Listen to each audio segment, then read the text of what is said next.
Why, hello. Good morning. Hope you guys are doing well.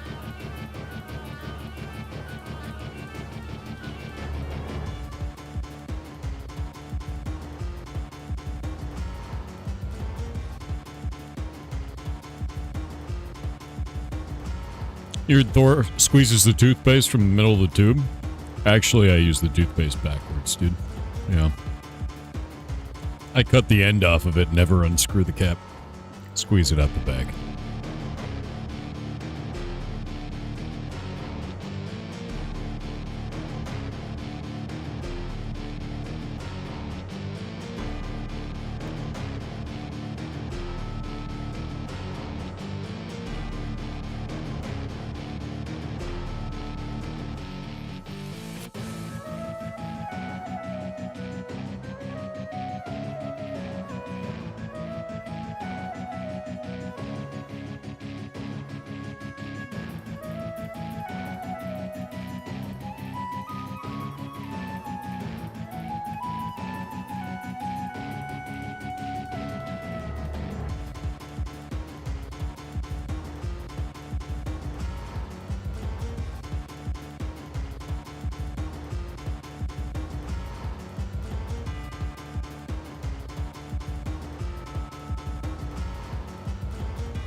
All right, I'm going to grab some water. We're going to get started. Give me just a minute.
And I'm back.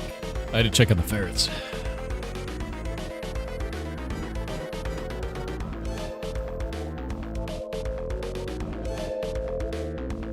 Got good news about Mouse. Mouse has finally, after all these years, bonded with another ferret. For the first time.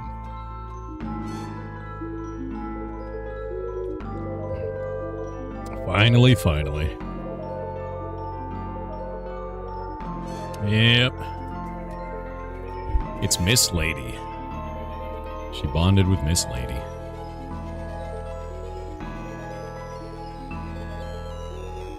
They spend all day together, and then they cuddle all day together. That's it.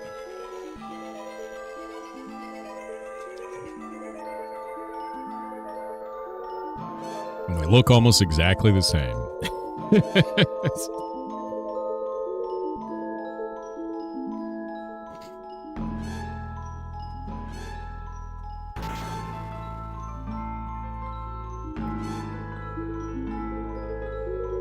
Pixar didn't happen. They're literally sleeping on top of each other right now.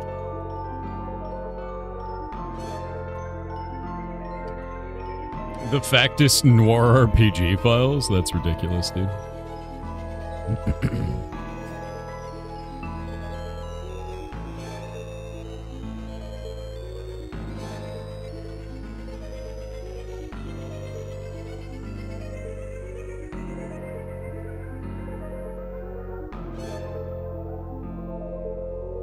Whoop.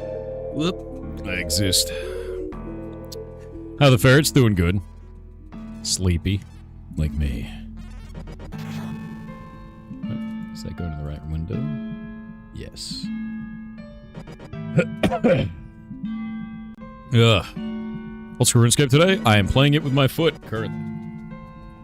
I'm at 2.2 million agility XP.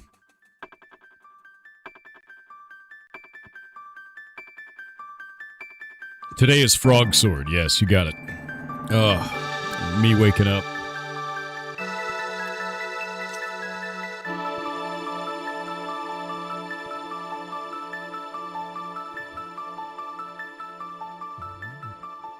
My hair being tall today. It's the other part of today.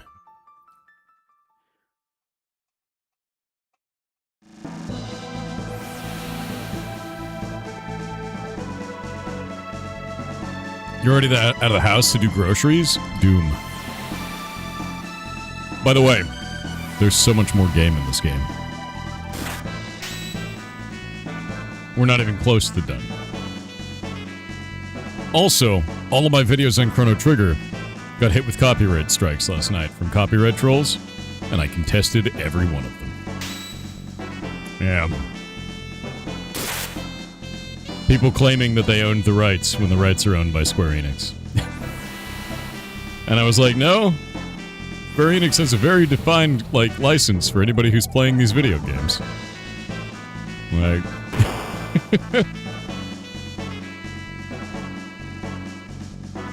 Outrageous, dude. Yeah, Square Enix would like a word. But I wrote back a response for each one of them. Let me grab it. It said, as per permitted usage guidelines of Square Enix for Chrono Trigger, this playthrough is allowed, including all music therein. This agreement can be reviewed here. And then Square Enix actually has a license that you can pull up. Which I'll grab here. And that license allows you to play the video game. So, yeah. No. I'm just gonna keep contesting them. It's really stupid.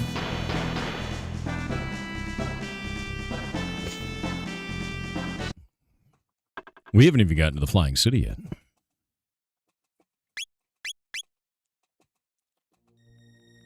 Already shown some of the endings? I haven't gotten to a single ending yet. We're going up to Magus. Sec.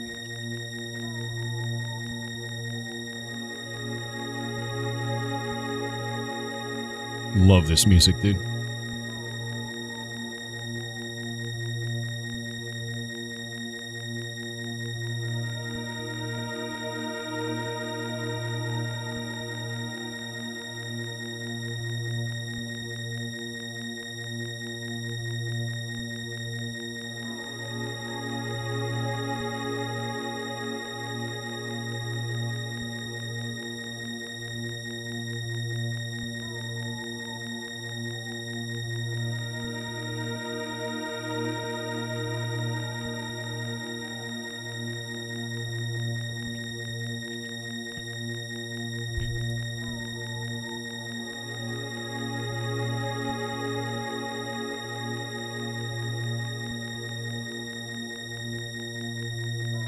Time to go fight.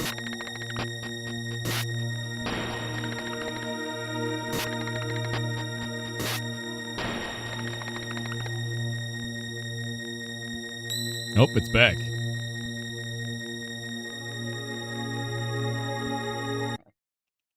Aw. I was hoping I could bypass these bros, but I guess not.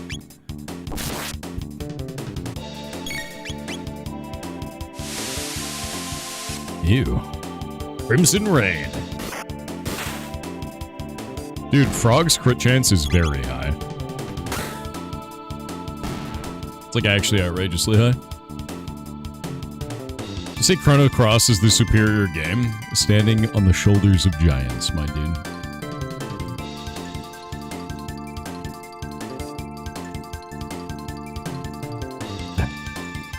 I like how the combat music doesn't end in here, because it's a gauntlet.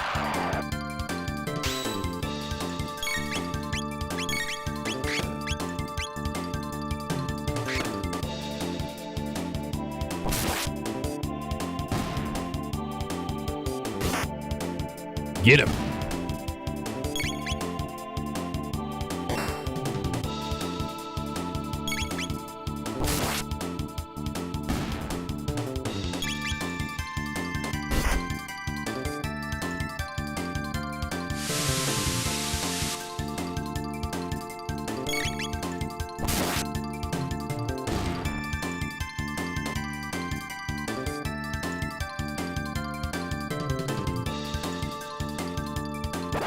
Genies. Ugh.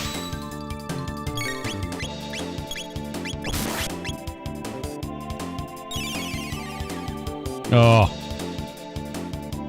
I kill him. He's healed everything I just did.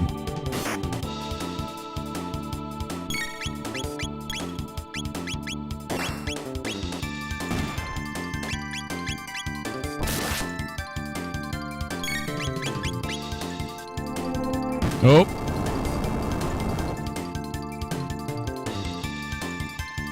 I'm gonna have to heal after this one, I think.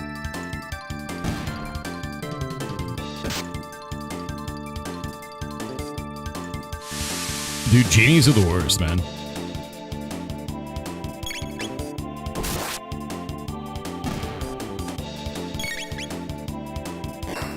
Having to contest a video containing said license is the best. Dude, I do it all the time. I get copyright struck like pretty much every time we play anybody else's game. If it's one of the Pirate Indie Game Show games, then I usually can't do anything about it because they're using licensed music. And then I'm like, okay, well, it's gonna cut the audio from the video. There's nothing I can do there. But if it's like a retro game, there's always licenses, and I always check before we play them anyway. Okay, here we go. Lightning 2. I don't think this damages the genies, though. No. F. That's fine.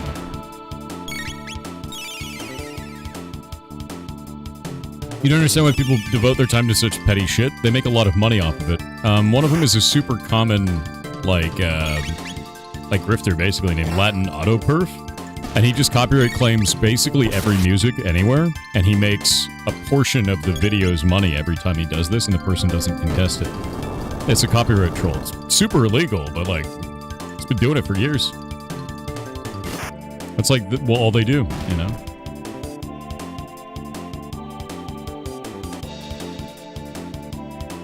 Isn't that theft? Yeah, it's also like a crime, but, like, what are you gonna do? That's, you know? Ooh, a mist robe. What does that do? Who is that for?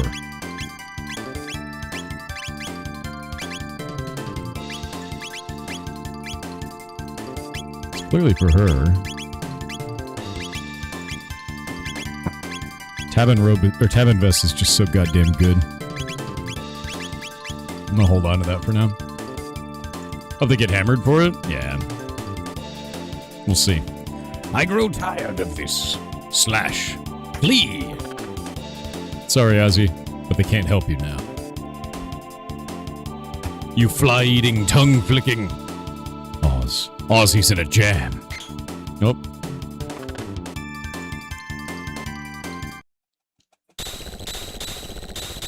Oh, man. I forgot about this.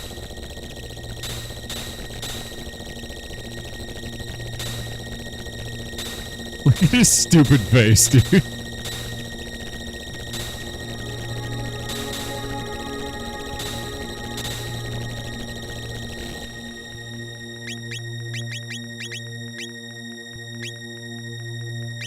Magic defense +5. Honestly, that's kind of legit. Although he's already got 38 magic defense. Yeah, I feel like that's the better choice right now.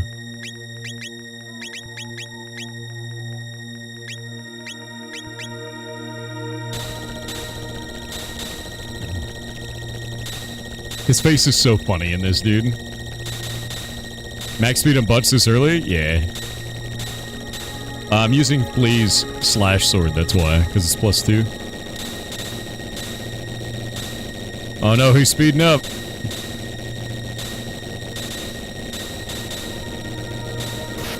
Ah, my bones! How much damage does that even do? Okay, it's actually quite a bit.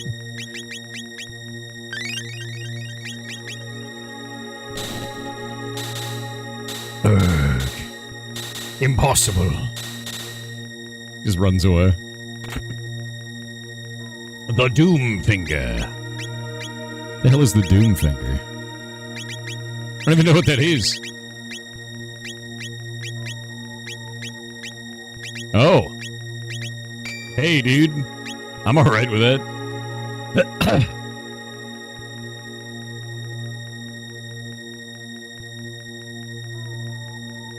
Oh, dude, it's one of the side-scroller portions. Wait. Wait a minute. We're gonna pause for the ads, but it's just Donkey Kong.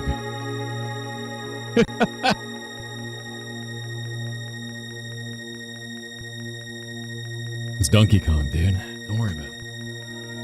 Ah, waking up. Waking up.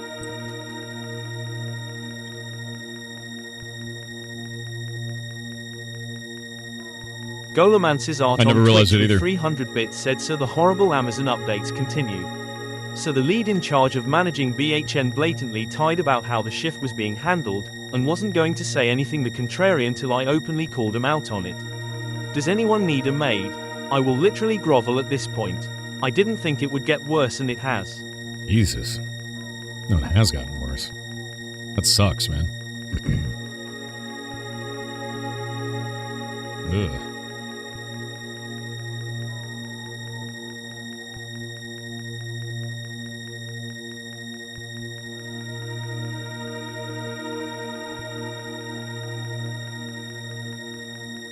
Where is this?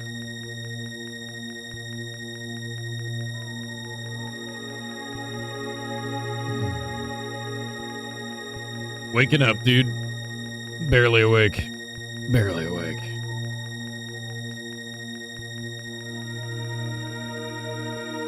Got a rare event. 5-second ad in Poland. Nice. Karamak on Twitch with 300 bits said, since we're playing Chrono Trigger, I've got on my Wondershot shirt I got years ago when this game was a Games Done Quick finale game. Oh, that's cool. Speaking of which, SGDQ starts a week from now. Does it? Kiata hype Kiata, hell yeah. No shit. I have no idea. Waiting on ads. Waiting on Mr. Bezos to leave. The ads have returned. Or have receded, rather. Hey, look, it's Donkey Kong. Oh. Oh. When I was a kid, I had no idea that this was Donkey Kong, by the way. Literally had no idea. You son of a bitch. Skeletons. Oh, I hate skeletons, dude. Thankfully, I have Lightning 2. And Lightning 2 is busted. As you can see.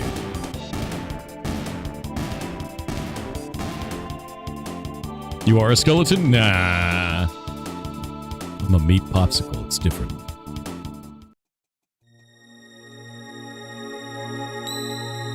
What? Oh, I forgot.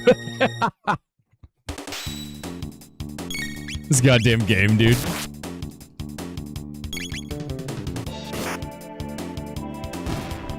What a ridiculous ass thing to do to the player.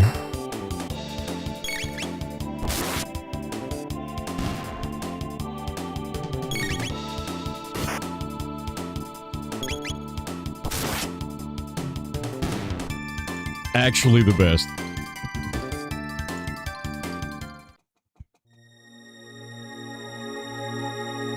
You can kind of see the walls.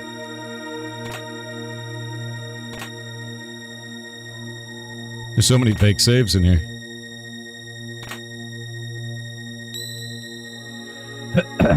I guess that was the real one.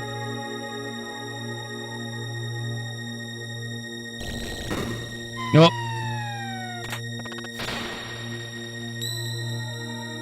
I'm gonna kill all the fake saves.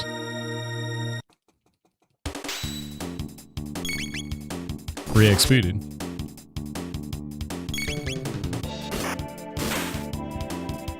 This Ultralord, that bait is soggy, dude. Is this an AI game? Dude, you're an AI game. Hell yeah. Did he have a custom crit animation on that? I'm pretty sure that Robo just had a custom crit animation. With Doomfinger? It did like a column of, like, purple.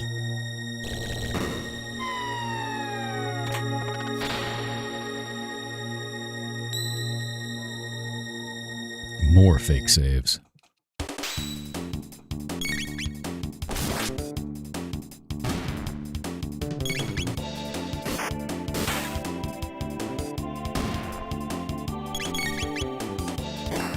Yeah, it totally has a custom animation. It's like purple. That's cool. Frog out here gaining levels. Nice. Wait. Magic tab. Hiding in the corner.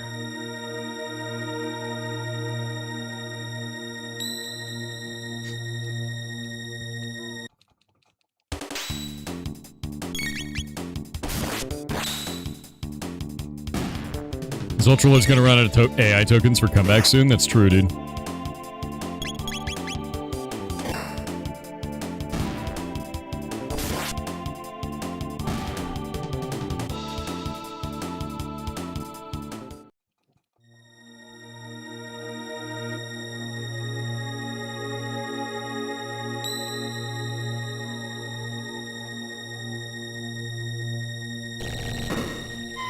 More.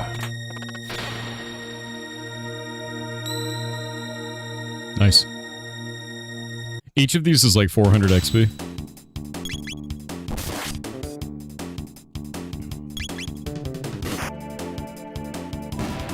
Big damn.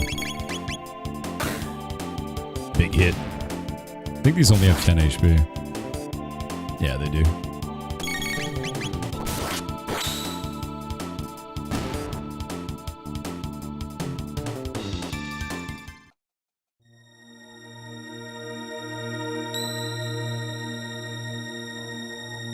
Oh, wait, that's an actual save?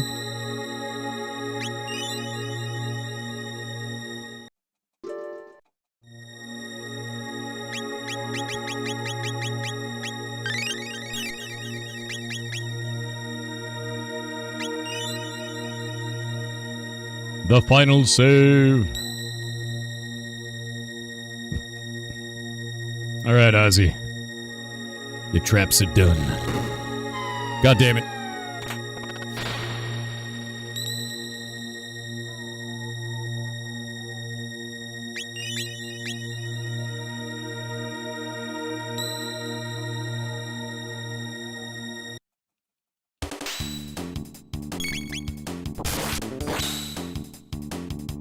Is 400 a lot in here? When they're free, yeah.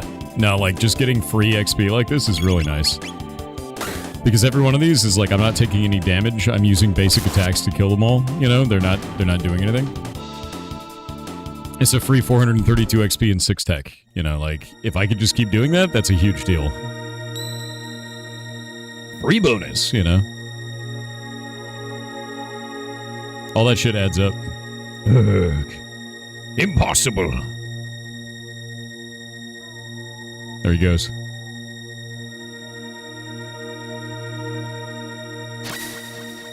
Changing open world bosses in WoW to be instants? What? That's really weird. Weird if true. Yep, take all his HP and mana. Wait. Can't see him. Lightning 1!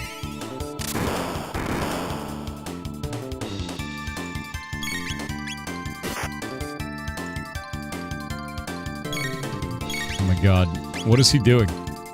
I can't even see how much damage I'm doing. He switches back and forth. There we go. Got him. Yeah, I had no idea what he was doing. Like how the menu was like in the way.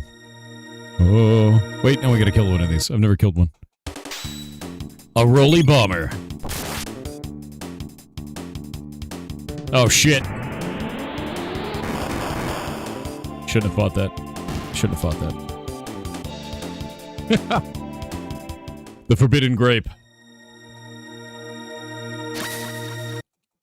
Hey, buddy. Mean bird. Yeah, explosive barrel. Exactly.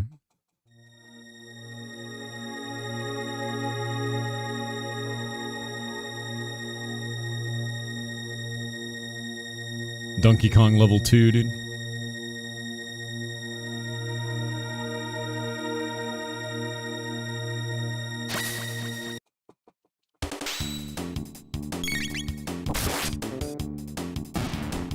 Thankfully, I killed these in one hit, so like...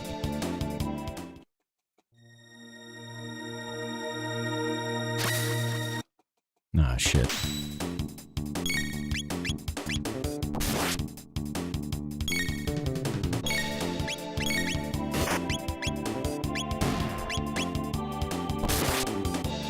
He's gonna detonate?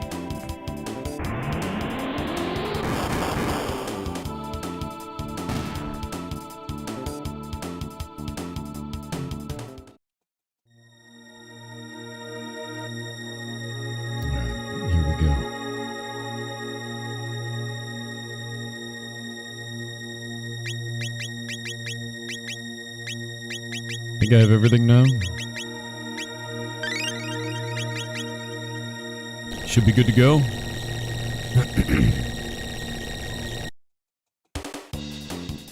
Okay.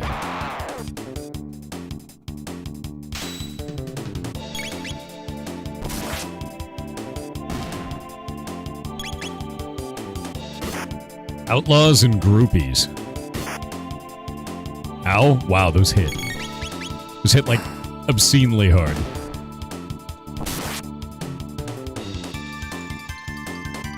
Come on, man. Nice. We're gonna play Lost Vikings. I do have a card for that. Jesus.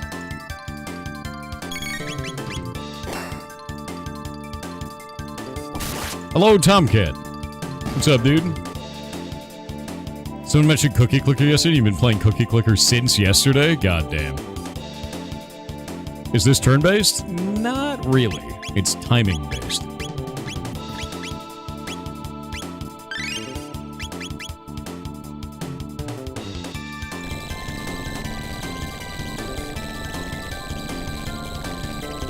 Oh no, these bastards.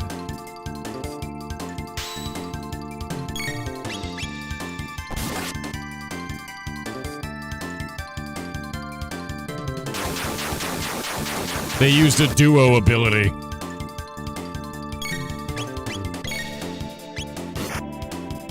That should kill him in one go. Get rid of that.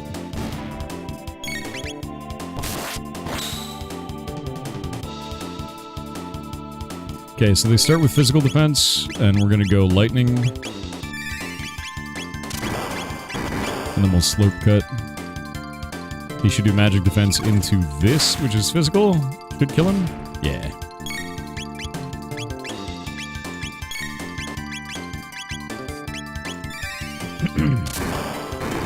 Yeah, it's like active time.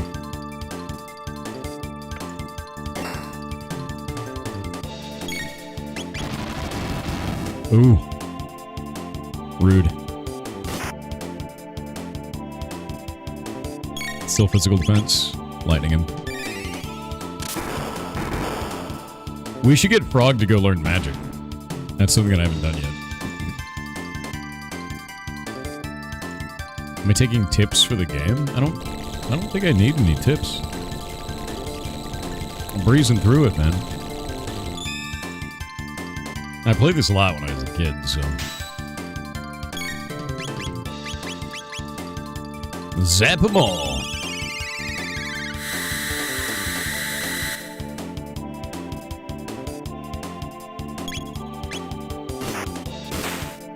That one should be dead. Might not die. No.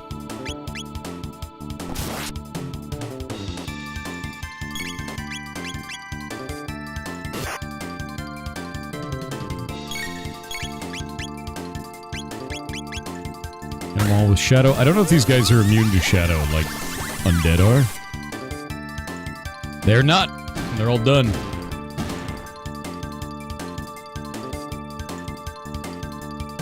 Positioning doesn't mean anything now. Sup, Ozzy? Impossible. You full of more dudes? Sorry to tell you that, you're all out of dudes. Yeah. This takes the cake. Speedboat. Alright. My man. The speed belt with speed +2 might actually be the way.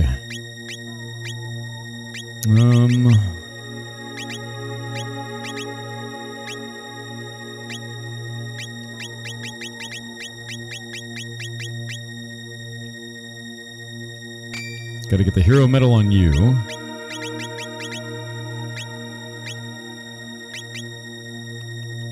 Probably pop.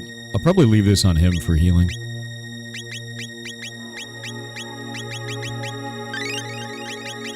And we're good to go.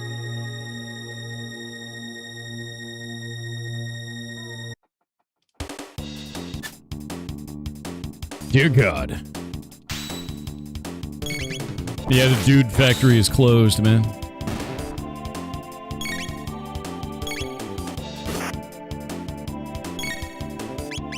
Sifsurg on Twitch said, "Hey Gamer Daddy 4, can we have beef, cheese, Ryan Snowberry's playgroup be the after-school sandwich club or the ASS club playgroup on the wiki, please? Also mirror if Thor says yes, I'm sorry for making new work for you." Let me ask Shay about it. It's very funny. Shay is the arbiter of all things ferret, so.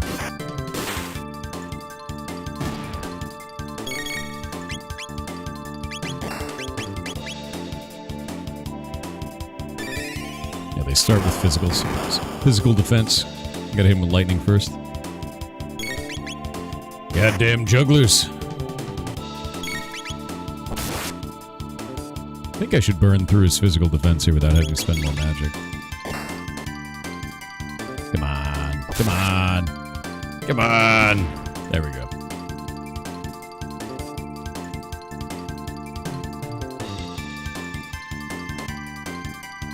At this point, Shay's getting a huge title. Shay already has a huge title.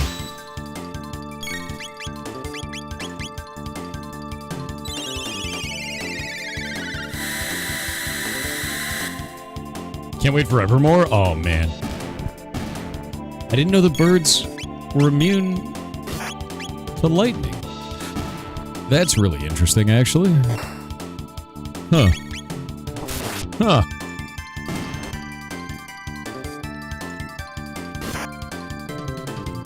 Huh.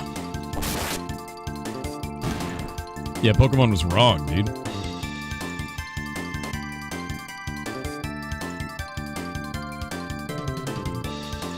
What do we get this time? A revive. Wait. Oh, shit.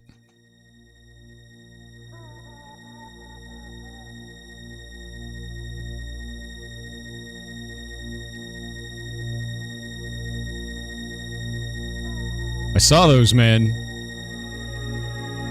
I saw them twinkle right as I went through.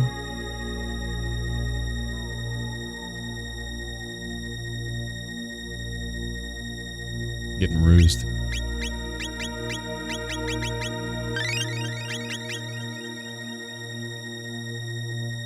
Those were dudes? Yeah, but the dude factory was closed, man.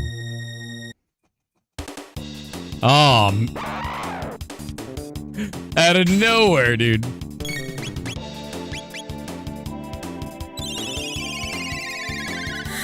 Out of nowhere. Where were those dudes when we were leaving the room, dude?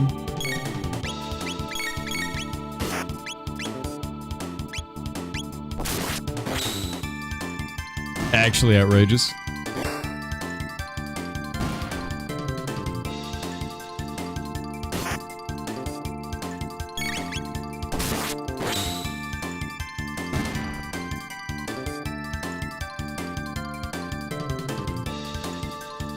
Let's see. We're gonna do probably a couple of ethers. There we go. Should be good to go. Hello, Ozzy. Thy time hath cometh, Ozzy. Mr. Frog. I'm sure Magus has already called for reinforcements. Bro, Magus has determined that you are expendable. It's over. Wait till Lavos arrives. That's like 1,000 years from now. I shan't be defeated. No form of attack will break my barrier. Barrier. Yeah, but we can just, you know?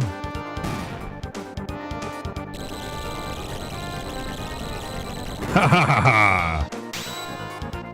Alright. You know, like...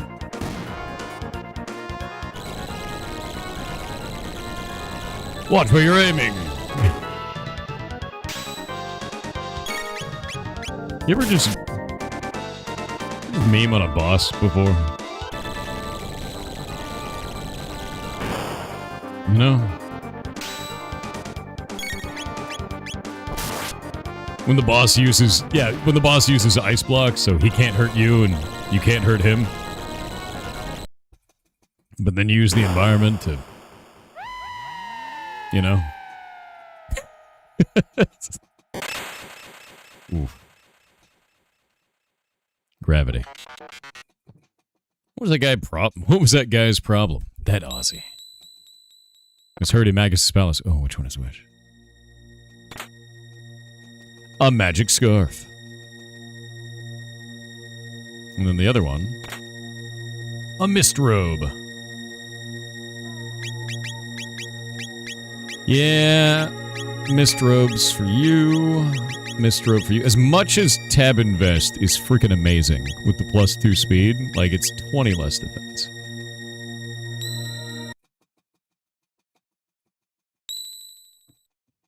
Forget what this one does. Is this one actually a save point? It is.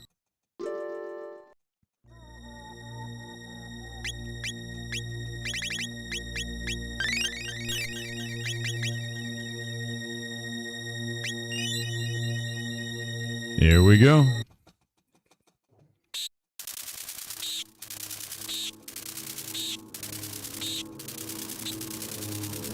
The bats. Nuegas Yana Zebers on. Now the chosen time has come. Exchange this world for...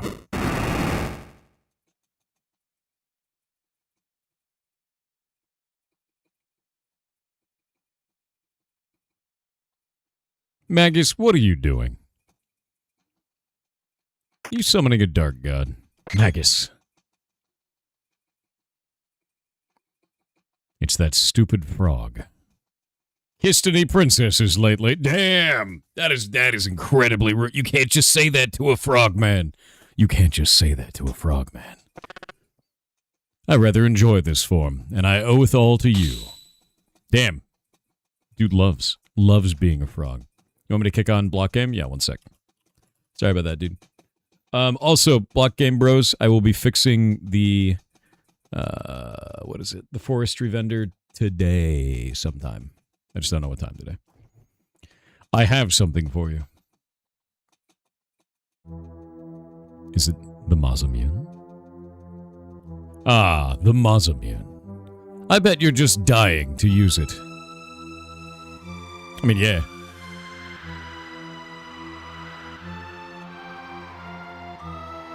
The music is so good. Give me your best shot. If you're prepared for the void. This fight is so cool.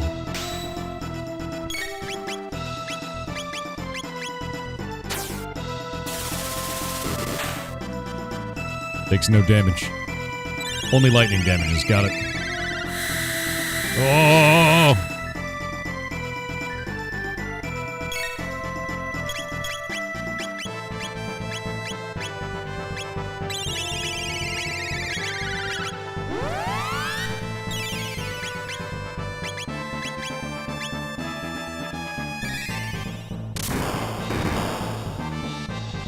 Nice. Only shadow damages now.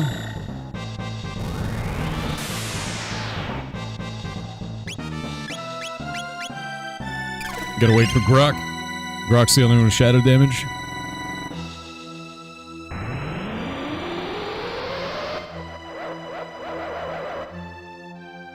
Not very much, that's fine.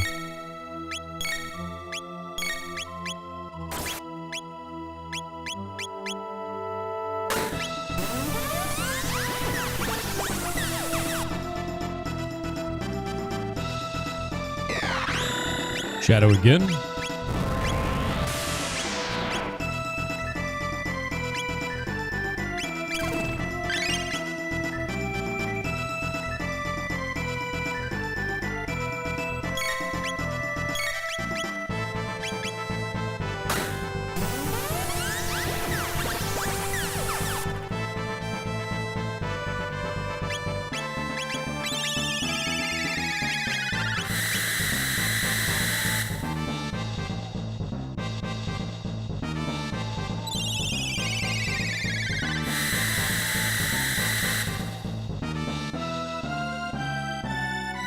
Only water damages. Problem. That's a problem. We don't have any water.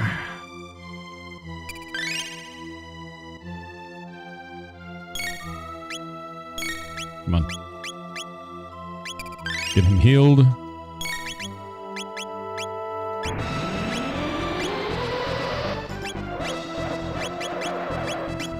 Probably just triple rate him.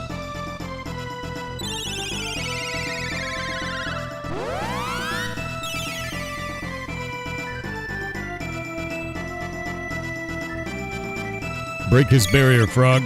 You have the sword.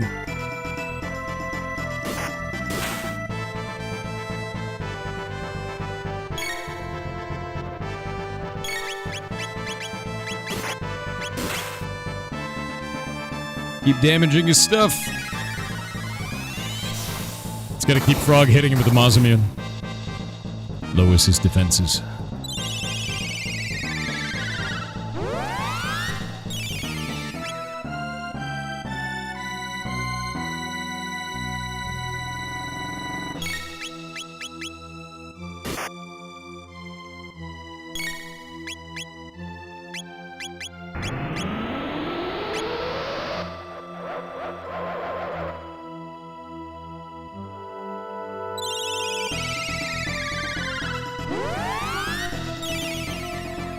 Always love this encounter, dude. Like, the sound of this, the environment, the fact that he actually uses, like, the flames that are on the ground. Shadow damage, perfect. That's great news.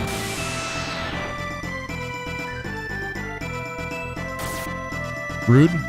Incredibly rude, sir. With his magic defense reduced, this should do a lot. No, it's about the same.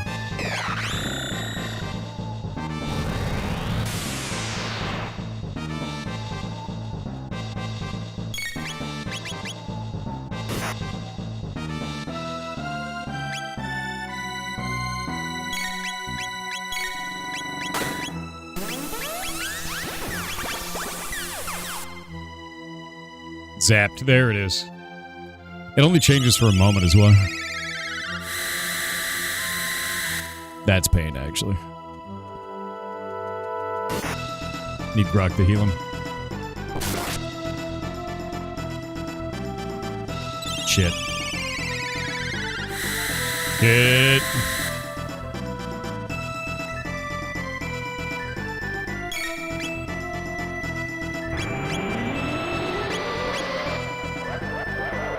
Don't you kill him.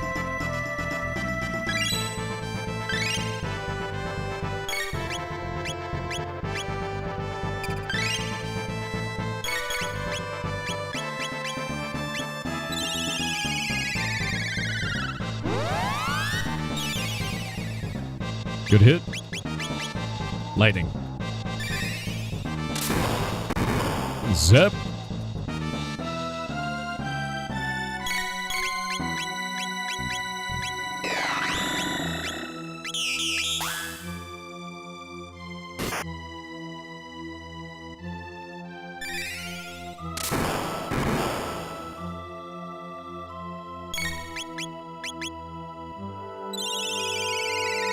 Robo's so damn good, dude.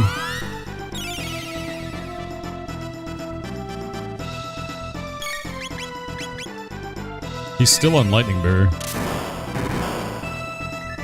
Yes.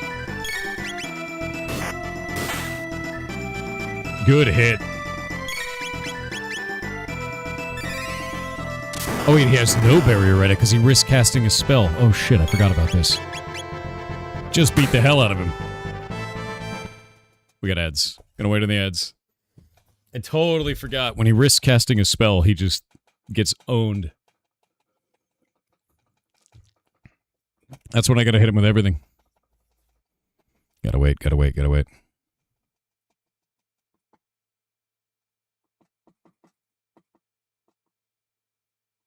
Thor's been playing for a few days. They don't make him like they used to. Dude, it's, there's so much game in this game. You have no idea. Lamatad, is that a save point emote? That's amazing, dude. And a Magus emote? Hell yes. No, that's awesome. That's really cool, dude. Over on Kickside. He's got Chrono Trigger emotes. Those are neat. I dig that.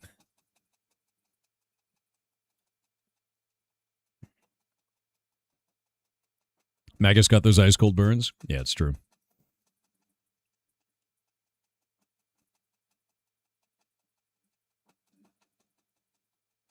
Dude, we haven't even gotten the epoch yet. Like, that's still a thing, you know? What is this? What is that?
All right. Ads are over. We are back. Come on. Oh yeah, everybody's losing HP every second this goes on. I forgot about this. Oh. Pain.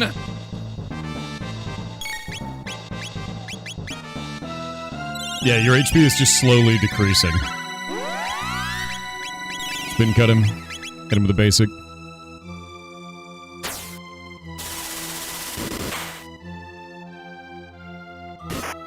We're becoming very still suddenly, making me wonder if the phone app crashed.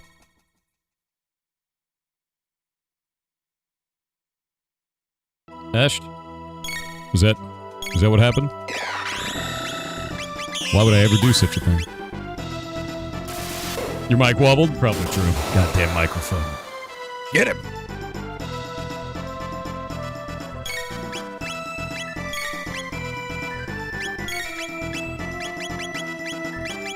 Another triple. Kick his ass. Oh, here we go.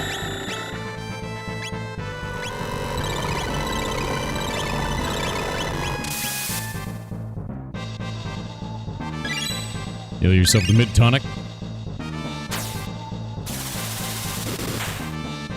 Get him!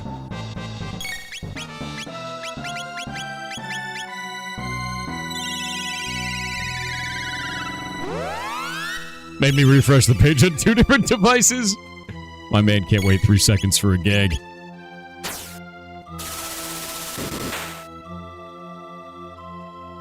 Oh, 1,500 experience, 15 tech, 3,000 gold. Frog has gained a level. Grog gained a level. It's good. Beat his ass. The ritual is ended.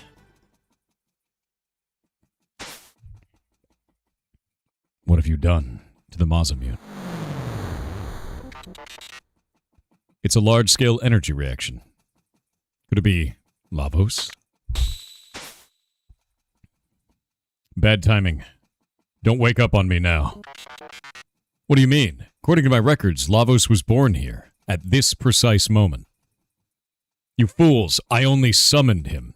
He lives in the inner earth, absorbing the land's power and growing ever stronger. Then my data must be incorrect. What's going on? Impossible. A gate this large should not exist. If you hadn't shown up... It's an enormous gravity well. Was Magus the bad guy? Oh no. Oh no.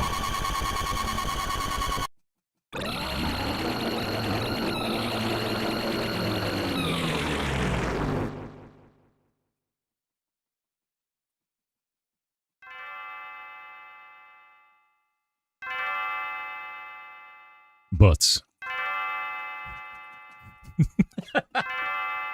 Butts! Wake up, Butts.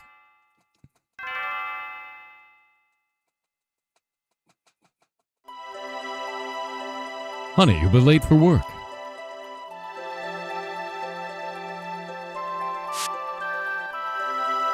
I'd forgotten how beautiful Leanne's bell could sound.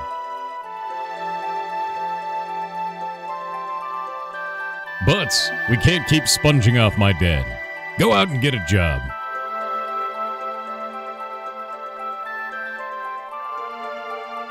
Butts? That's a lot of butts, dude.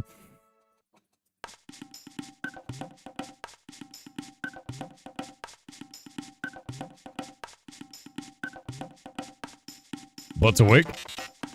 Miss Boots. Which means we're... Boots had strange dream. Went to Mystic Mountains. Everyone lie there, hurt. I carry back to hut. Magus. Yummy frog. For Boots eat? Whoa. Perish the thought, lass. By the way, whither the blue-haired one? Only find you there. Blue hair one more tasty? Jesus. We hath lost him. If Magus didn't create Lavos, then in what era was it born? Lavos? Not worry now. You rest. Hurt bad.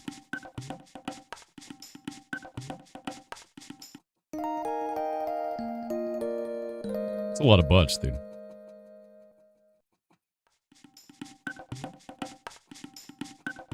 Hey, it's Kino. Butts okay now? Boots busy. Look for Laruba Village. Fight reptites together. Destroy reptites or we no survive. Northwood burning. Burning. Labubu Village, dude.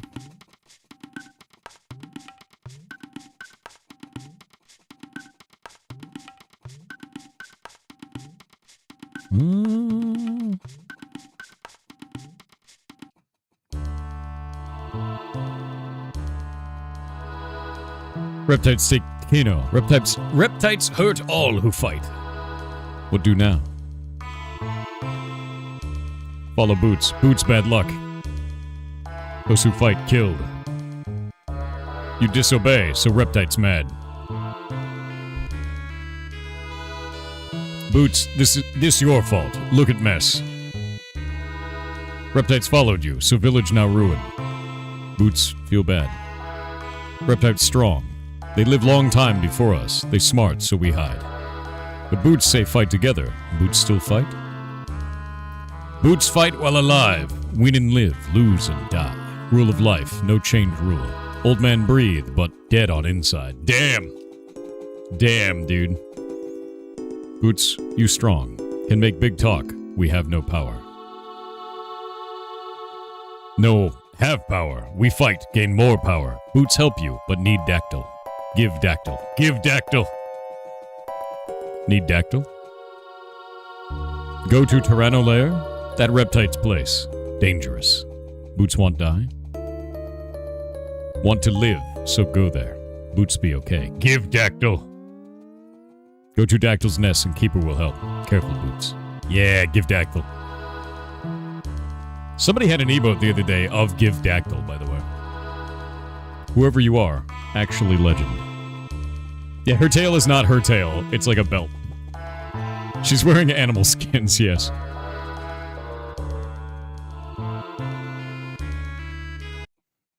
Give Dactyl.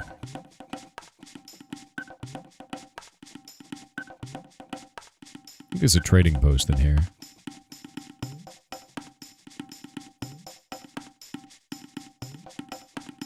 The hunting range is like insane. Yeah, Petal and Fang, Dream Gun, Dream Bow, Magma Hand. I think you get all of these.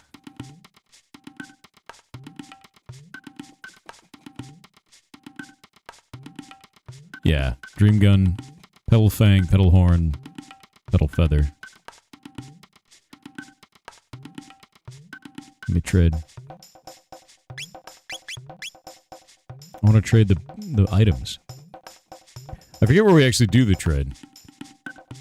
Yeah, there we go.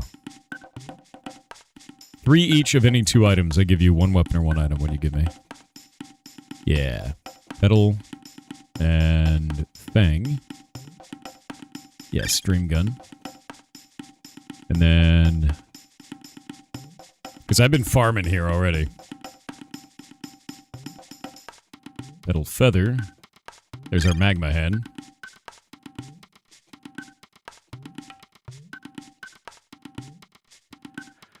Petal and... what is it? Horn?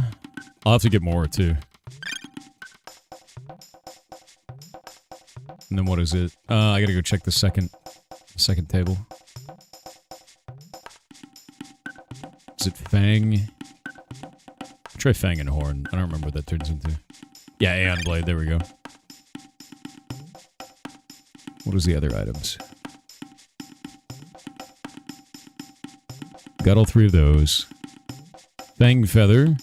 Horn Feather. I need a bunch of Horn Feather.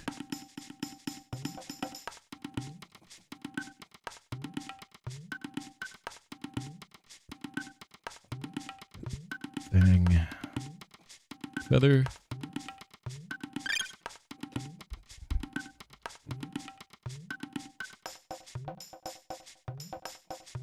And Horn.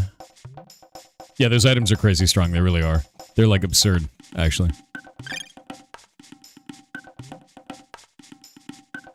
Should be able to get another vest, ruby vest. Fang Feather. It's really just about, like, Fang Feather and Horn Feather at the end. No.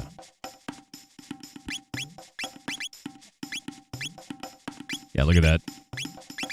Way up there, and then we have to go back on here, and we'll get the speed belt so we get double star speed again. Put a rock helm on him. It's fire damage by 50%. It's kind of huge. Dark Mail is exactly the same strength. But it gives magic defense plus 5. It's actually amazingly strong.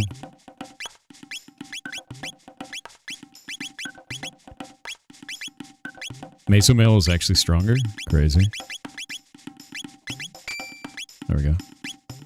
This combo is really good.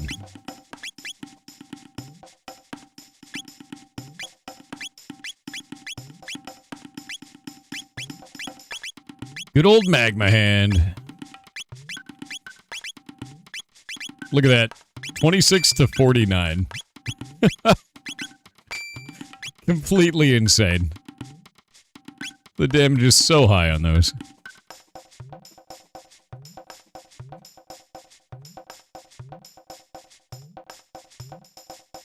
Love to see it. Yeah, her tail's like a scarf, yeah. We actually can't have her on the team right now, can we? No, we can't.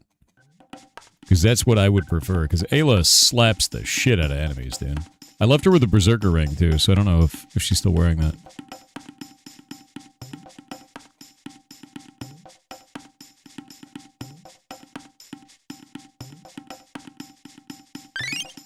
Good old Sweetwater.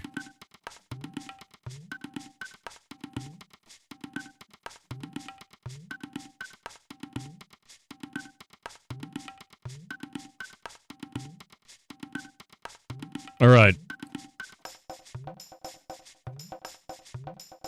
We need to go get Dactyl. I think the Dactyls are up in the mountains up here. Remember, right? I don't remember if that's down here in the mountains or if it's all the way at the top center. We did kick Magus's ass, though. Tough encounter. Very fun. Ayla could charm gear from you anytime. Oh, man. Somebody's down bad for pixels.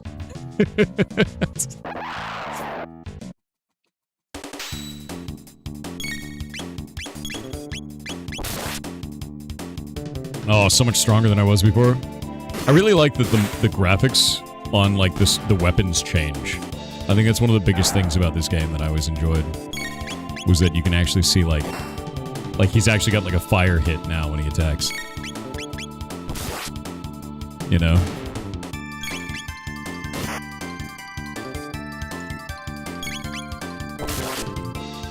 Early childhood waifu? Hell yeah.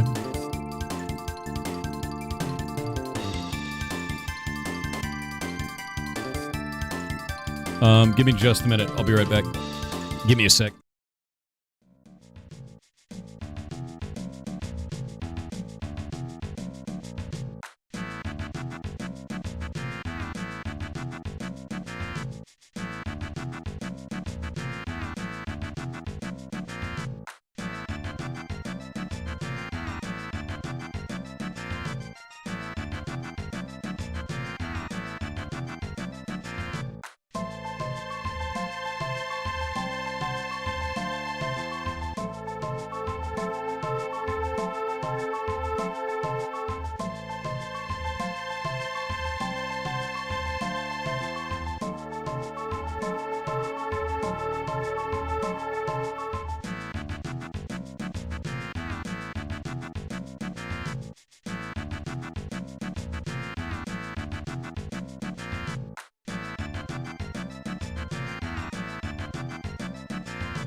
Sorry about that.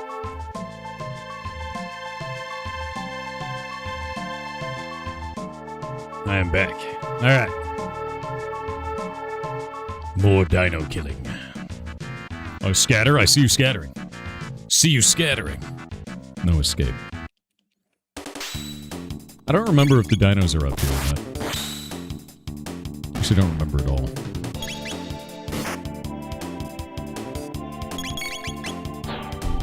Oh!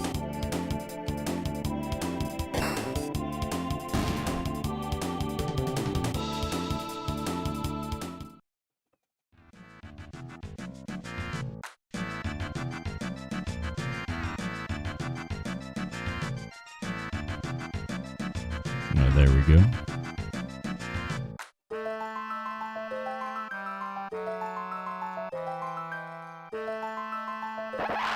There's no way around them.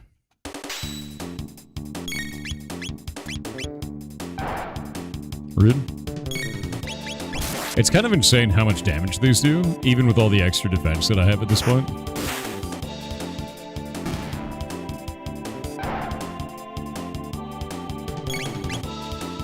MF Redbird on Twitch with 500 bits said hello Thor, Warden of Furts, and chat. Can I claim head of household and get a tax credit for my tapeworm? It's technically a dependent. Talk to a lawyer. That sounds like financial advice. You should talk to an accountant and a lawyer, dude. That's wild. That's completely wild, dude. Oh my god.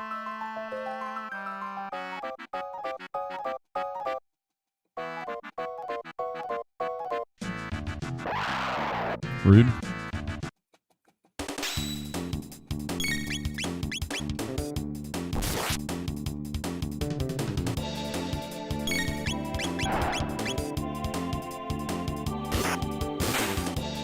Should one-shot it? No, apparently not. They have like minor physical damage reduction before they transform. There we go. Reggie 2004 on Twitch said chainsaws for Shay, chainsaws for Shay, No, chainsaws no, for Shay, no, chainsaws for Shay, no, chainsaws for Shay, no, chainsaws for Shay. no, no, no, no chainsaws. No. Ferozil JSS on Kick said today I witnessed the death of a YouTube channel in my eyes. UFD Tech, Brett dropped a short covering the recent road bump and took a shot at you in the short. It's something I personally find intolerable. I don't know who that is. Unfortunate to see a channel I used to enjoy tech news from stoop to taking shots at others. To take shots at you while you're just doing your best to shine a bit of light into the world while it's so damn dark as of late. On behalf of everyone, I'm sorry, brother. I don't know who that is, but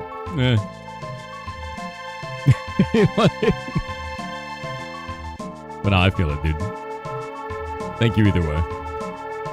But here we go. Thou goest forth alone.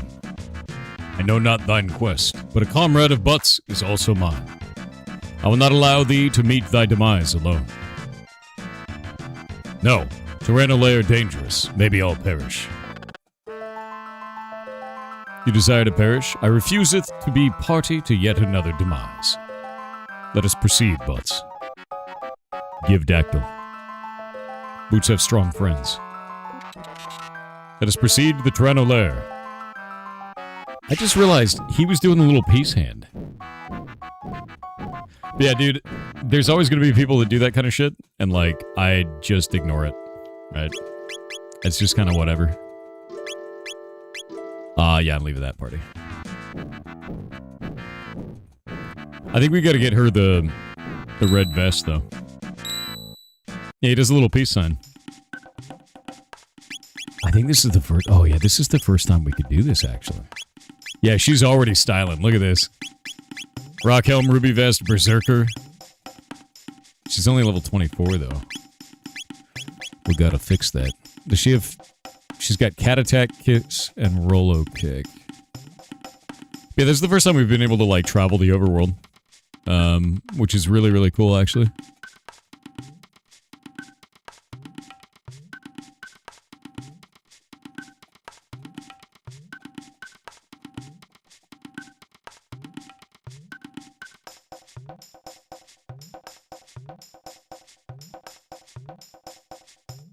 I'm gonna keep moving.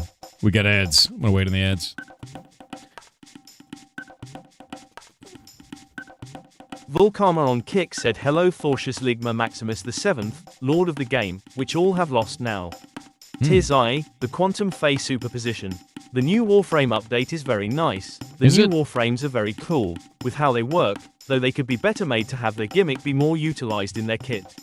I still think they are very cool.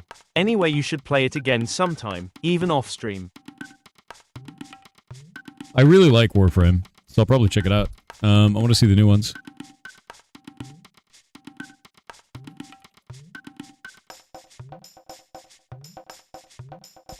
Yeah.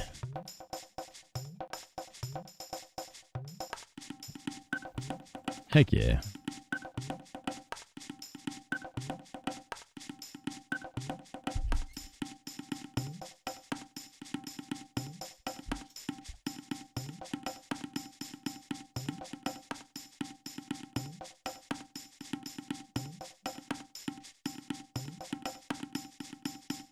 Grab this. Grab that.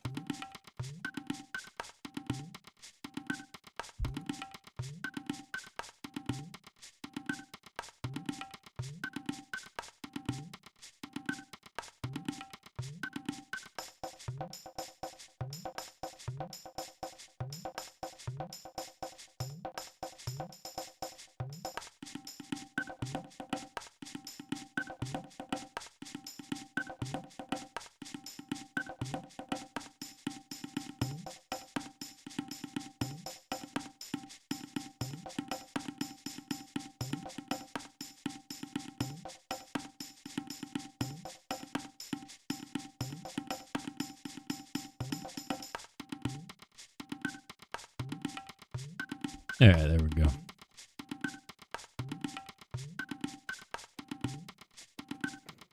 Ads are done. Alright. So let's see what we can do here. This is the coolest part about this, is I can pick up and land anywhere that there's a platform. And I think it's one of the craziest things about Chrono Trigger is they added collision everywhere on here. Like, look at this. There's no reason to even add this here. Like, there's no interactions there, but they did it. And I think that was one of the most interesting things about Chrono Trigger, is just doing shit like that. And there's a ton of hidden spaces like this. Like the Sun Keep.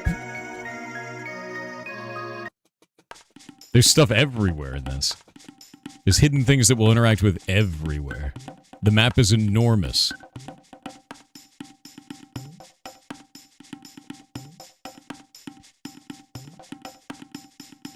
And it wraps around, too.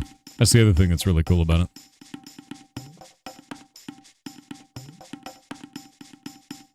Love that about this game, dude. Europe has a heat wave of 100 degrees? Yeah, it does. It's really nasty right now, actually. Gotta be safe. Okay. I don't think I can access the hunting ground yet. I might be wrong. I'm gonna go to Treno Lair. Is the world a donut? Yes. Lol. Into the dino mouth. Sup, nerds? Reptype. Red cat. Lobster cat, dude. Does that mean each time you eat a donut, you're eating a world? Yes. You figured it out.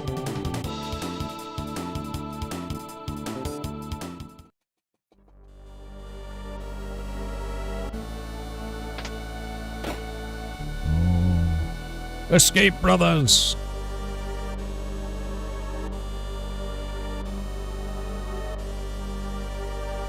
Gotta release them all.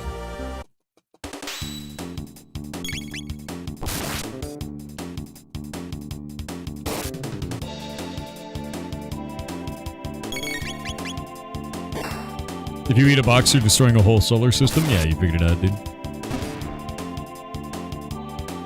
Tory Kid on Twitch with 500 bits said I'm not saying it's too hot here, but two hobbits just entered my room to throw a ring. This is the way, dude.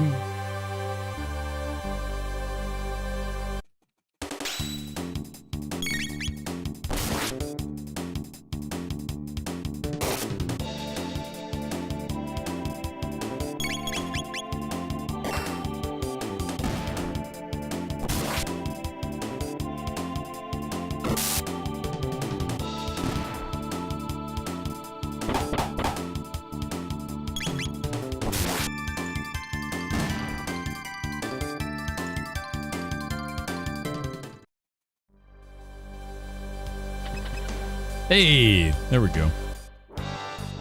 Boots. Kino, get back. Boots save you. Well, I think we could just use the button that's right there, you know? What? I don't think that was necessary. The method does not appear to be rational. Thank you, Grok. Thank you. Sorry, Boots. All Kino's fault. No matter. Kino escaped with Luruba villagers. What Boots do? Put end to this. Kino go too. Kino no come. With Boots dead, Kino new chief of the Ayuka. Boots.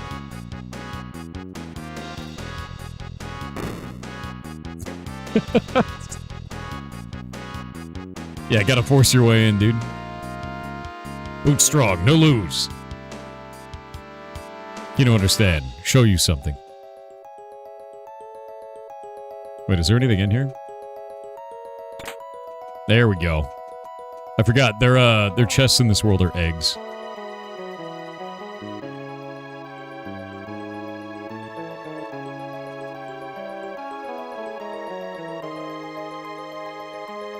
Where are we headed? Where are we going? You strong, me weak. Boots good chief.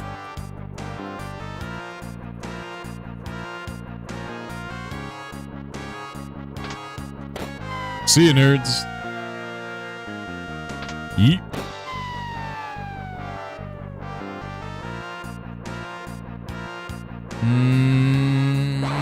That's a weird thing to do. Dinosaurs.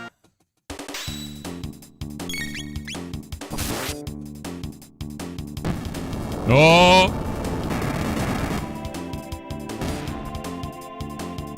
Wait, did that just hurt them? I think it did.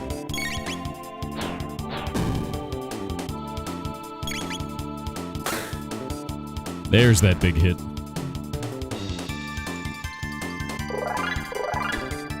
Yeah, I'm actually gonna go to the left, I think. Oh wait, no, we got more fights. I don't remember if going to the right or the left. One of these, I think, is a loot room. Remember right. Basically, you just want to go to every environment.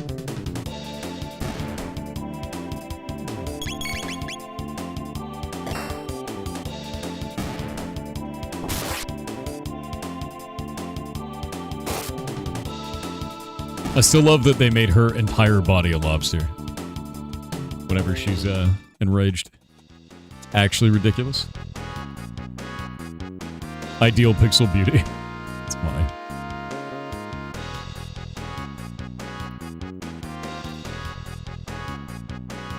Can't see shit, Captain. Oh, god damn it. Wait, what just happened? What? Why, though? Am I taking damage when that happens? What? No, I'm not taking damage. There's nothing there. What?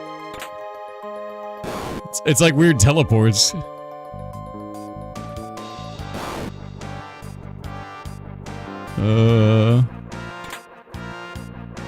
The Sarah Topper.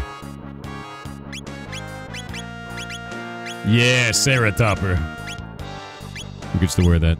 Gold helm to Sarah Topper? Yeah, it's a big upgrade. Yeah, it's like a weird teleport system. I don't really know.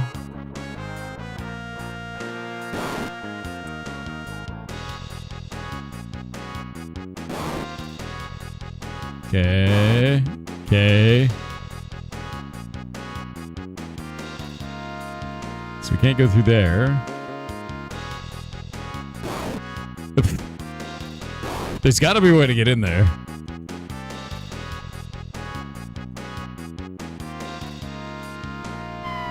I'm gonna go back the other way. Lightning.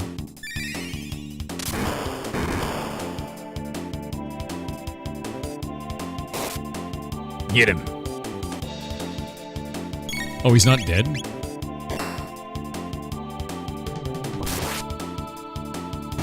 Yo, Pterosaur has a lot of HP now.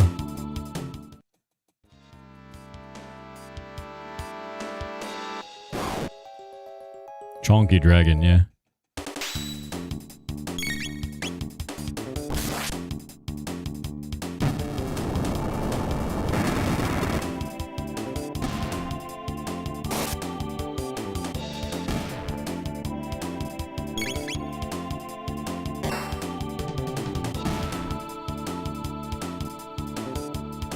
Firebird 721 has obtained the cursed quest.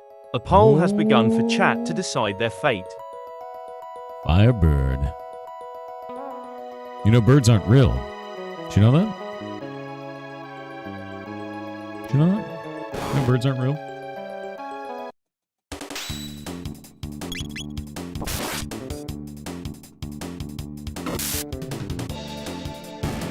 There's a hit. Jesus.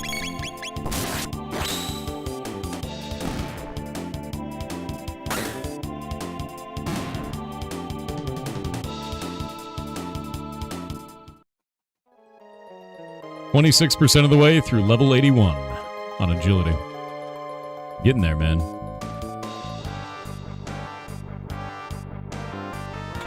This was the loot room. Oh! Oh, man. Wait. Chat has cursed Firebird 721 with writing. Writing? Writing? Let's think about this. Let's think about this.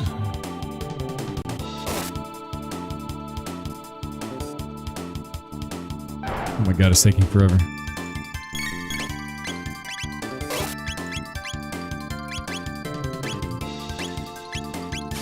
Double damage that.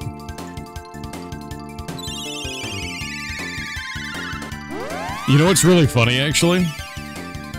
Simple Flips, right now, has a thing in his chat where if you write a haiku, it detects it and then instantly times you up. It's like a thing his community wanted is no haikus allowed. I feel like you should write a set of haikus. But we need to come up with a subject. It's really funny, actually. His community voted for it. I just think it's hilarious. I think it's really funny. What are we gonna call it? There's gotta be something we can do with this.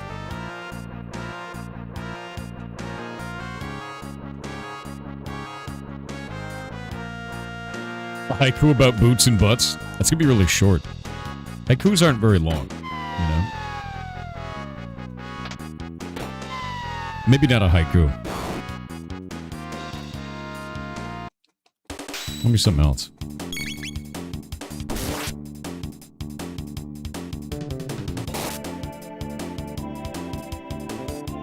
Give you the easiest time for the game because each one has a group heal?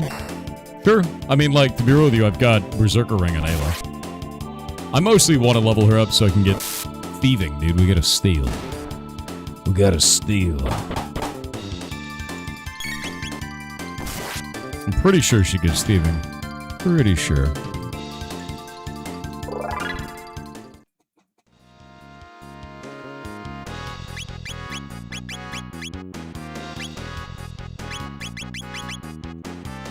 Multi-punch.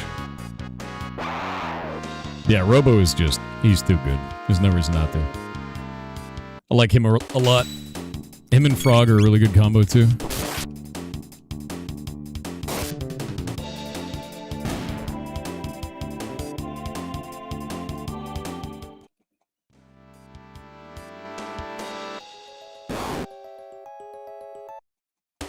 What?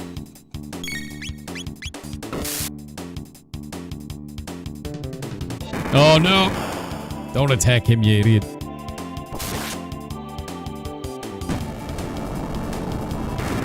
Get him.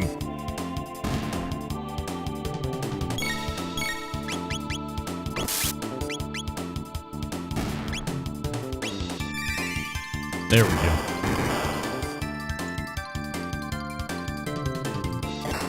I'm thinking, man. Thinking of what we should do. You gotta write a story. It's gotta be a one-page short story.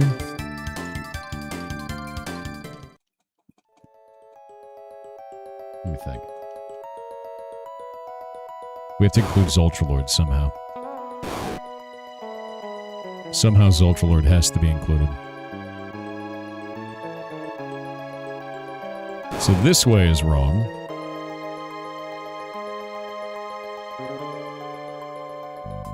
This gap here is wrong. There's got to be another gap that puts us in there, is the idea.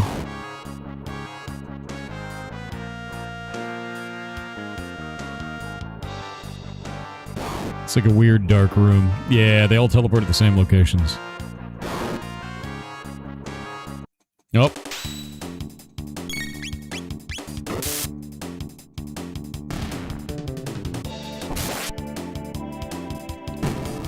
How many pigs today? 3.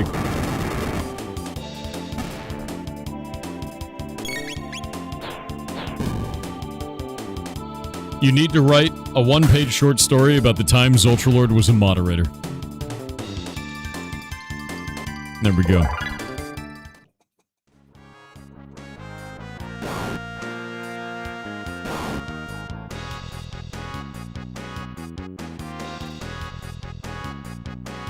There's got to be a secret one in here somewhere.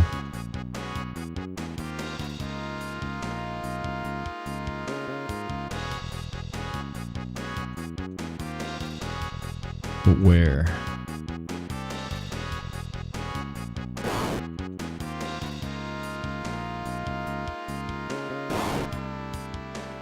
That one brings us into here. Secret down this way? No, that brings us to the same location. So where is it? Maybe it's this one? No. That'll bring us to the end. There's got to be like a secret teleport in here somewhere to get in the top right corner.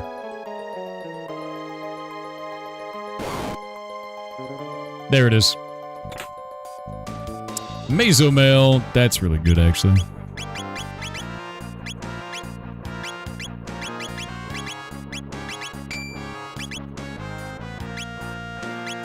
That actually gives it a ton of magic defense. I wonder if that's even worth it. I think it's worth.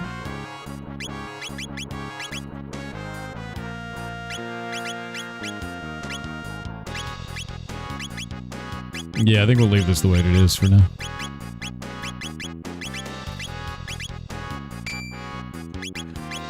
Because he's already water element.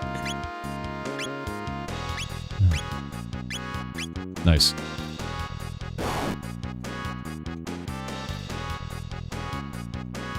Off we go. It was a very chaotic and very short time. He was only a mod for like 1 minute. Bro, what?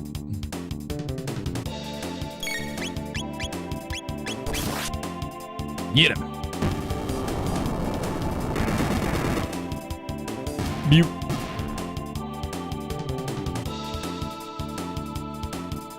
Longest minute of our time. I think it was actually only like 5 seconds. Like I clicked the button, laughed at him, and then clicked the button again. It was like a really short thing. What did you do to lose it so quickly? It was just a meme. Like it was always just the meme. Oh shit, wait. Oh, they're trying to hit them. Oh no, he missed! Oh god. Okay, that does like no damage. Obnoxious. Truly obnoxious. How is she taking no damage? That's actually crazy.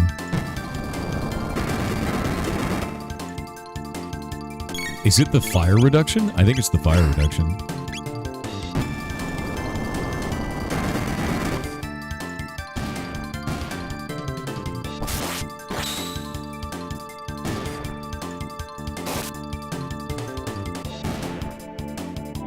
She's from prehistory, maybe she's used to it. I think it's because she has doubled defense right now.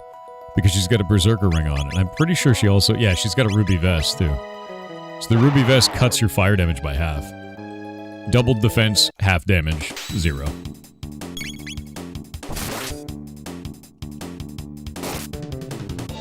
Thanks to AI, will now always remember as one of your mods. I swear to God, dude.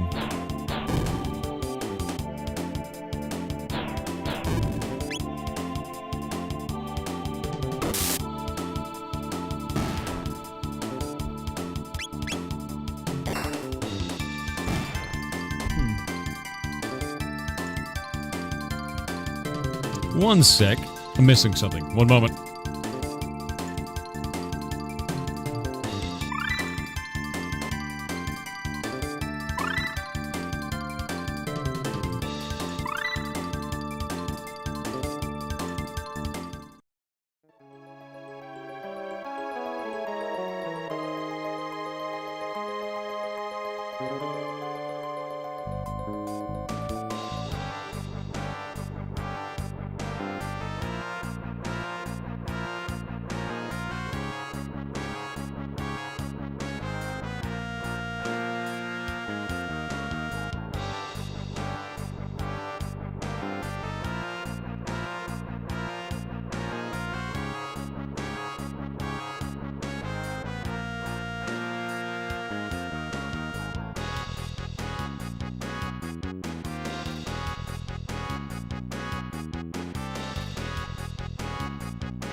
I have returned.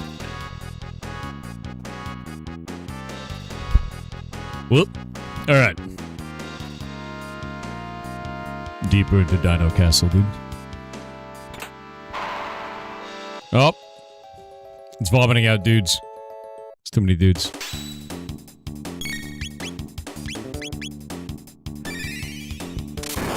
Zap.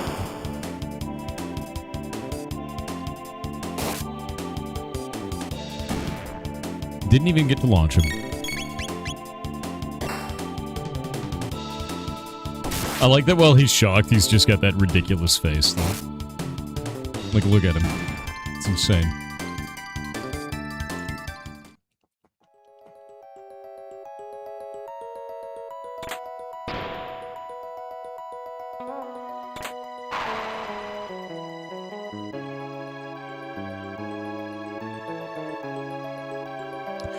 I really love the little details. Like if you look at the torch, you see the shadow underneath it moving with the torch animation. Wild, dude.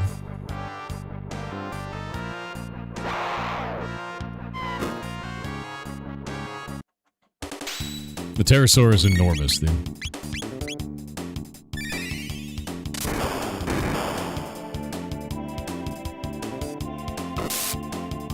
Oh, 908 damage, dude.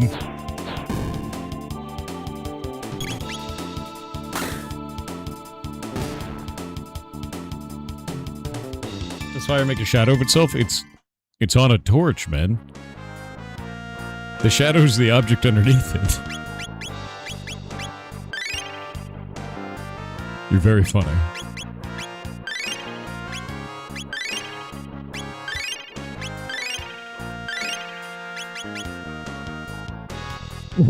No, it's not, Marco, but thanks for the concern, bud. Time to beat up Nizbel, dude. Azala's in the back. Are you done, like, fighting? Does he want to fight? Alright.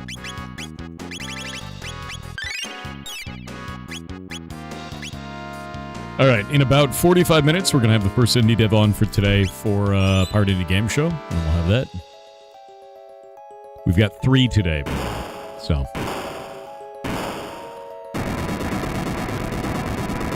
We'll have them at 3 a.m., 6 a.m., and 9 a.m. Hold it. This is a special place. The great Nizbel was defeated here. Wait. Oh, you're Nizbel the second. Oh, shit.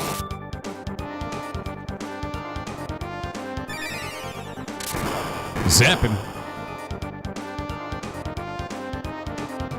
I know, Actress. It's just very funny. He's pissed. Keep hitting the lightning. Hit him with an Uzi punch. That should lower his defense. Yeah, defense power decreases when shocked. Yeah! Oh,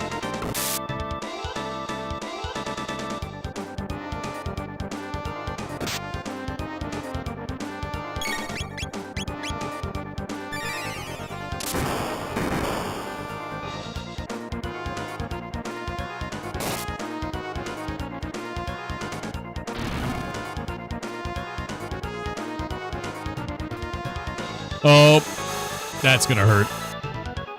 Oof. Let's get a heal beam going. Lightning on you.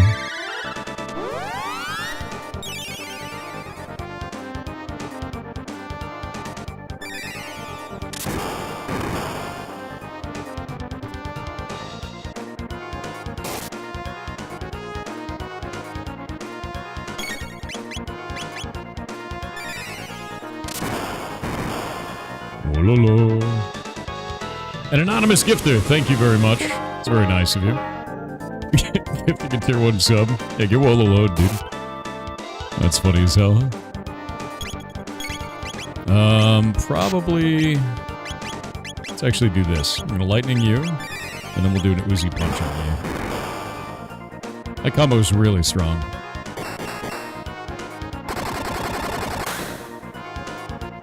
Yeah, good hit.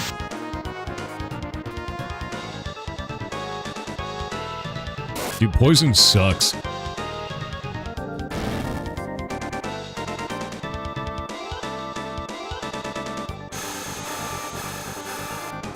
Does block him up? Yeah, should be. Yeah, I don't see why it wouldn't be. Let me see. Yeah, it's up.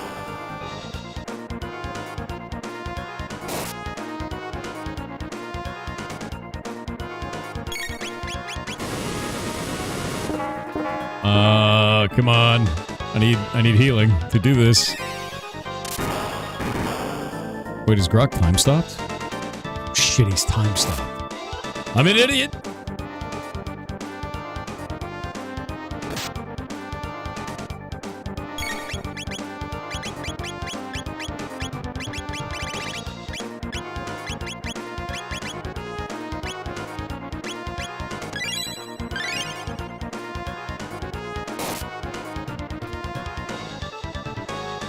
He's gonna do lightning in a moment. Wait. Nope. Mid-tonic, we're good. Brock's gonna die. It's gonna suck, dude.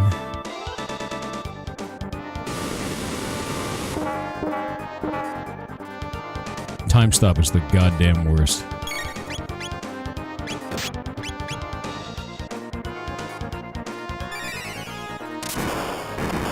Just gotta get the Grok's turn, dude. Come on.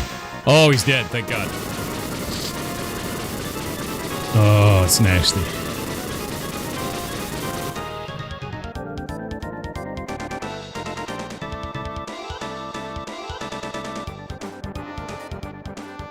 By God, we've got it.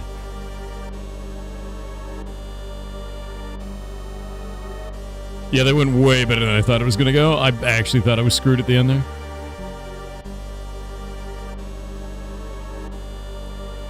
It was close, dude.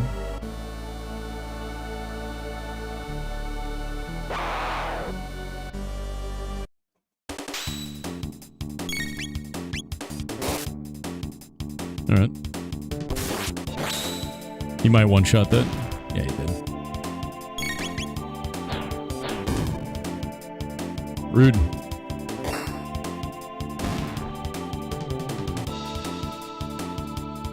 Yeah, lightning damage is BFF in this part of the game for sure. The biggest problem there was Robo getting time stopped. That's like actually horrifying. When your primary healer's like that. And I've got Alon Berserker rings, so it's like,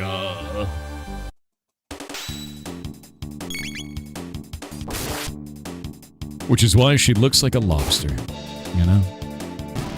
The good old lobster magic.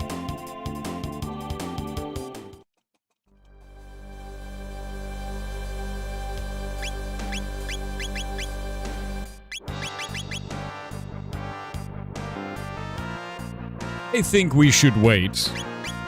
The next save point, I think you should wait and then level up her stats until she gets Charm. Because then I could use Charm on the first boss. And the next boss, which is hilarious. Oh. About that.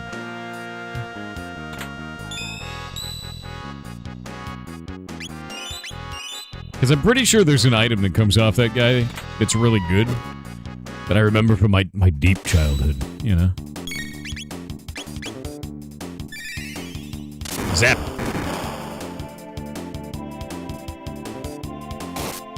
You just attacking the wrong dude? Alright. Get fire blasted, I guess, dude.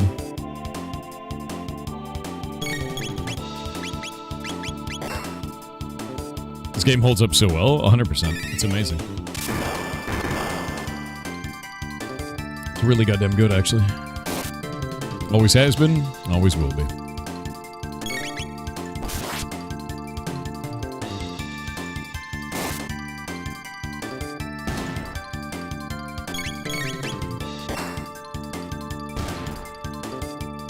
That should be a lot of XP, actually. Yeah, 508 tech. She needs how much tech? Let me look. 336 still. To steal. On porch. There we go.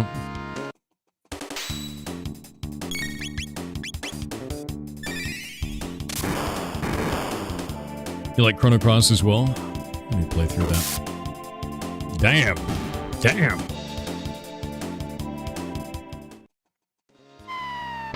Oh!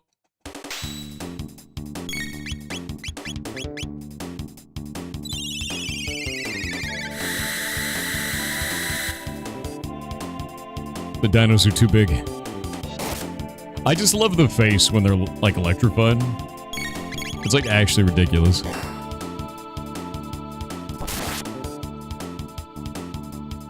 You had to watch through 4 ads to see me on YouTube? Really? That's awful, dude. I wish there was some way I could control ads on YouTube like I can on Twitch. And there's no way to control it.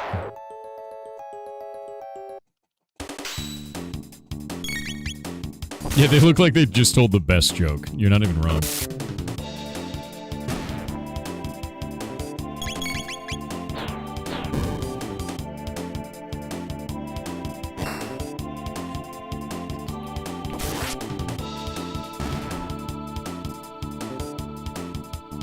6 tech points.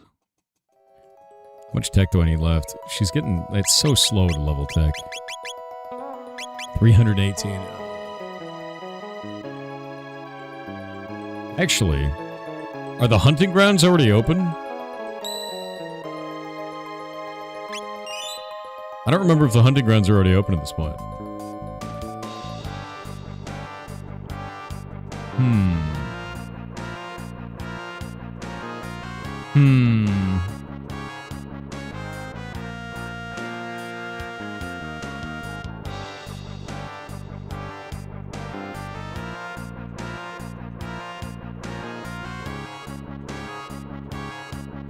Only 78 more dinosaurs, dude.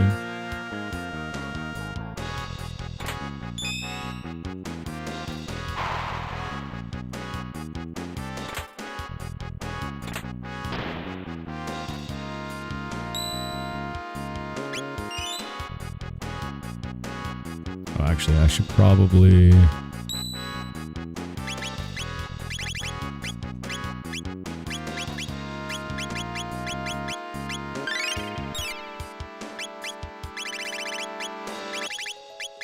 give old Chrono the magic tab.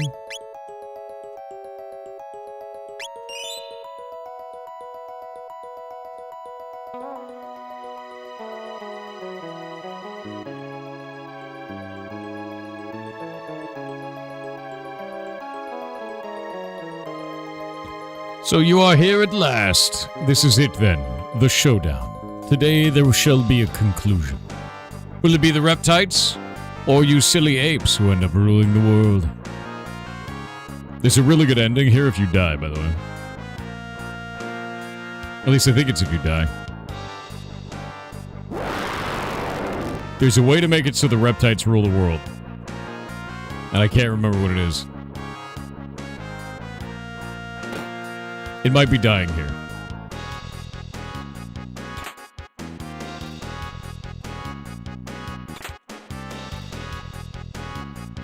Can you do it on purpose to show us? If I can, yes. Another Ceratopper.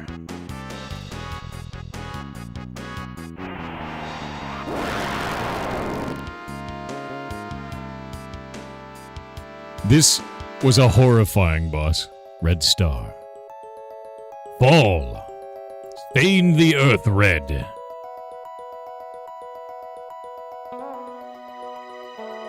Though it may be our fate to perish, we will not simply hand this world over to you. With this black Tyranno, I can finally exterminate those filthy apes. That was such a scary noise when I was a kid, man.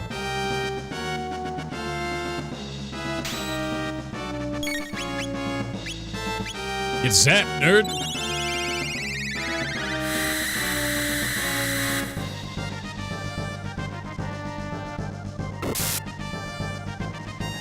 Wrong attack.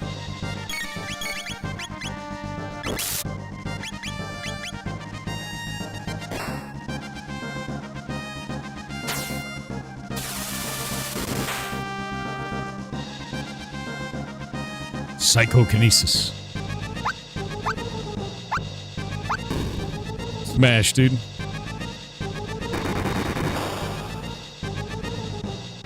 Fire damage is insane. Lightning on you? I think I just have to keep using lightning on this one. Yeah.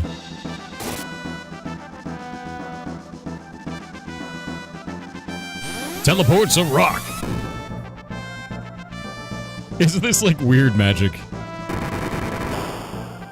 The brain dino, dude.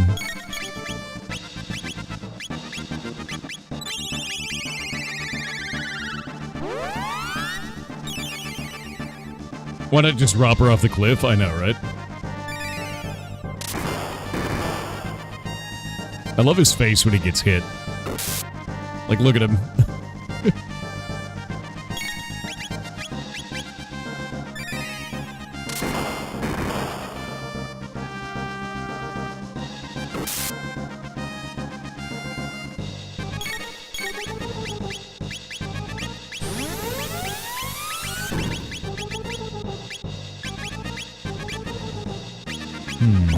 Oh!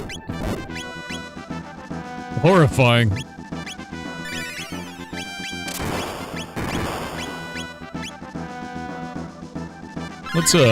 Let's fix that.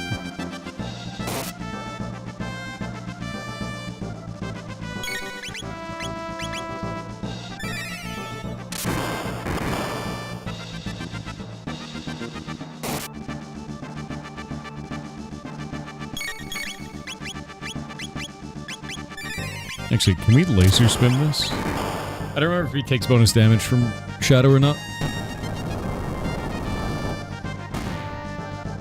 There we go.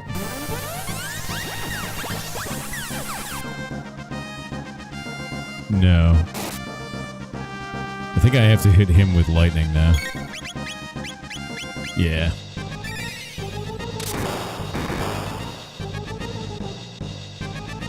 Or not. The hell was the mechanic?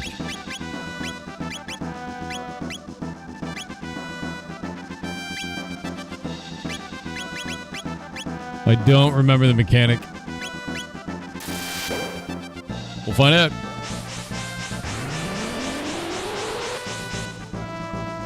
Nope, that ain't it.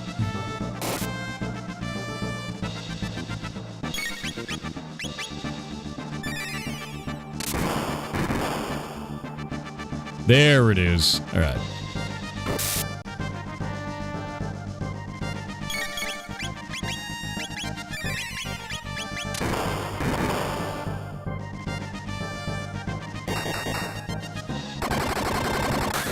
Get Uzi punched.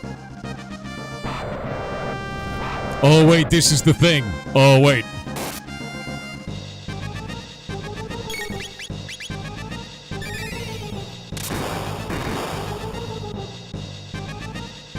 Got 5 turns. 4 turns. The horror.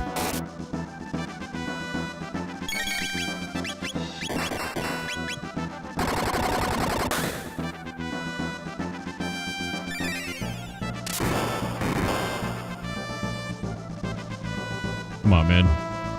Get a crit. Get a crit. She's not critting.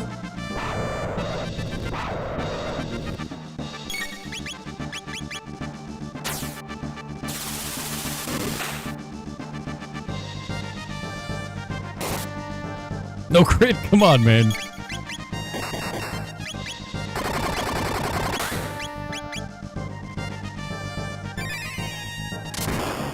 Oh, it's not good.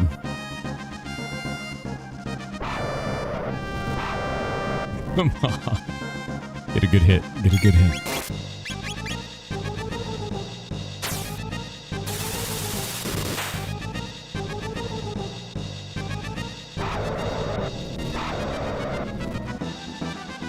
Do you know if block game was restarted yet today? Yeah, no, it's fine.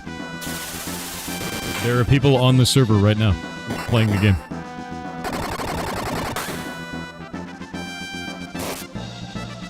I don't think I'm gonna kill him in time. No! Jesus. Red sky. Oh, okay, that's livable. It's horrible, but it's livable. Oh, now you get a crit.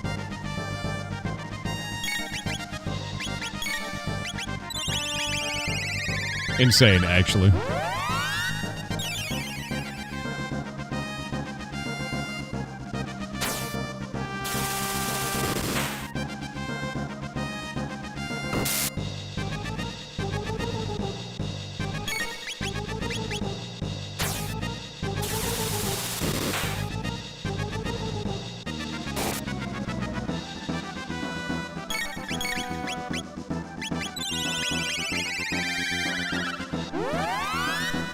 Alright, everybody should be back up to full.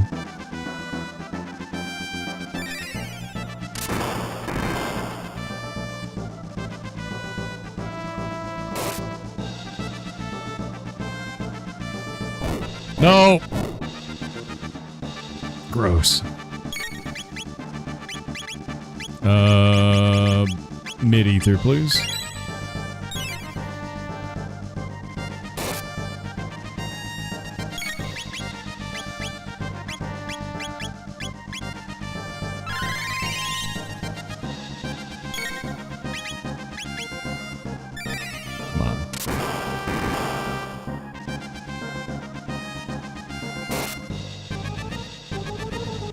Looks like I can't reduce his HP or his defenses by anything else. So I'm just gonna slap the shit out of him.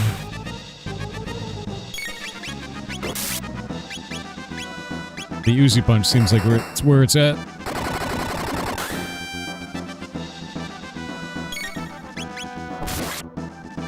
Yeah, just basics, I think, at this point. There we go. Oh god. I love that his head dies, and then his body disappears like a frame later. Oh no, Azala. Oh, it's sad, actually. No, it can't be. Could the heavens truly have sided with the apes? Listen, primates, and let it be known, we reptiles fought bravely to the bitter end. Boots understand.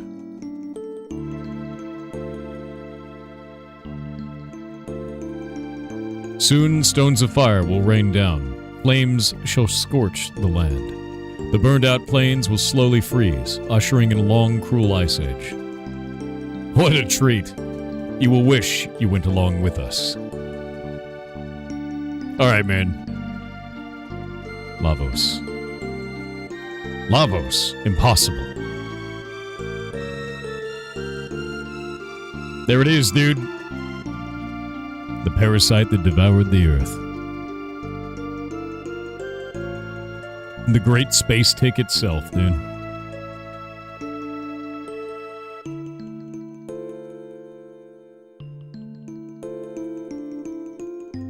Such wild graphics for the Super Nintendo, dude.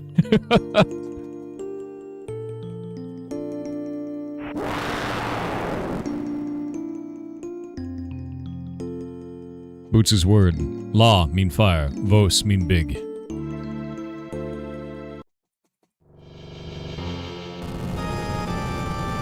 Kino.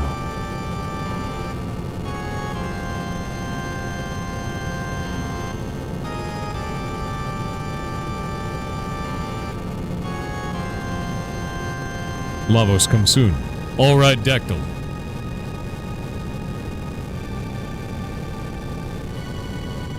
Boots, what do you do? Come, Zala, come. Absolutely not. Powers that be have spoken. Oh. Zala, me not forget. The future. Future? What about the future? We have no future.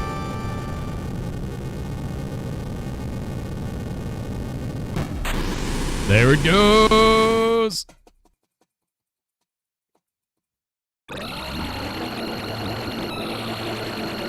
You love that Azala is so well-spoken? Yeah. I believe one of the endings is that you are a reptite. There's like a universe where the reptites win. I remember this from when I was a kid, but I don't know how to get it. It's like the reptite victory. Lavos was born here.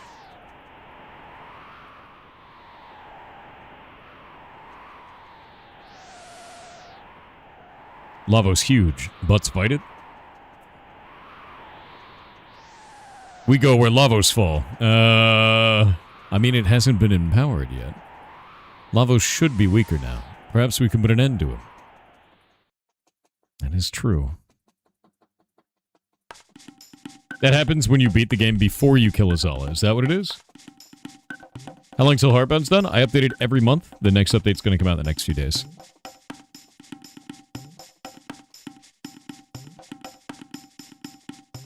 If you want to know more information about the game, just go to the Steam page. Go look at the announcements on there. Every month, new update, just like clockwork, man. I need to go and get my HP back.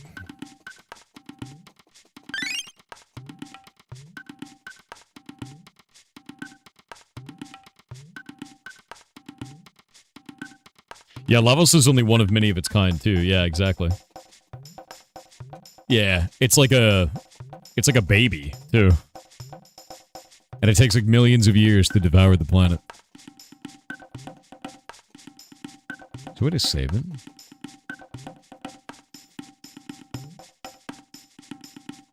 Yeah, it's supposed to be like beating Lavos at different stages, right? Similarly through New Game Plus, that makes sense. Gate is formed.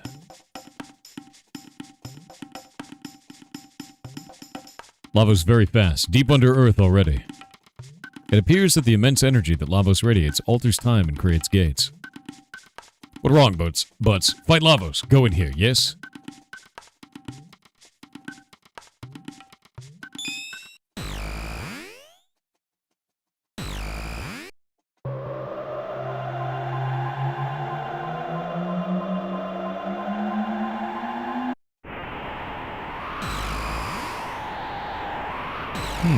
But where have we gone? Time Gyro says, what? 12,000 years in the past? That was some trip. Where's this, Butts?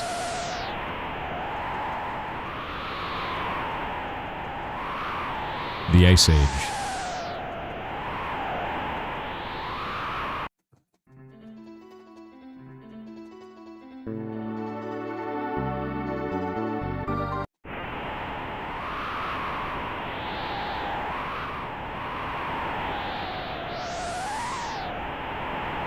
Did we get friendly with Magus? Not yet.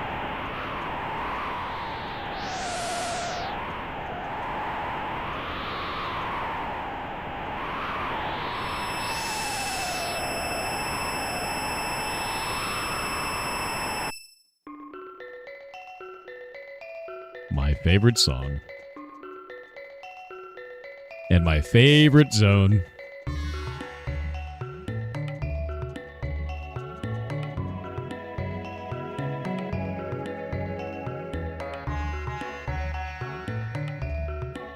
Welcome to Minhasa, in the magical kingdom of Zeal.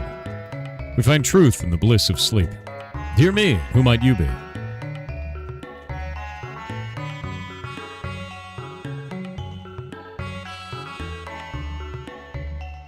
The Queen has sealed the elemental weapons in the Northern Palace. You can see its entrance on the Northern Continent, and no one is allowed in there.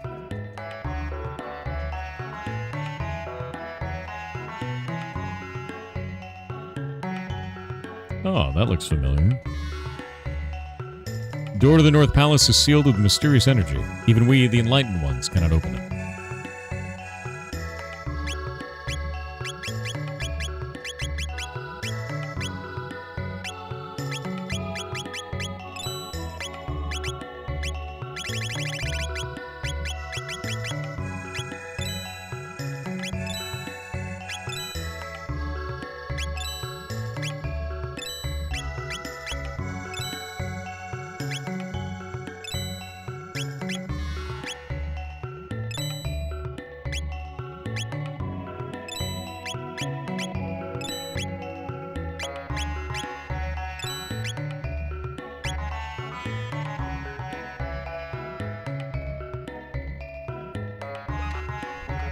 May I help you?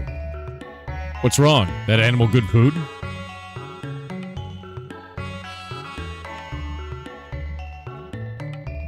The black wind howls.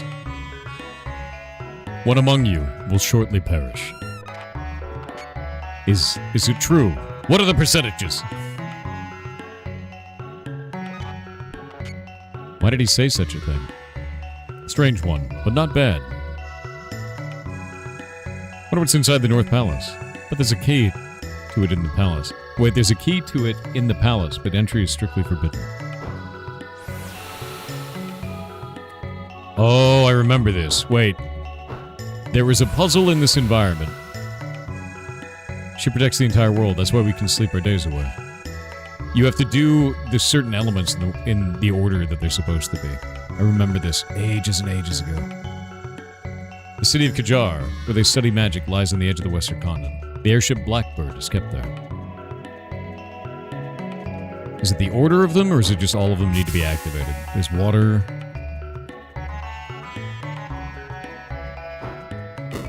There's fire. Welcome to Zeal. Is this part of a dream? Queen Zeal rules our magical kingdom. She's without peer in beauty and greatness. Queen has given us everything. After the king died, she nurtured magic, which has advanced the kingdom. It's like a thing we have to do in the order it needs to be done. Where is it? There's another one, isn't there? Is there a fourth book?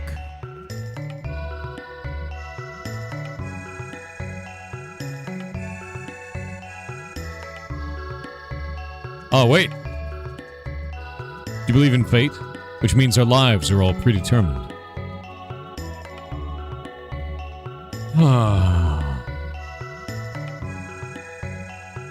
That's a difficult one, right? Are our lives predetermined or not? I'm going to say no. You're right. We're the masters of our own destinies. Speaking of which, I believe there may be a doorway of destiny somewhere around here. The doorway of destiny.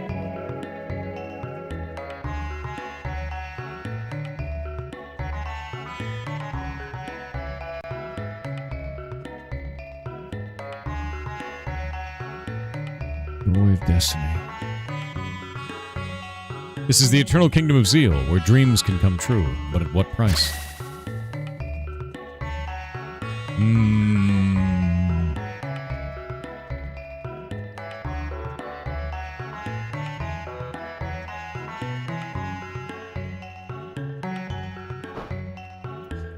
So the order of the elements. And it's only 3 of them.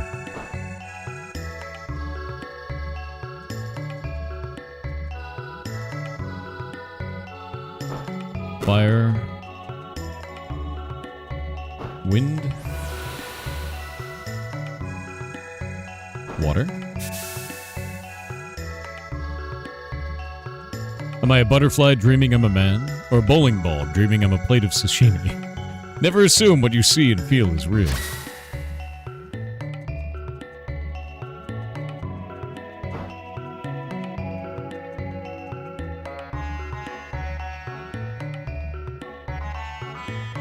I'm Doreen. Seek the hidden path and open the doors of knowledge, each in turn.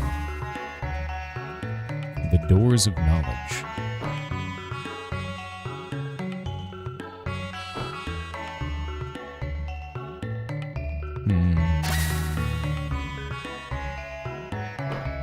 Water. Wait, I understand. Hold up. It's the order of the direction that he goes. So we go fire. Maybe it's not that? I legit don't remember this puzzle.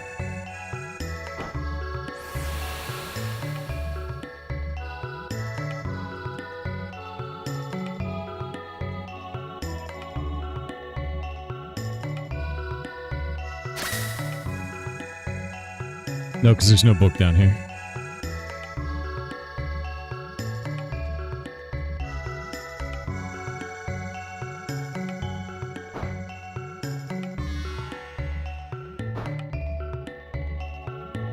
So it's not fire, wind, water. It's not fire, water, wind. He appears at the very bottom first. Doors of knowledge. Books are doors to knowledge. But so are these. Can we activate these? Earth, wind, and fire, probably? There's no earth. It's just wind, fire, and water. With no Tome of Earth, we can't get all 4 elements.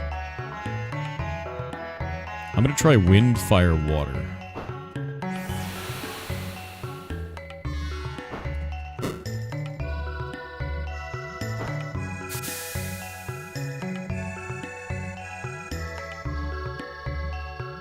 No, it's not that. Let's listen to his hint again.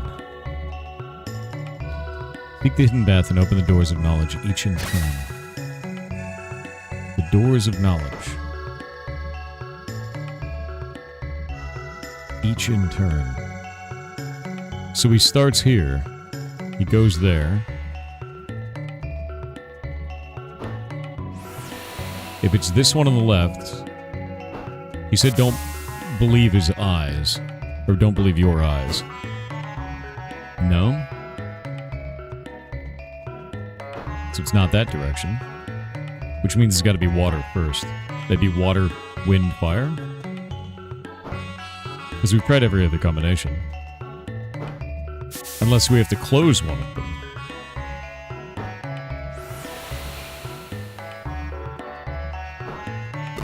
Nope. We got ads and it opened.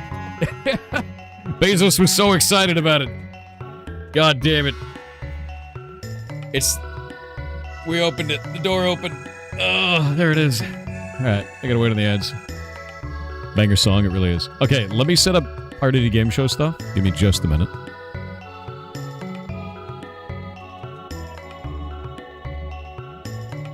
Hopefully this game works this time. Because last time it was not ready.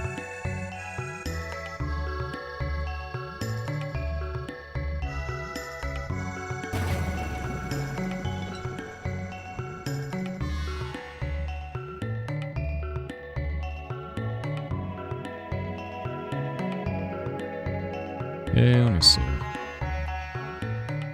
There we go. Installing that. Nice. Add the pigs. There we go.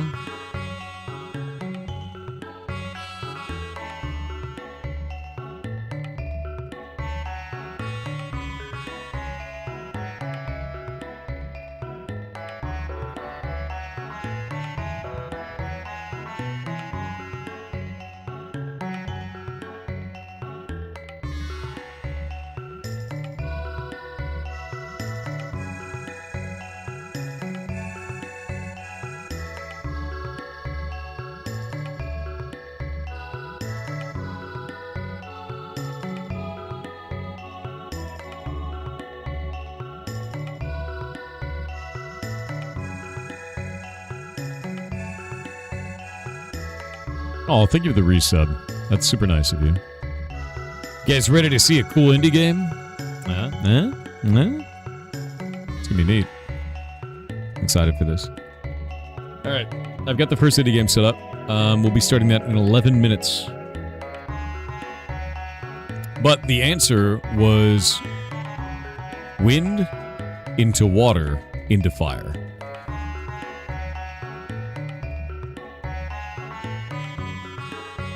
Mystery of Life, Volume 841, Chapter 26. All life begins with new and ends with new. This is the truth, this is my belief, at least for now. And this is a new. The Guru of Reason is gone. Challenge me? Was it Water, Wind, Fire? Wait, you're right. It was Water, Wind, Fire.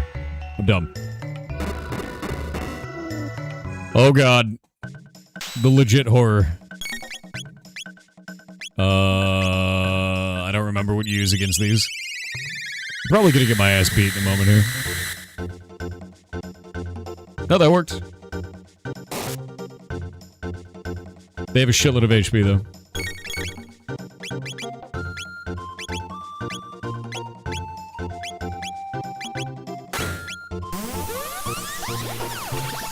News are completely terrifying.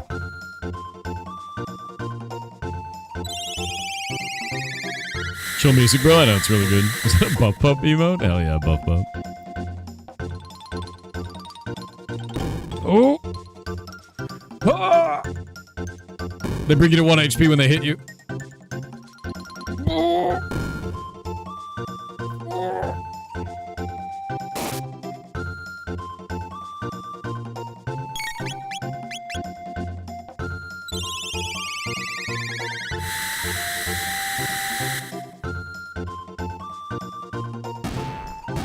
Oh, thank God. Wait. If they're all really close to death, then I can do this. It'll be fun.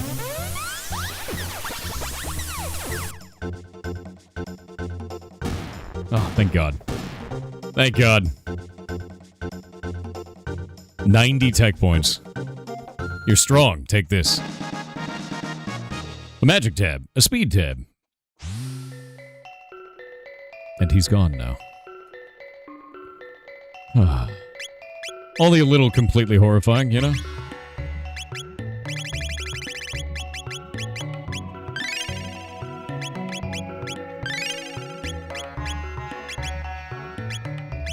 Full on speed. Done. We can swap out the speed belt now.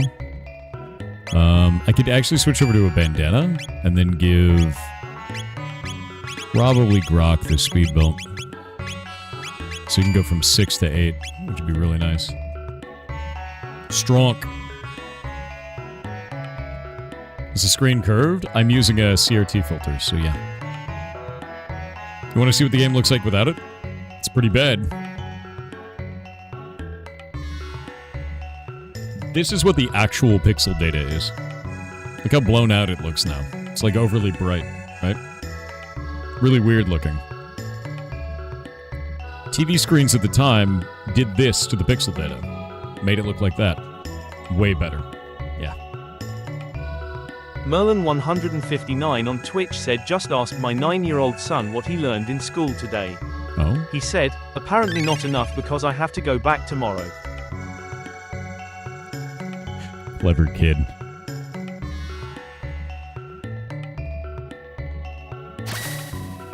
That's very funny.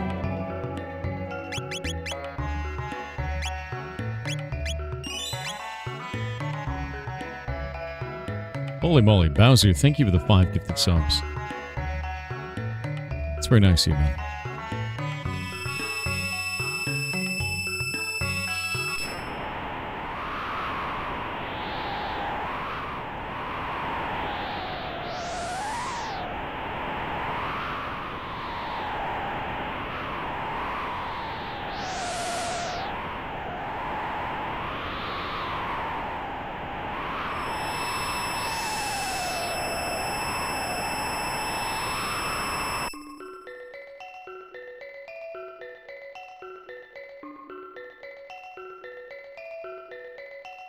There we go.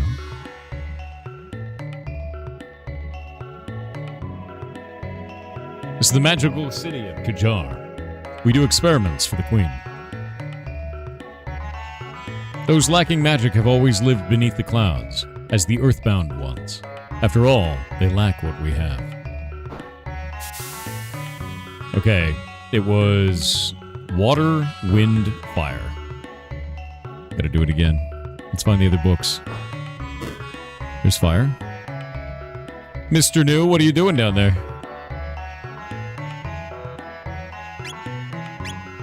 I see. I've got load shields, but I cannot sell them unless the Queen says it's okay.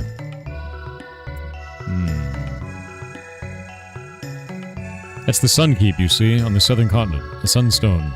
Once, the source of this world's power was kept there. But when we began using our new energy source, it was sealed up just like the North Palace. They claim we don't need the energy of this tired old planet.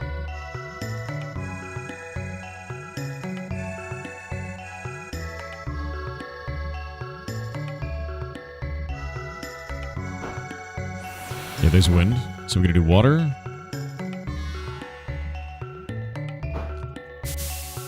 Wind, fire.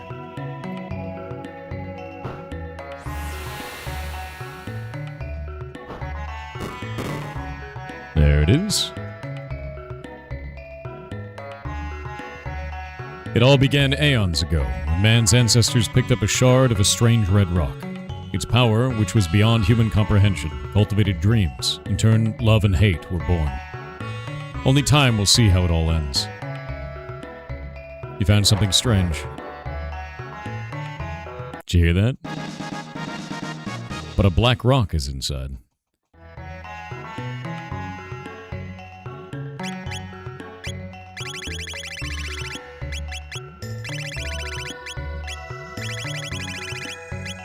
Forget if that's a key item. Invokes the Triple Tech Dark Eternal. Pig's time, 4 minutes. I don't think anyone can wear this right now. I'm pretty sure it's a Magus thing, right?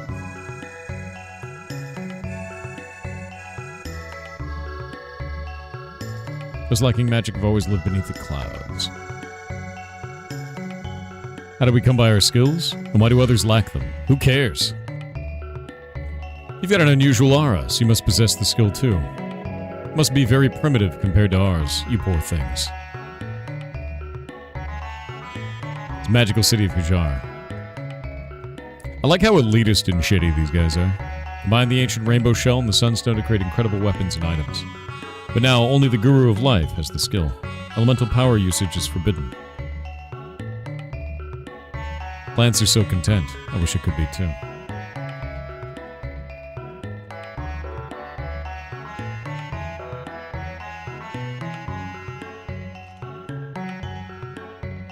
Trying to talk to him.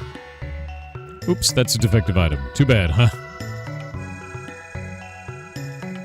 I'm working on a tab that will boost magical skill, but my precious products have been disappearing lately. It must be the naughty new that hid them.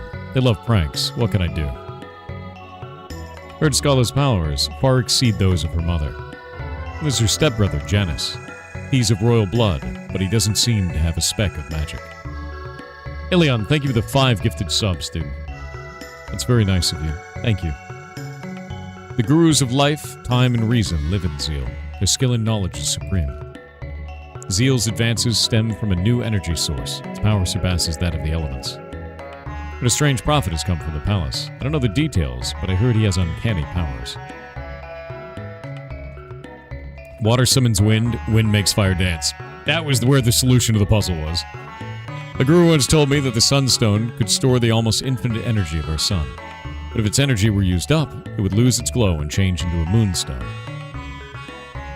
You know, a moonstone can be recharged if you leave it in the sun, but it takes eons, so it's unlikely for us to see that gorgeous glow again.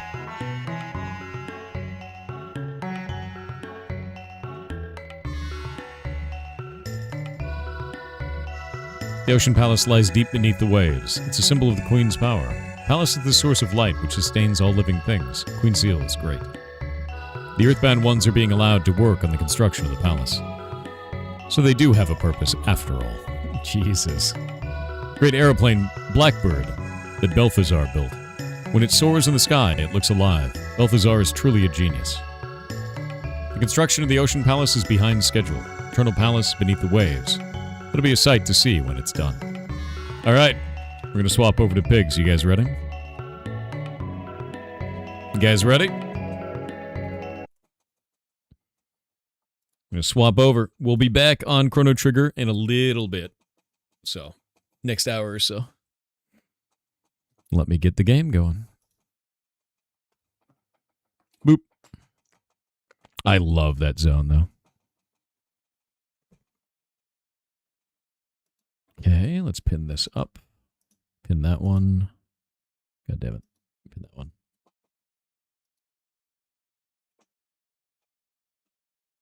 There we go.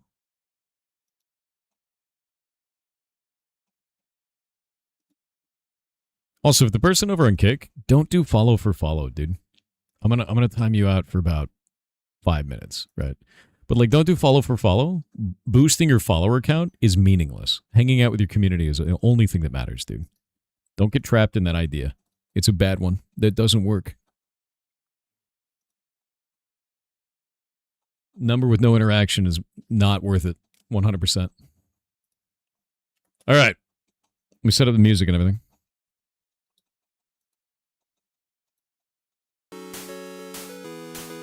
Listen to that.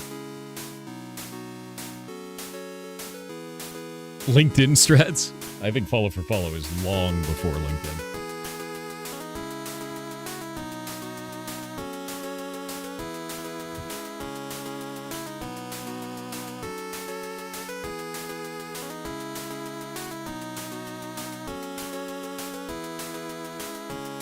Alright, before we start up, I'm going to run the ads now so we don't have them during most of the game. So, one moment. I'm going to use the bathroom during that, so give me just a sec.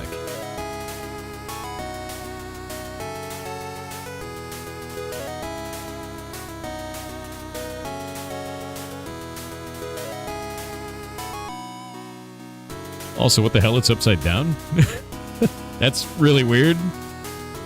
Let me see why that's the case. One sec.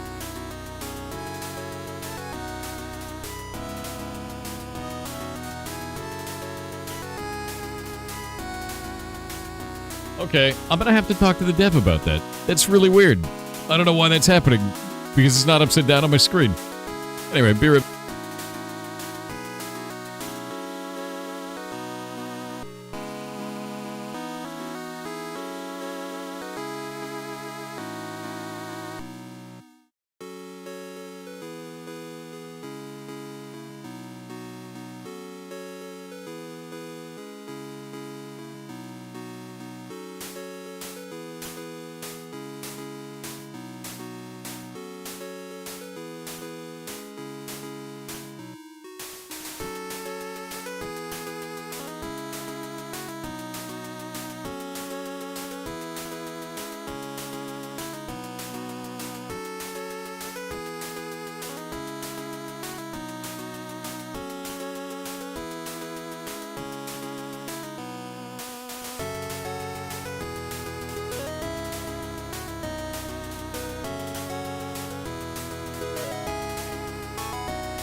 I have returned.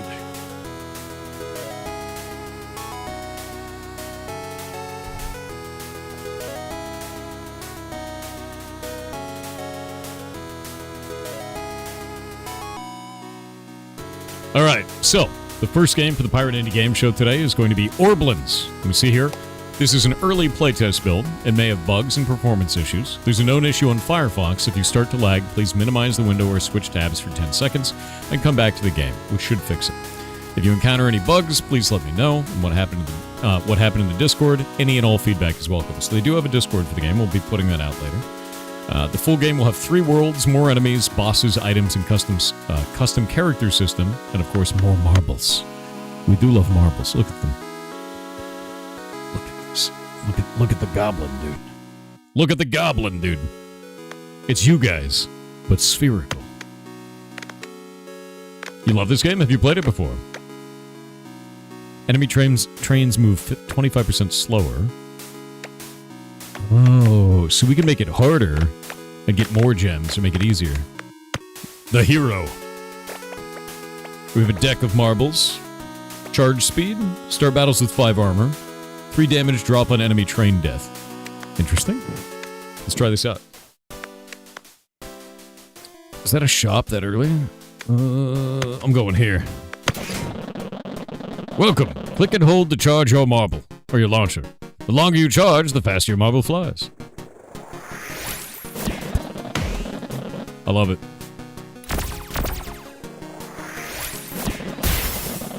Okay, that's sick. Oh, wait.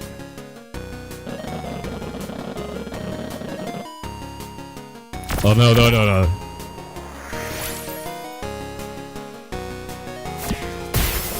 I love that. Immediately. The hero's starting items cause enemies to drop pickups. They give you armor and deal damage to the enemy. Each color does something different when matched. Red and blue deal damage, yellow gain gold, green gain armor. Try and match the green marbles to gain armor.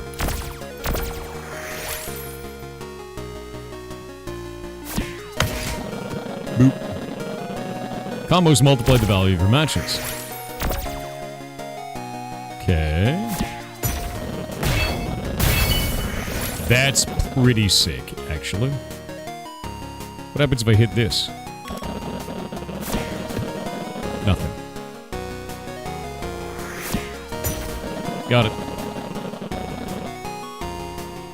Any normal marble that reaches the end portal deals 1 damage to you. Activate your ability by pressing spacebar. Huh. Number of the ability icon matches the left until it's charged again. Got it. So we need to make sure that none of these make it through.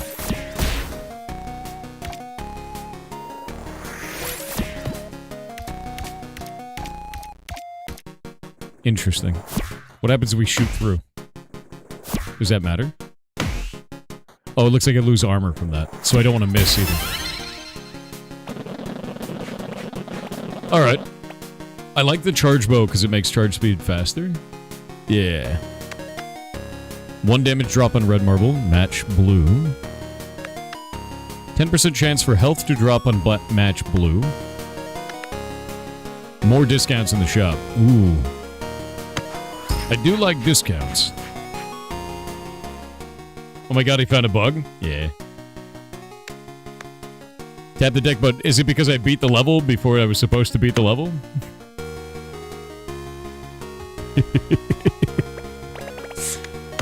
Here, I'll do the tutorial now. Don't worry about it. It's always gonna happen. Gamble. Deal 10 damage, lose 5 gold. Ooh. Deal 2 damage. I'm gonna gamble it. I'm jambling it, dude. God damn it. It's what I always do. What did you expect? Oh my god, look at him. Oh, we have to dodge abilities at the same time? That's sick, actually.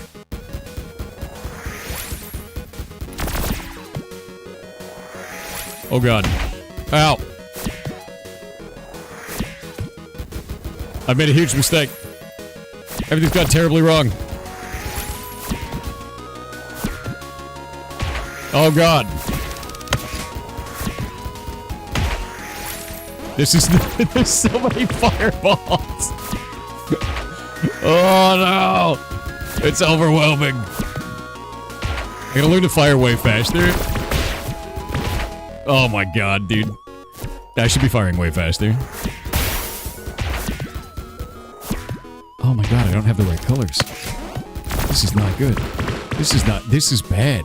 I'm gonna die, dude. Give me a green, man. I can't get a green. We just get blue and yellow right now. Oh, I suck. The reds, oh my god.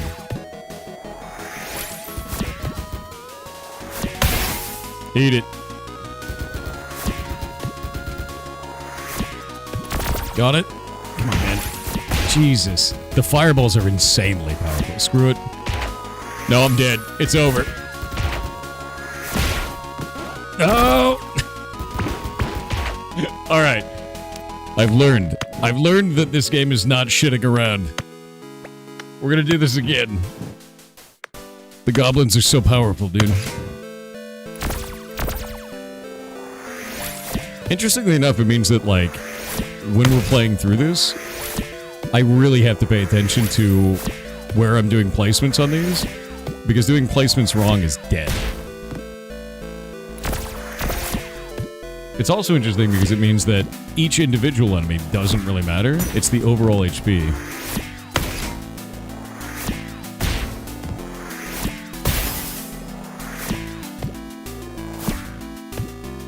It also means I kind of want to wait on some of these to get as much as I possibly can in terms of gold. Kill him off.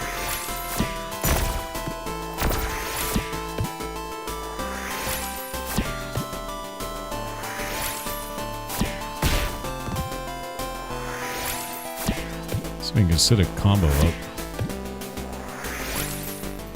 Boop. Get rid of him. Not enough for a combo right now. Give me that armor. There we go, combo. Combos are really cool. 3 armor drop on enemy train death.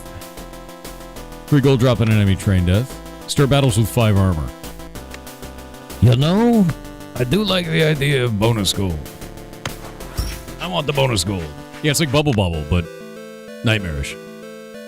Gain 5 armor, but speed up the current train. Heal 1 HP. Gain 5 armor. Ooh. Ooh.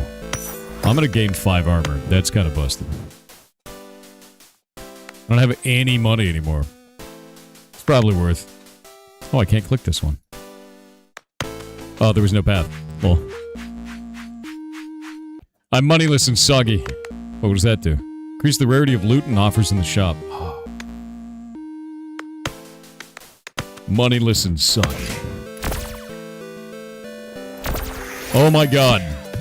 Why are there so many? Put that there. We're gonna combo the shit out of this guy. Oh my god. Why? Why have you done this?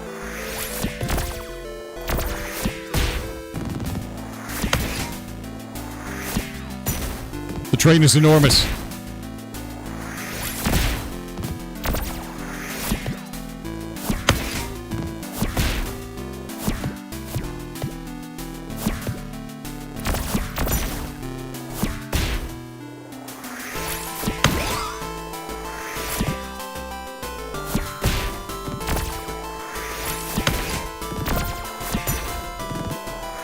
Oh, he broke away. Gotta kill that train off.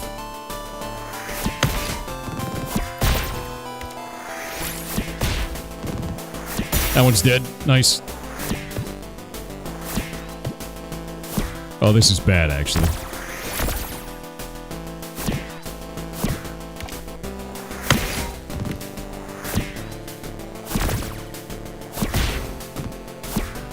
Oh, I missed!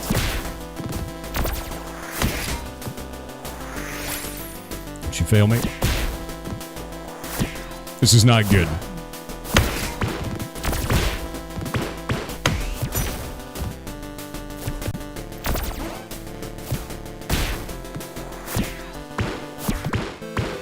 Oh my god, dude.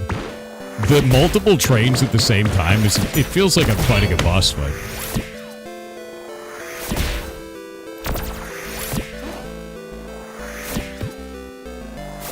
Got it.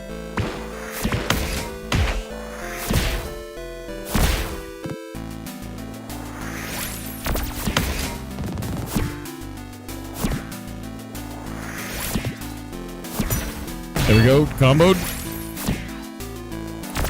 I can't reach it.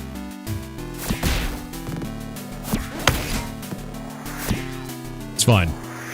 I got the armor to survive. Eat it.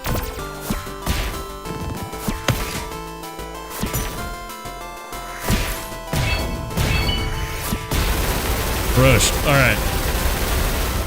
Terrifying. I forgot about the active ability, that's true. It's so stressful. Ooh, drops fall 10% slower? Drops? I kind of want the Ring of Luck, man. Or 1 damage drop on green. Yeah, I'm gonna do Luck. Luck Ring seems insane. Gain 1 armor, shoot a magic missile.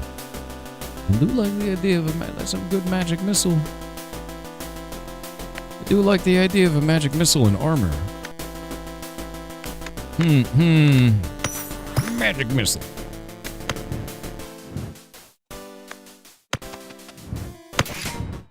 When you kill orbs, they drop stuff?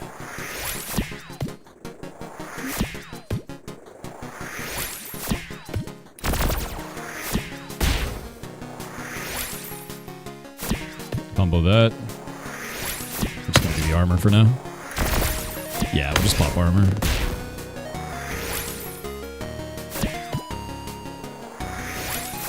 Do that. Come on, come on, come on, come on. Big money!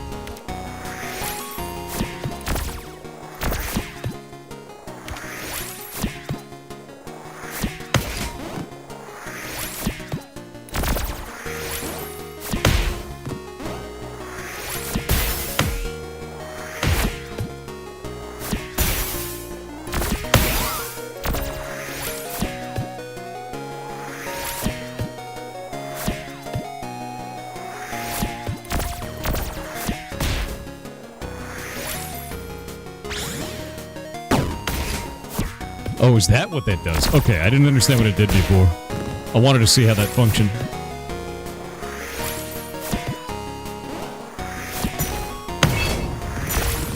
Big hit.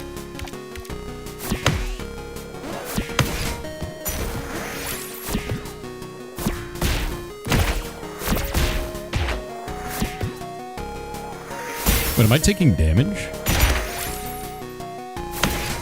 That's interesting. I didn't think I was taking damage earlier. That's really odd. Is there something that happens on this sword? I need to understand where the sword is. Like, what the sword is doing. Yeah, it looks like they're just randomly doing damage to me. Oh, so when they pass the sword, I take extra damage. Alright, that makes more sense. That makes way more sense. I'm probably gonna die here then. I wasn't aware that this was like a they swing at you moment. I thought it was like something else.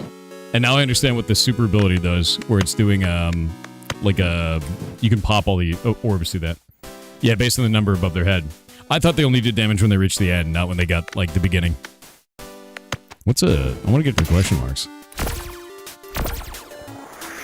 So you really want to stop them before they hit the sword. But if you can't stop them before they hit the sword, then you gotta kill them before the end. Oh, wrong one. God damn it.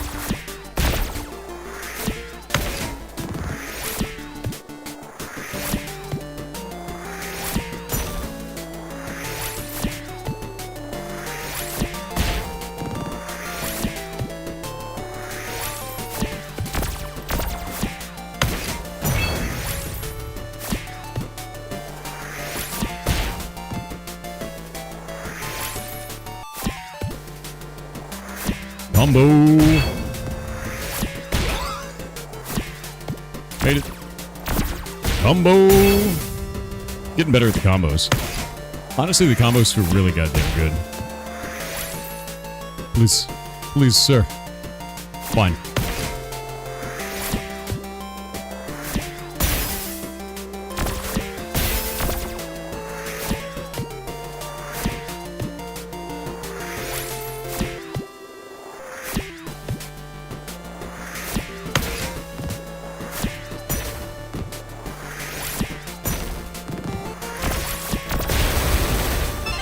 Boom. Yeah, I'm gonna get used to the pickups soon. 5% chance for stun drop on any match. Ooh. 5 armor drop on combo. 1 damage drop on blue marble. I gotta get used to like the basic mechanics first, and then I'm gonna get used to the pickups after that. I'm trying to basically get the muscle memory for each ability, if that makes sense.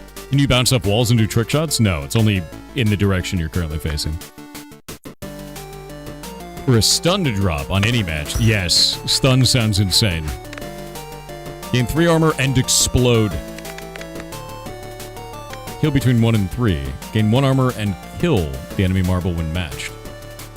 Kill it? Okay. Yeah. Yeah. Let's kill it. Yeah, I'm learning about each one of them. You happen across an elderly woman who offers you a wager. You must risk everything. If you win, I will make you powerful beyond your wildest dreams. If you lose, you will have lost it all. Accept her offer, lose 100%... Ooh, lose 100% gold. I only have 22 gold. This is fun. Woman laughs, reaches under her robes, and hand you a powerful marble. Rain arcane missiles. Fantastic. Typo, oh no? Oh no. That's so evil. The typo. It'll be alright. Promise. You will survive.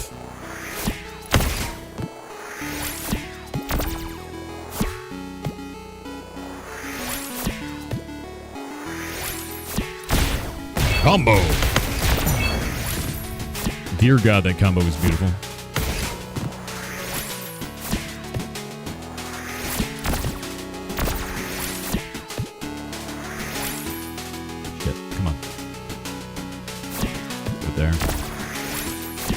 Blue. Read this. Still not seeing these drops yet. There's that.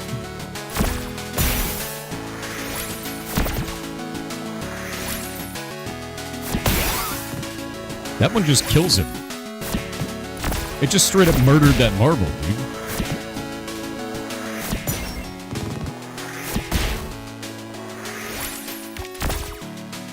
Shit.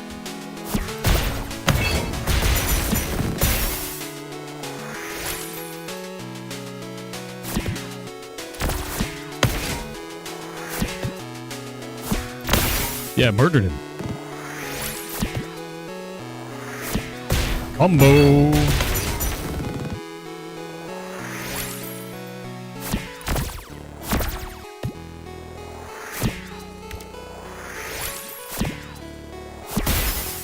Get him.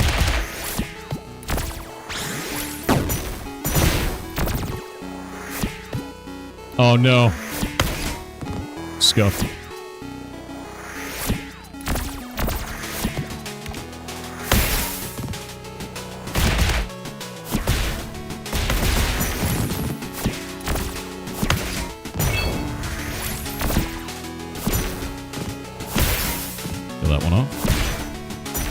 Magic missile is insane.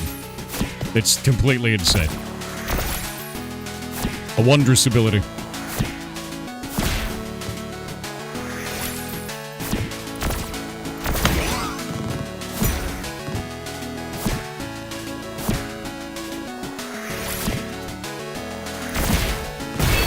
There we go. Beautiful. Magic missile is really good. Get 1 armor per green marble. Wow. Yeah. Yeah. Gain 2 armor and slow the current train. What's my deck look like?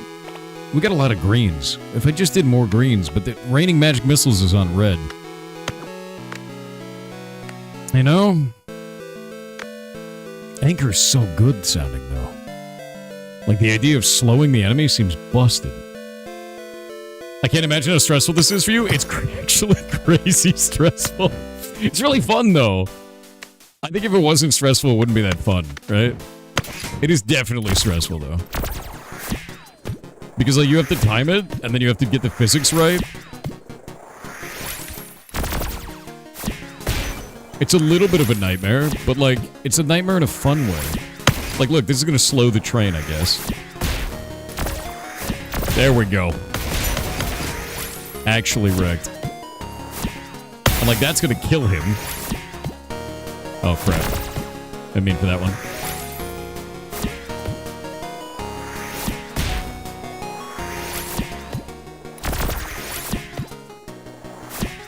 Do that. That one's dead. Look how slowed he is. Oh, does it just stay on him the whole time? That's what Anchor does? Oh my god, it's amazing. Anchor is insane. I didn't think it, like, debuffed them permanently. That's actually freaking awesome. So the more anchors I have, the nastier that gets. See, debuff ends up being really good. I do like me the debuffs.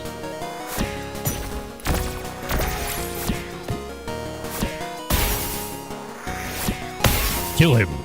Instantly dead. Yeah, Slayer is nasty. Nasty. Wait for it. Wait for it. Wait for it. Magic missile.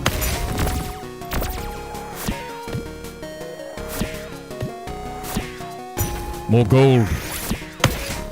Combo. The combo feels great, by the way. That's such a cool feeling.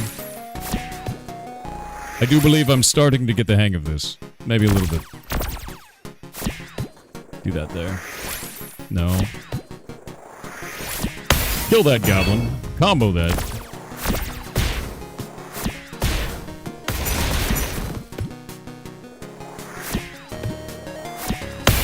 Pop. Anchored. Throw it away. Throw it away. Victory. Magic beans. 1 gold drop on yellow. So, where do the drops appear? Are they along the bottom? Because I'm mostly paying attention to the top. Ooh. 1 free reroll on the loot marble offerings. 25% stun on drop on blue match. They just fall from the orblin you killed? Okay. How could I not take the loot goblin? Yeah, you have to collect the falling stuff as well. The stun is enormous, but dude, a loot goblin. Deal 1 damage and take 1 health. Oh, the red. I don't have enough reds. Oh, but I have all these greens now. Okay, hold up. If I get to a stun, I already have 4 greens, 1 of which insta-kills, 1 of which slows. Right?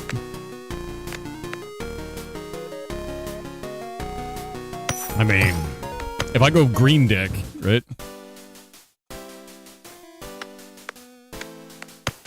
Maybe that'll be worth. Maybe it won't be worth, though. What if I imbalance? Oh shit, they're faster here. Magic missile. Oh my god, board clear. Hilarious.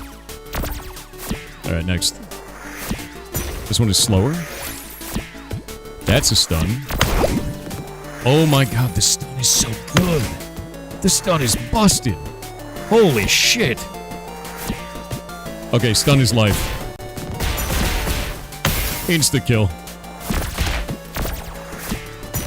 Combo.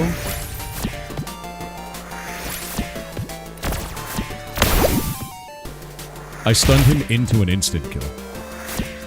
Because that's not OP, right?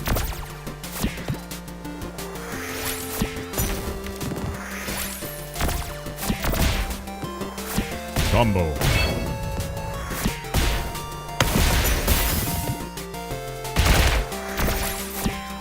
Alright. Now I'll start doing the pickups. Now that I've gotten the hang of this, the basic mechanics, now we add the next piece.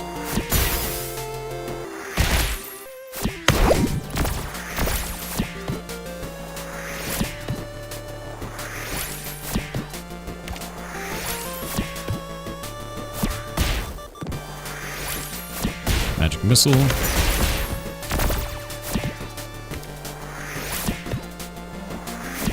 Comboed.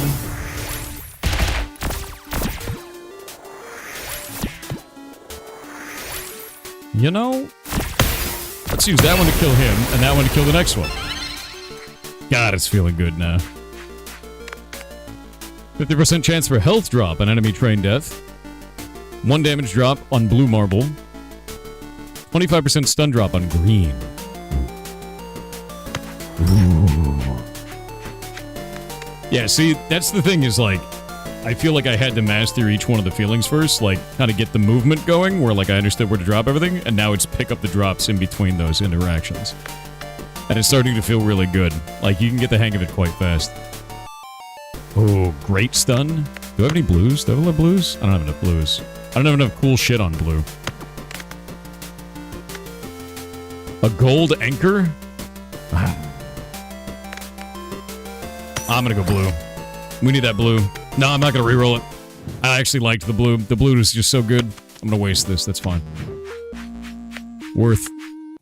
I feel like I don't have enough gold between these because I just keep getting the good ones in my run. You know what I mean? Yeah. Gold is gold. I do like gold. Gold is nice. I've got a boss coming up, though. Wait, I could have skipped the boss by going up left? That's insane. Like a mini-boss? I wouldn't have to deal with one.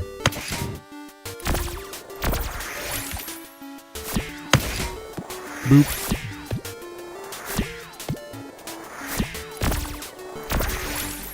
Please, sir.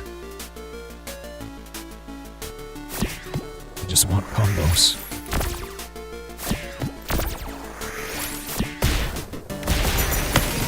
It's beautiful.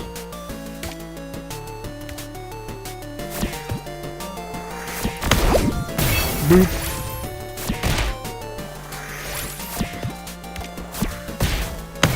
Boop.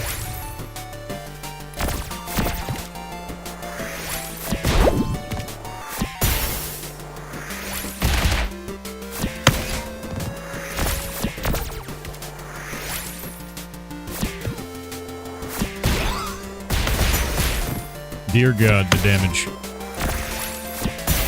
That one's dead.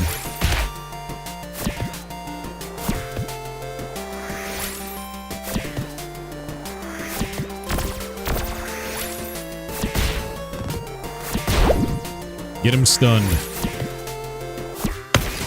Get a bunch of really good hits in. That one's stunned now. Come on, get out of the way. Get out of the way.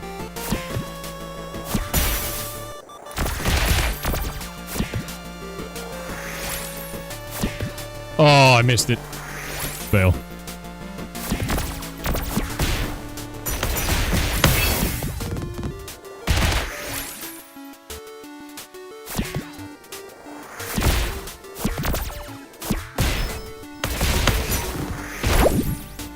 Magic missile.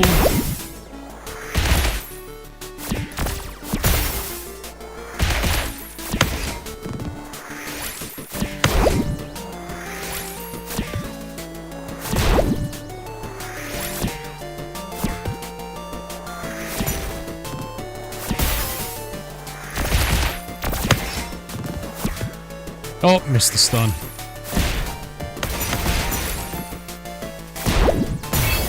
Combo. Honestly, the amount of stun that I have right now just makes this really crazy. Yeah, hell yeah, dude.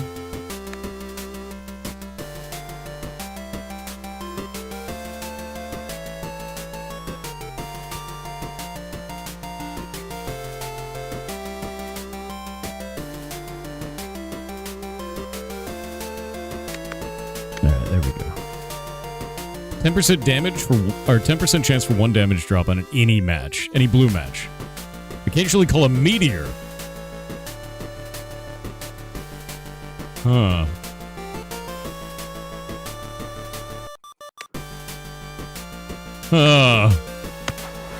Meteor. How could you say no to a meteor? Magic missile on gold? No, we're not losing 3 gold. That's terrible. Magic missile on gold. Yeah, I like that. We didn't really have anything good in gold. Alright, man. We got a choice. Mini-boss or mini-boss? I think I'm gonna take the mini-boss, personally. Oh god, he's terrifying. Oh god! Alright, man. That's not very cool of you. You know, mostly because it's fireballs. Ow. Rude as hell, you know? Get meteored. Oh god. Where's the collision box around me? That's the thing that I'm trying to figure out right now. So I could do bullet dodging at the same time.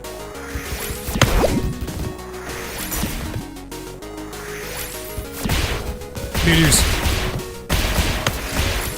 There we go, combo.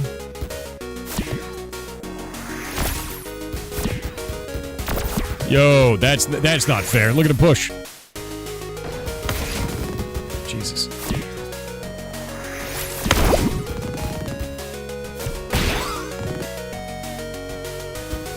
God, there's so many.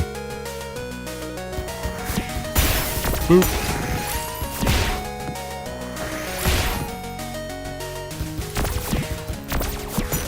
So many bullets. Come on, man. Anchor that one. Magic missiles. Oh, took damage when I tried. Eat it.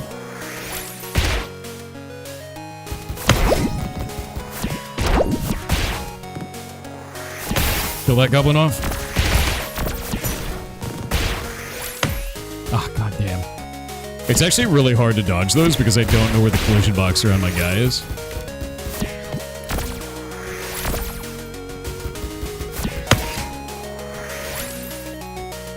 I think it might be my whole marble, which is enormous, by the way. Kill that one.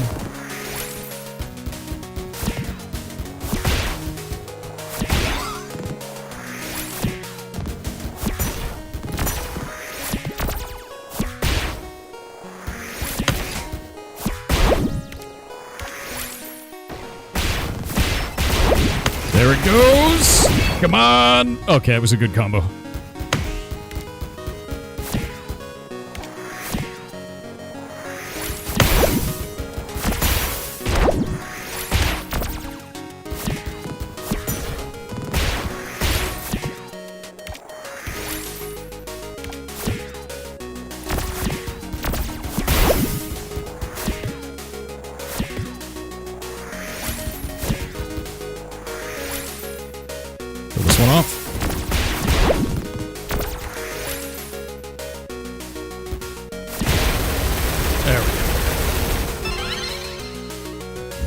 Your game is very stressful.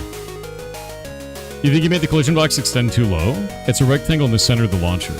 I would love to have some kind of like a visual, like know where it was, because I'm struggling to find out like where can I thread the needle around the guy. Kind of reminds me of like, what other bullet heaven kind of games? There's our bullet hell kind of games. Yeah, it's just like, I don't know where it is to dodge, but I'll figure it out. I'll learn it over time. Immediately gain 100 gold. 9 damage drop on enemy train death. Whenever you take damage, deal the same amount of damage to the enemy. I'm gonna do 9 damage drop on the train death. That's crazy. Bollock Spit had a great way of showing it. Oh, you're right. It did. Yeah, Bollock Spit is a really good choice for that. I'm really liking the magic missile, to be honest with you. Shoot a magic barrage. Yeah, magic missile's getting really good use. Yeah, like a hitbox indicator or something like that? Like a little circle? Something like that. But I will get the hang of it.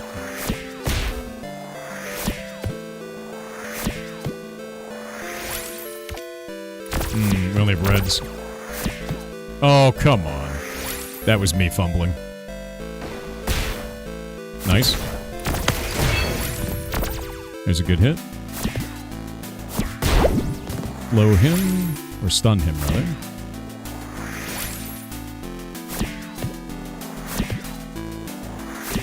Get some magic missiles out. There we go. Bit of an awkward magic missile, that one.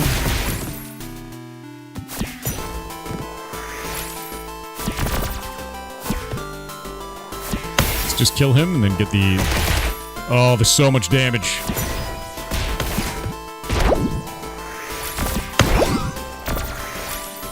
Interesting that they didn't count for any train, because it wasn't part of one. You know? Longsword doing work, dude.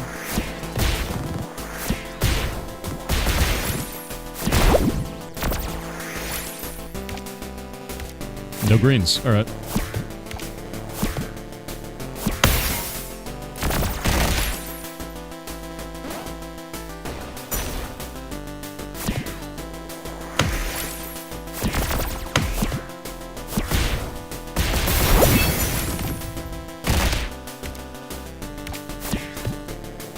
Missed it.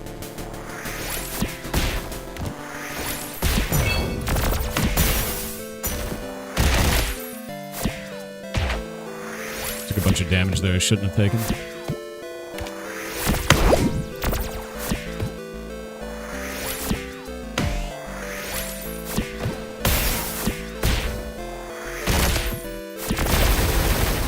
Got it. Oh my god. 1 damage drop on yellow marble match. 5 gold drop on combo. 10% chance for 1 damage drop on any match. Just drops all over the place. Sounds really good. Yeah, sounds really good, man.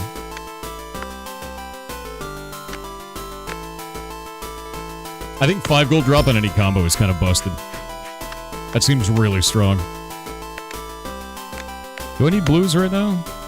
I got 4 blue. I got 3 red. I need more red. I'm gonna reroll. Magic Missile 1! Ooh, and a heal. I don't have any healing. And I'm only at 84 HP, so I'm gonna go with the heal. And I'll probably take the Magic Missile as well. There we go. Time to fight a boss. Shit. Sir, do you need those? Do you need all those fireballs, sir? I feel like you don't, you know? I feel like that's not necessary. Okay, we're gonna put this here. We're gonna put that there, because that's gonna kill him anyway.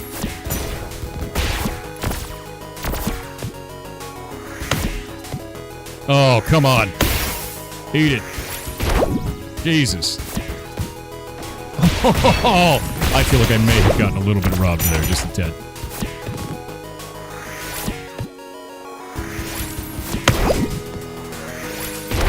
Stun that out. Jesus, I'm getting owned here. I do not have a good... Screw it. Get rid of that. We need healing. There we go.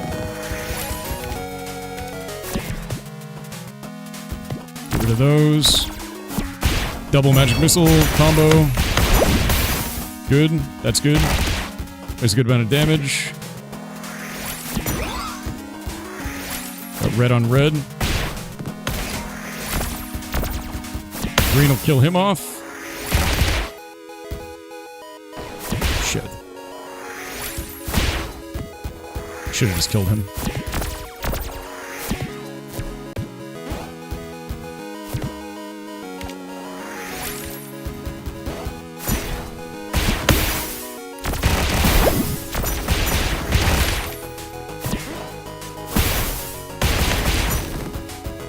Perfect.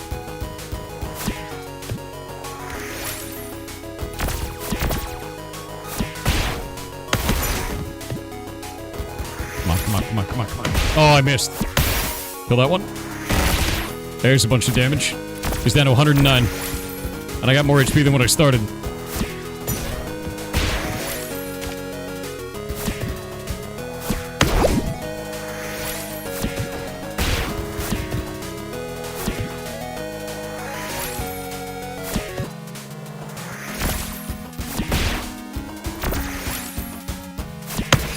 Anchor him. Come on. I don't have any reds coming up. Nope, I'm gonna take the hit. It's gonna suck. Oh, damn. I missed. Not what I wanted.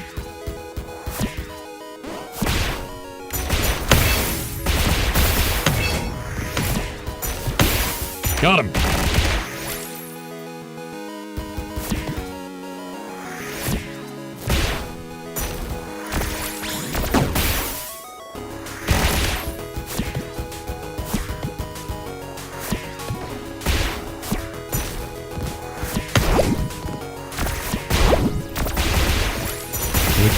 Good.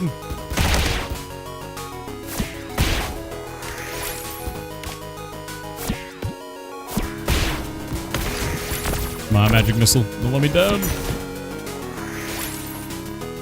We got no bloom. Eat it. The final combo. It is over. It is over. Hey, your game is hard.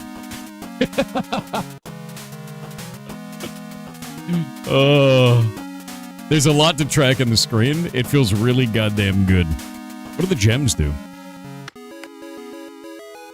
How do gems work?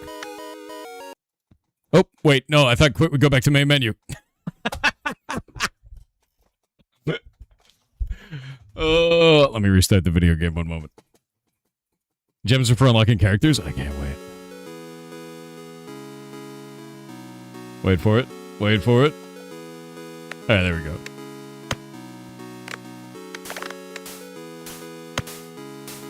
Oh, I need 53. A deadly assassin who kills for hire.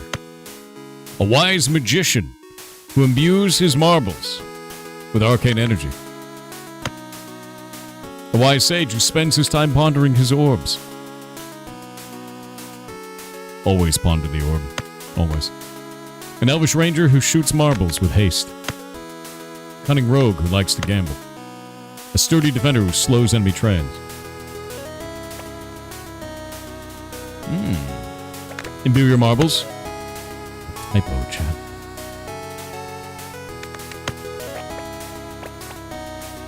Pondering orb. While charging your launcher, enemy trains move 50% slower. That's crazy. That's actually insane. So whenever you're charging, they move 50% the speed. Alright. Ads.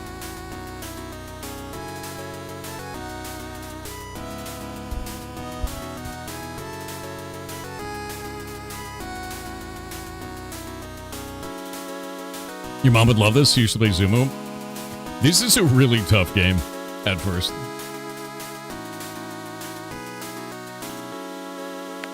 Like, I'm actually really impressed with that. It's quite fun. We'll look at the custom one, too, in a moment.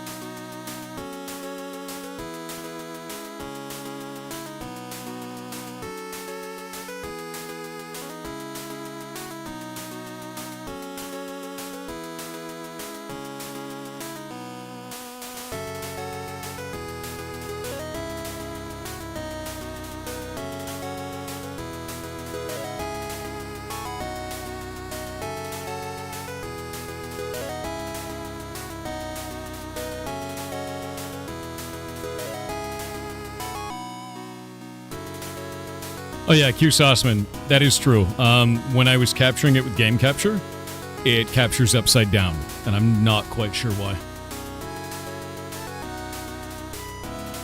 Yeah, I've seen that before in games in the past, but I don't remember what causes that.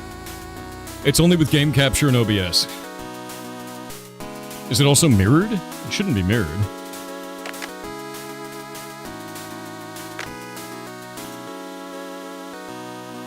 Ah, wait. Hold up. So, when we first started capturing the game, it did do this. I'll show you. It's only on game captured, too. So if I flip vertical, this is actually what it looks like, and you can see my mouse on the screen. It's in the top right corner right now, right?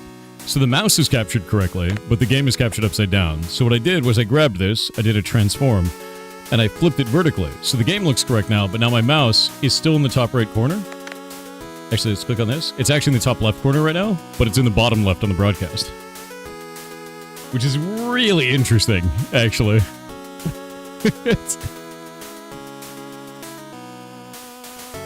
Yeah. Thank you for the hotfix. I need to investigate what causes it. No worries at all. Let me see if I can actually do this.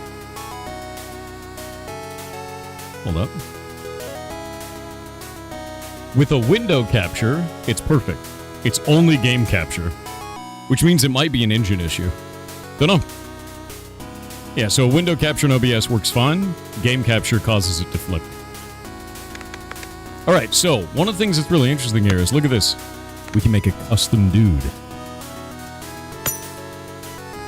And the less HP we have, the more gold we start with. This dude starts with 100 HP and 25 gold. This dude starts with 50 gold. Wait. We can start with 100 HP.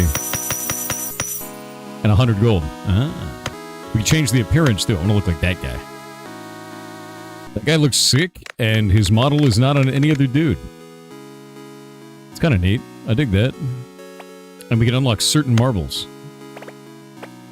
Oh, dude, they cost points. Okay, so the gems can also go to unlocking these. That's really interesting.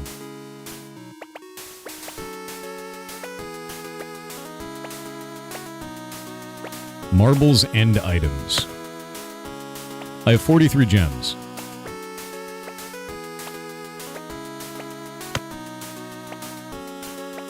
Red 5.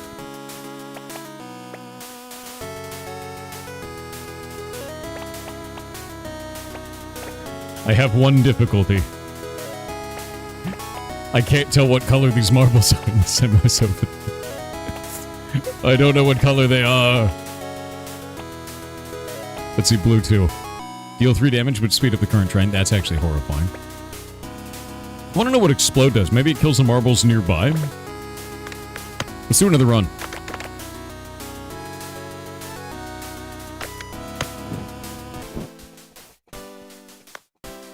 I'm gonna go that way. Sir?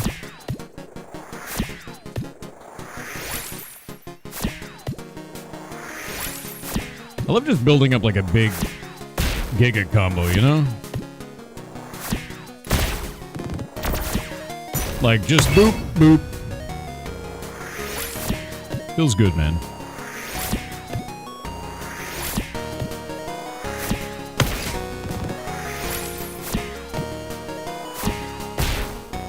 I guess we'll kill that one.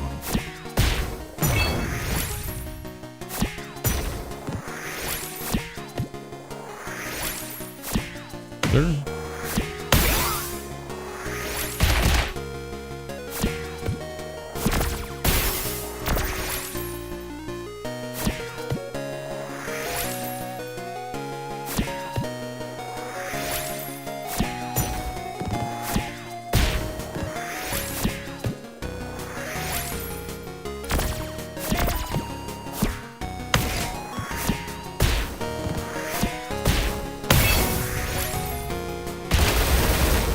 Crushed.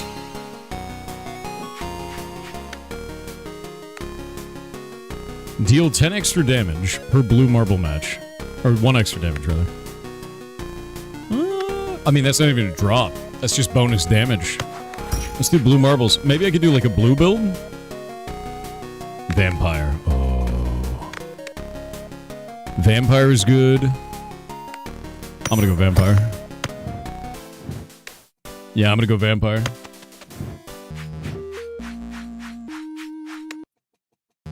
You think blue and green are very close? I don't think so. Doesn't feel that way to me. 50% chance for health drop on enemy train death. 1 damage drop on blue marble match. So we already have a blue marble match damage, and we can get another blue marble match damage. I'm done. Time for a Giga boss. Wait, is this not a boss? Oh no, it's a normal one. Oh, no.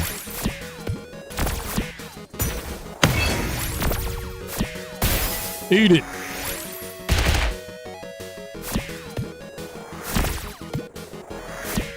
Oh, you. Oh, he pushed it.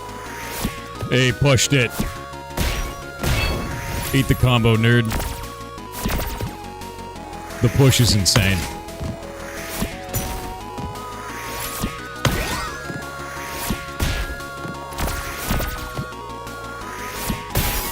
One's dead.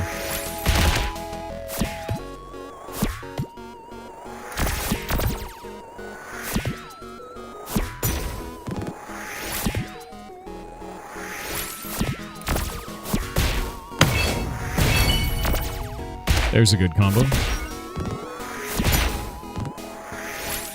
on, come on, come on, come on, come on.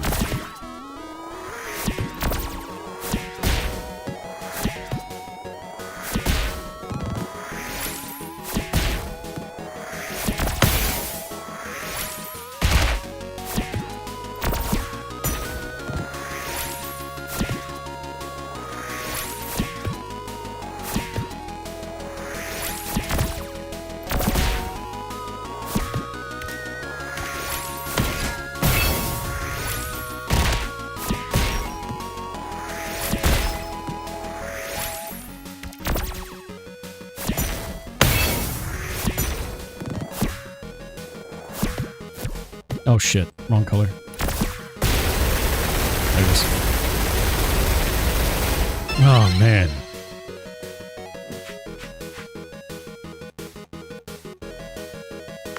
Alright, let's see. Deal 1 extra damage per red marble match. You know, the 10 armor start is kind of legit. But the 1 extra damage is forever, my dude. We're covered in rings. Ring of attack, ring of magic. Anchor. Magic missile. Oh, I don't have enough gold. Shit. What do I have? Okay, we need more yellows. That sucks. There we go. Yeah, ring of ring. I can't buy anything, dude. I'm so poor in gold.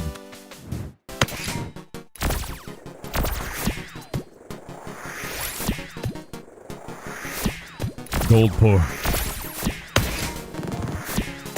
Anchor him. Didn't work. Kill that.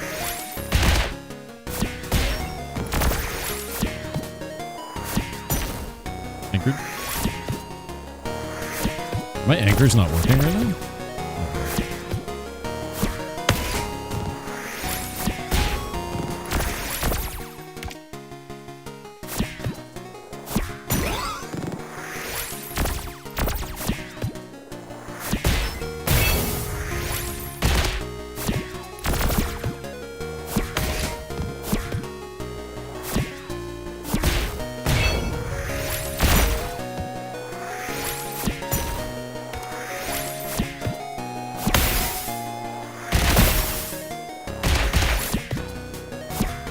Love that you can, like, store one of the balls, too.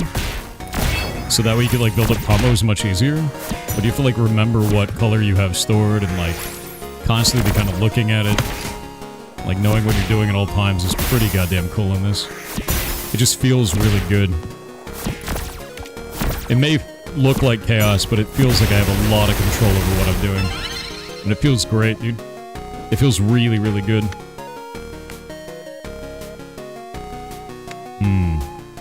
Charge speed. Double bow? What does that do? What does it do? What does it do?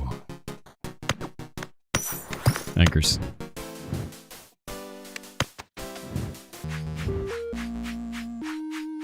Mercenary 1. Deal 1 damage.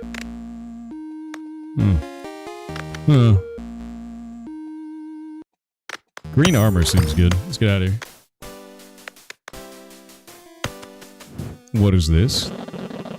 You encounter a golden altar that you did not know to imbue wealth in those who offer a piece of their life. 10 gold sacrifice, 5 health. My bones! You offered your blood and received a reward. Wait. Oh, it didn't let me do it. You have nothing left to offer. That's not true! I still have 5. You always gotta check, you know, you gotta know. Hey, wait, I don't have any way of healing. Wait, are those going off the screen? Oh, this track is insane. Hold up.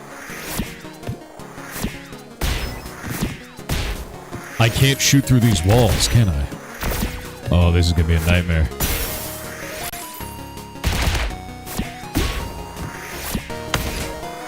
One HP. All you need is 1. Oh wait, it's time for the dev, chat. It's time.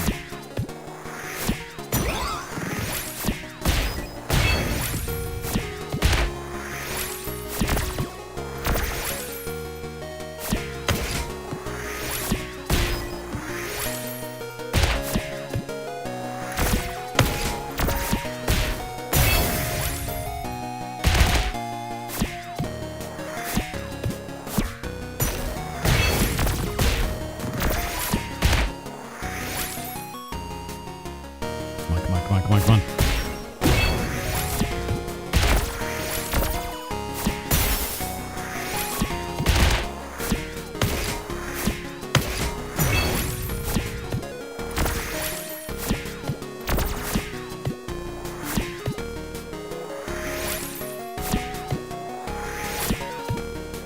This is it? Always live, never die.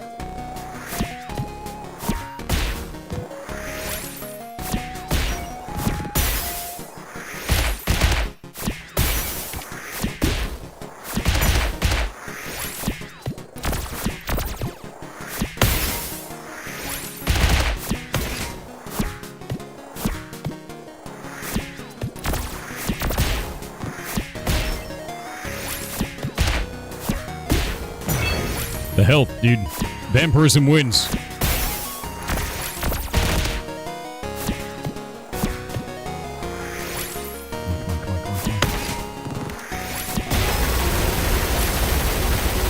Always live, never die. Alright. If it's already an hour, it's over? Oh no, dude, this is rad. It's a very cool game. Alright. Let's turn the music down.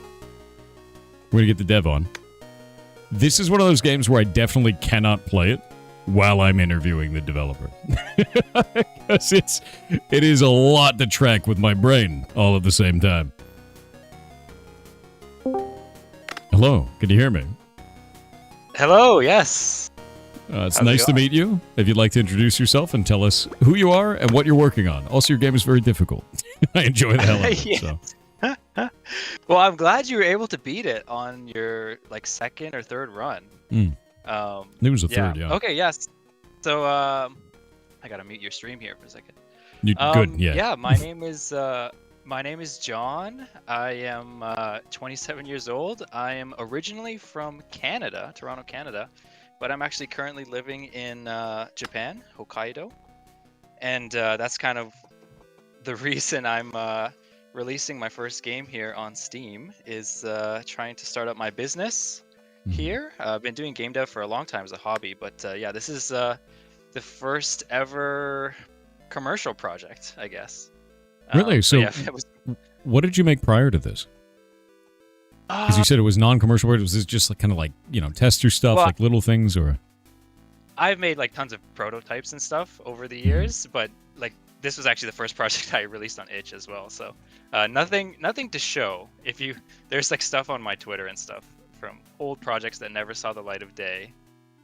But yeah. So with that in mind, you've got all these old projects that you did, nothing that was commercial or anything like that. Why Orblins? What made you want to make this one the commercial one? Yes. Okay. So I had done a lot of ideation, and I really like roguelikes.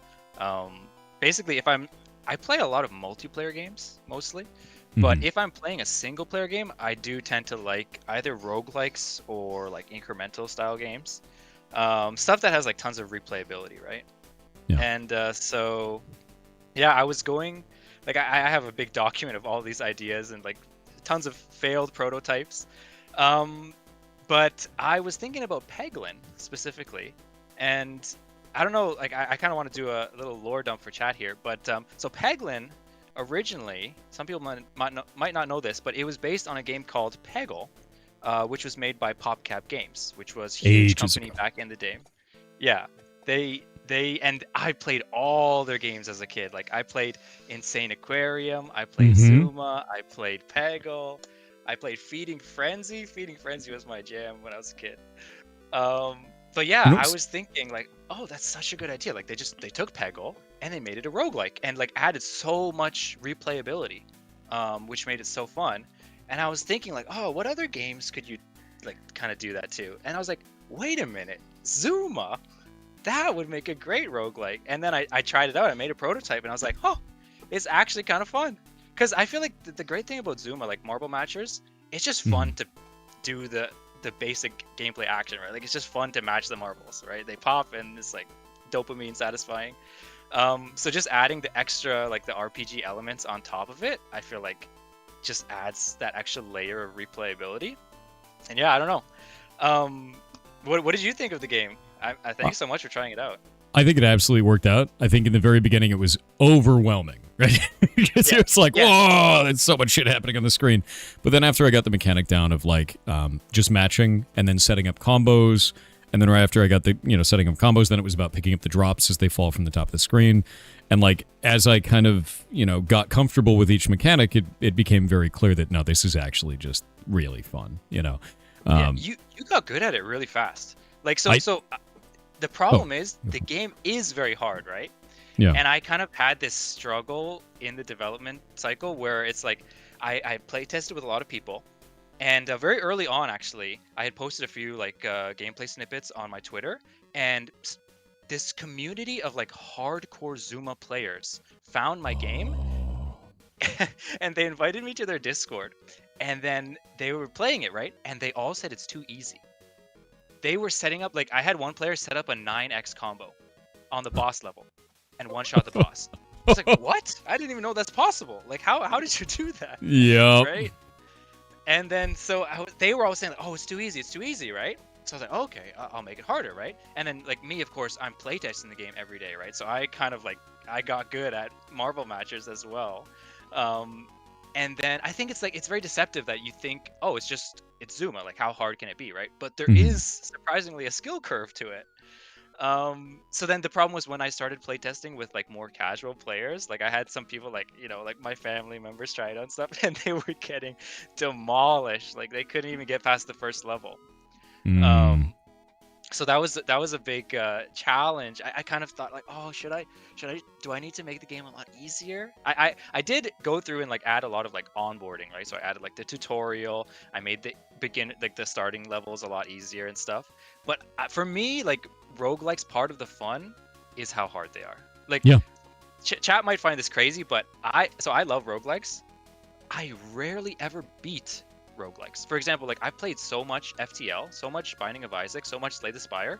I don't think I've ever beat any of them. Like I've never beat the final boss of any of them. So many runs just end in failure in those, but it makes it so that when you do finally win it, it feels really goddamn good, right? And like that's Yes. kind of how it felt on this. Is like once I started to get the hang of the mechanics that you put down, it felt really compelling. It felt accomplishing. Like I was accomplishing something in the game, which I think that a lot of games kind of lack that right now, like a little too handholdy on stuff. So like I think you're onto something here for sure. It is difficult. It's tough, but it's tough in a way that's like, no, I got to get better at it instead of it being unfair, if that makes sense. Yeah. I hope. Well, that's the intention, right? Like, I hope people want to come back to it if it's challenging and not, oh, this is too hard, I'm just gonna not play it, right? But I think that is one of the potential downsides of making it too hard is a lot of players may bounce off it. I would love for you to check out a game on Steam called Luxor Evolved. Luxor? So Luxor is actually like back in the day there was Zuma and there was Luxor, and those are the two big marble matchers. So Zuma, the thing is you're in the middle of the screen, right? And you're shooting around the edges. You're the little frog. Luxor is you're the launcher at the bottom. So I always tell people my like Orblins is a Zuma roguelike, but technically it is more It's Luxor. a copy of Luxor. Yeah.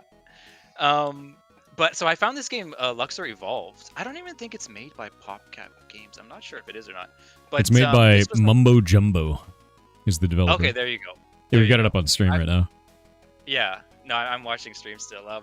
Yeah. So actually, wait, yeah, they've made a lot of this. I guess Mumbo Jumbo made Luxor, and then PopCap made Zuma. Okay, that makes sense. PopCap But anyway, was yeah, so- everywhere before. You know what's weird?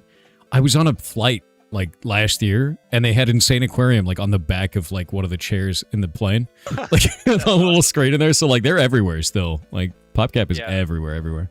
It's Oh, weird to see that from the old Flash games to that. Yeah. No, they were dominating the Flash game market in the day, right? Yep. That's why so many people said that their mom played Zuma, right? Like so for me it was my aunt. I used to actually play a lot of games with my aunt as a kid, and so she introduced me to Zuma, and she used to play it a lot. But yeah, so Luxor Evolved, I saw this game, and it's so high octane, like the action is crazy in it, right? And I was like, I never would have expected you could get this kind of feeling from a Marble Matcher game.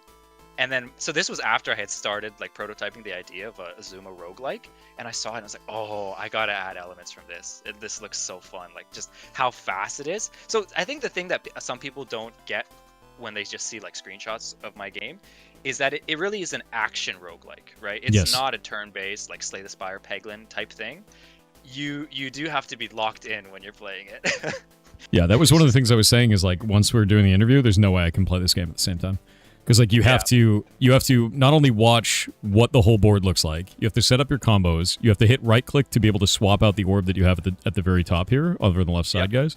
And so you're constantly matching and saving, and you're like, I don't have enough of blue in my whole stack, so I need to save a blue up here just in case, like all of that the whole time. And then also picking up the drops as they fall to the bottom. So it's a lot of like a lot of active movement and planning, which is really cool and like definitely feels awesome, but is very difficult to do when you're talking to somebody. 100%.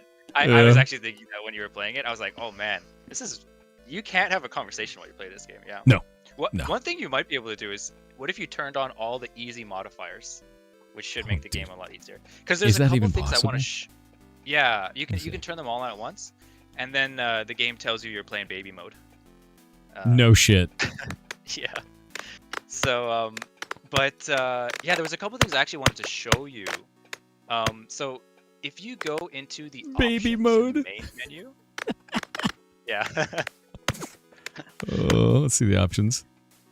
Yeah, so if you go into the tools. options in the main menu and then turn on developer tools, yes, turn that on, and then go back to the character select screen. Yeah. And then hit 9 on your keyboard. Nothing has happened. Okay. Oh, it's giving me gems. A billion that gems. gave you 10 gems. There you go. Okay. So now you can unlock any of the characters to try them out. So they all have different active abilities. Yeah, this is crazy. So shoots marbles with haste. 3 sets of. How do these apply? Because is it additive? Is it multiplicative between these? Like, if you get the same charge bow over and over. It's like Risk of Rain, where it's like it stacks, but each effect is slightly less because it's stacked. Okay. That's cool. Yeah. But if you get 5 of the charge upgrades, you actually shoot marbles instantly. Really? Yeah, it kind of changes. So there's actually a item duplicator in the shop. So that was kind of I was intending for players to figure that out. Is that okay? You can pick Ranger, then go into the shop, duplicate your charge item, and then you can quickly get the instant shot. Demon mode. You can get demon mode. So I personally am unable to beat the game on demon mode. If you put all the hard modifiers on, I can't beat the game. I've set it to baby mode now. Yes. Yeah. Fantastic. So maybe you can not focus as much on the game while we talk. But let me do this. There we go. Yeah. No, the other thing is, okay, so developer tools are on. If you press 7, that should bring up your hitbox. Oh, that is incredibly helpful. I actually wish that was a feature in the game, just like as an option, because like dodging fireballs was really tough. Because I don't know where I'm going to get hit, I was watching you play, and I was like, you got hit a bunch of times. I was like, no, he shouldn't have got hit there. That was kind of BS. So yeah, I think I need to rethink the hitbox. So originally it actually was different. I changed it just last week. it was a big circle around the launcher, and I was like, no, this doesn't feel good because there's Feels like, weird. areas. Yeah. So then I changed it to like only the center of the launcher, right? It's like a rectangle, but it still doesn't look like it's.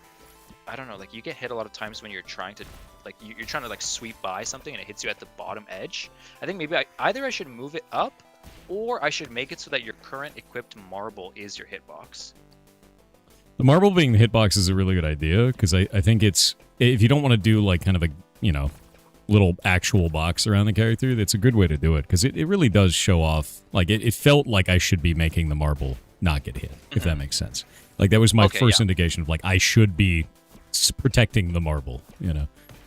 Yeah. I think, that would make sense. That would be the most readable, right? Yeah, because then you don't have to do like, you know, kind of a junky little box. Yeah. But yeah, I think you could definitely tell this is the first game I've kind of worked on a lot. Like my prototypes are all super buggy and jank, but I think is still a lot of jank that shows through in this game. Like for example, chat, last week my game didn't launch because I forgot to have the build reviewed by Steam before the showcase. Thank you so much for rescheduling. Totally fine. When it happened, I was like, oh no, there's no way this is going to get approved in time. I was like, we're just going to reschedule. Don't worry about it. Yeah, no, it happens. I didn't realize, because I had tested the playtest on my machine, and of course because I have admin rights on my Steamworks account, it's like, oh, you already have it, so you know it doesn't matter, this page isn't live, you can play it. So I tested it for me and it worked. And then the funny thing is, the night before the showcase was supposed to go, like we were supposed to do the showcase, I reached out to one of my other developer friends and I was like, hey, can you help me test something out? Because I wanted to send him a key and have him test the game and just make sure it launched before we did the stream. And then so he said, yeah, I'll get to it after when I get home from work. And then so that was going to be like 6 hours later. So like, okay. So then in the meantime, I was like, okay, I don't want to rely on just him because, you know, he might forget and whatever. So then I asked one of my friends, I was like, hey, do you have like free 15 minutes? Can you just hop in a call and test out my game for a second? And he was like, yeah, sure. But he was also like, oh, let's play some Counter-Strike first. So I was like, okay. Oh, no. So we started a game of Counter-Strike. We got on tilt queue, played till 3 a.m. and then I was super tired. I was like, I gotta go to bed, man. It's too late. And I completely forgot to make him test the game as well. And the dev who I was gonna get to test the game, he forgot when he came home from work. So that was 2 times I tried to have someone test it, forgot both times, and then you were the first one to actually launch the game on Steam, and it didn't work. Oh my god. The actual nightmare. No, you're good though, dude. That's so funny. It's just how it goes. Well, we have apparently the other 2 devs that day also somehow didn't show up. Is that right? Yeah, no, they didn't. Yeah, that day. So it ended up being nobody. And I was like, all right. Crazy coincidence, but yeah. We've got ads for the next minute and 15 seconds. So they just started up. But we're going to pause just for a minute because I don't want people to miss anything. They can still hear you. They can still hear me. Great time to go get water, though. Yes, okay. Someone gifted me a sub in your chat, so Well, that's nice. Heck yeah. I don't see the ads. Yeah, no, the ads are running now, so I'm just going to wait. Yeah, I don't like people missing stuff. You know, if they don't pay money, I think it sucks. So I just wait on it. Yeah.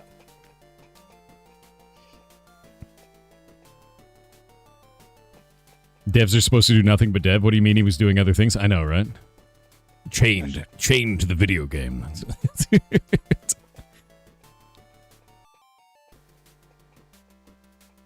So distracted by chat. 30 seconds left. Distracted by chat is a valid choice, honestly. Yeah.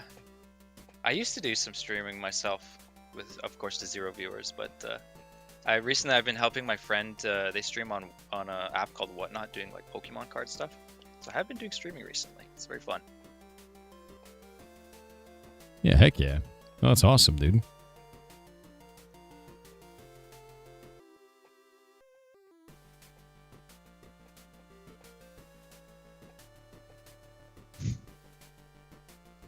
All right, ads are over. We're back. Anyway, as you were saying, so you, you unfortunately, we were talking about the fact that like you had the copy of the game and then nobody read it until I read it. It's kind of funny. No, it's fine. Like the way that I always look at it is something will always go wrong in live broadcast. It's just how it goes, right? And you never have to feel bad about it. Never, ever. It's just reschedule it and you're good to go. Yeah, I'm super glad that you didn't run into any like super game-breaking bugs so far. No. There was one. What was? I did note. Oh yes, you beat the tutorial level before the tutorial finished. That's what it was. Yes. And it got very upset at me. It was quite funny. I definitely need to have something. I don't know. Either I need to just make the tutorial level have more HP so that doesn't happen, or maybe I should make it so that while you're in the tutorial, you don't actually do damage to the enemy. That could be it. That's a way to do it. Because like otherwise, someone somewhere is gonna find the combo. You know, they just will. Yes. Yeah. One of my friends was testing the game the other day, and he went into an event where you have to sacrifice HP to open a chest. So then he did that, and then he had 1 HP left.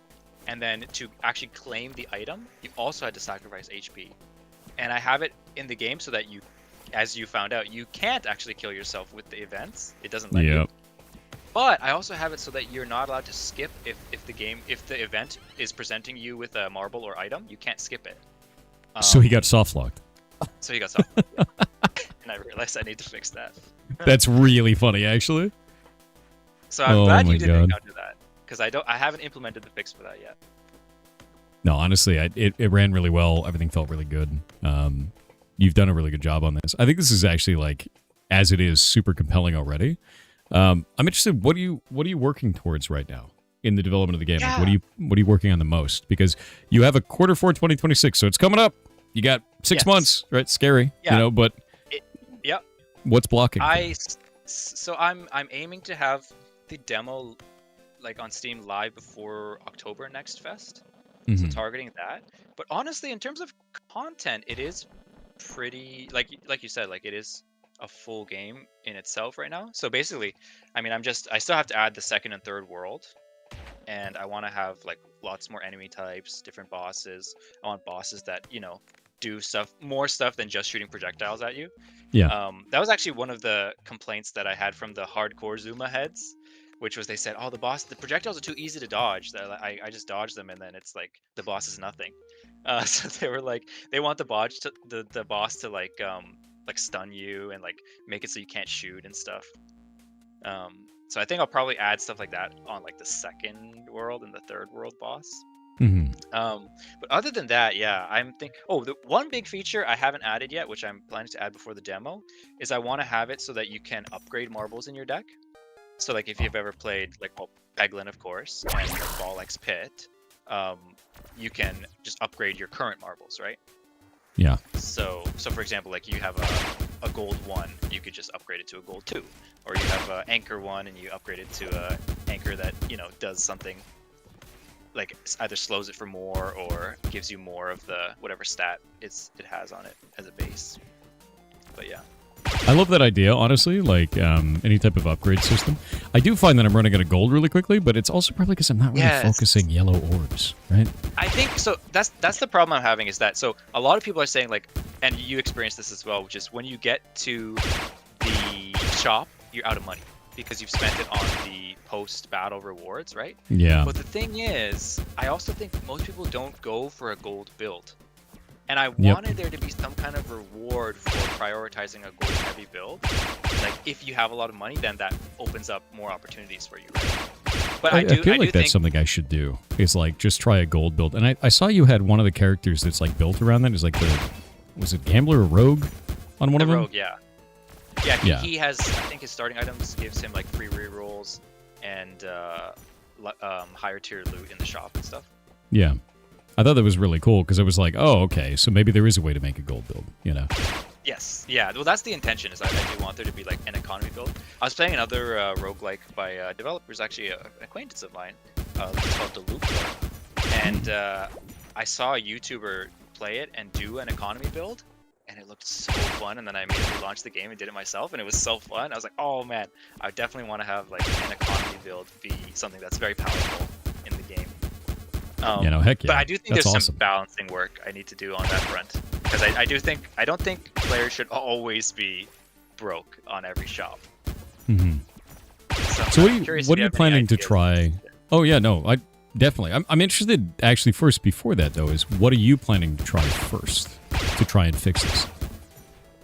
So what I was gonna do is I've collected my data at this point. I've had enough people playtest to where I've realized it's a problem.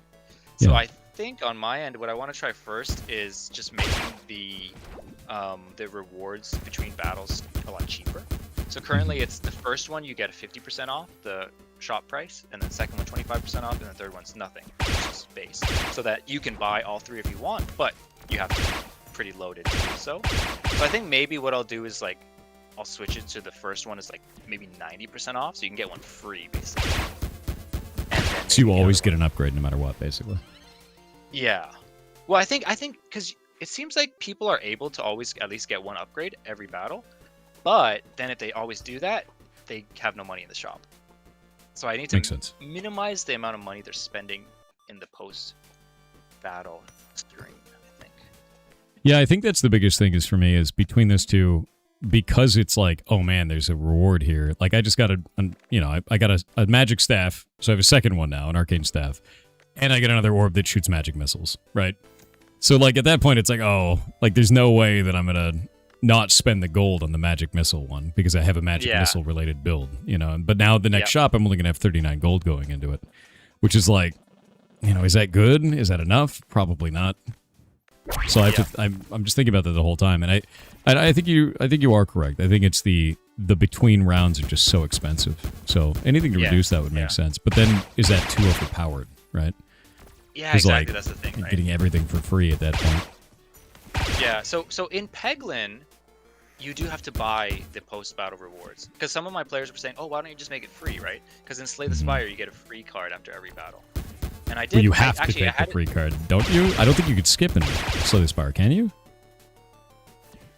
Can you skip? I don't remember. No, you can. I'm pretty sure. Can you? Chat, can you skip and Slay the Spire? Chat, remind us, because I don't remember. You can skip, yeah. You can skip? Okay. Yeah. So Slay the Spire is free, and then Peglin is you have to pay for the post-battle rewards. So I was like, Peglin was a big inspiration for this game, of course, so that's why I had it as that. But yeah, I don't know. I think it rebalances the whole game if you can like get them for free though, because then you have to like really decide, like really decide what the difficulty is going to be, because then you have to balance it around that person getting upgrades every round, Yes, yeah, exactly, yeah. And the other thing was I like I said, because I wanted to have the gold builds feel impactful. So then I think having the ability to buy, like, you could potentially buy 3 upgraded marbles every battle if you're super rich. Makes it more impactful. So, yeah, there's pros and cons. But definitely I think I need to... yeah. Well, pros and cons to, have it cost money or be free. I got the great cannon, it looks like, and it just pierces everything as it goes through. Oh, yes, that is busted? super strong. Yeah, like completely busted. Yeah, I do like how sometimes it can feel like when you get that one marble or that one item, that it kind of like really levels you up, and now you feel like, okay, I can clutch it out. What I'm doing right now is just magic missiles, basically, on this run, and it feels really, really good. Yes, like busted. I think the magic missiles are my favorite in the game. That is my favorite build. So how do you work on balancing the steps of these? Is it just playtesting? Is it just like playtesting over and over? Do you have any, like, do you spreadsheet this out, I don't spreadsheet it out. It is basically just playtesting. It's me playing it and intuition and just feedback from my playtesters, yeah. So, I mean, like, it's still pretty early stages, so if anyone wants to really shape the game, then just go in my Discord and complain about balance, and I will probably end up changing stuff. Because, yeah, like, I don't claim to be an expert, on balance or game design in general, so I add it, and if it feels fun, then I'm like, okay, that's good. If it feels too hard or too easy, and I'm like, I need to tweak something, or more playtesting. Yeah, heck yeah. I just found the gold build item. Bounty hunting blade. Broken. Yeah. Double the current chain, gain 3 gold, and explode. The mini bosses always have a higher tier loot, of course. Yeah, no, that was really, really good. I ended up getting 2 items from it because I'm trying to focus on economy this time. So my deck actually has 1, 2, 3, 4 gold right now and a great cannon. Nice. So it's like this is a all strong gold. deck. This is a very strong deck. It's feeling really good. Pop that Yeah, through. I'm curious if you have any ideas for like new marble types. I do have a couple more that aren't in the game yet that I want to add. So one of them is like a freeze type, which will freeze all trains on the board instead of, so the stun just freezes one, right? Mm-hmm. And then the other one I was thinking of is like, I want to have like some kind of chain or link marble where you have to, if you put them in the same train, it's going to like match all the marbles in between it. Oh, that so would you'd be have to kind of, busted. yeah, get 2 of them and then line them up. What about anything that like mixes up the positioning of marbles? Yes. Okay. So there is the rogue's active ability Mm-hmm. resorts all the marbles so that they're in order. That's interesting as hell. So actually, that would be super easy. I could add a marble that does that. If you match it, it would resort all the marbles in the train. Yeah, that'd be a great idea, actually.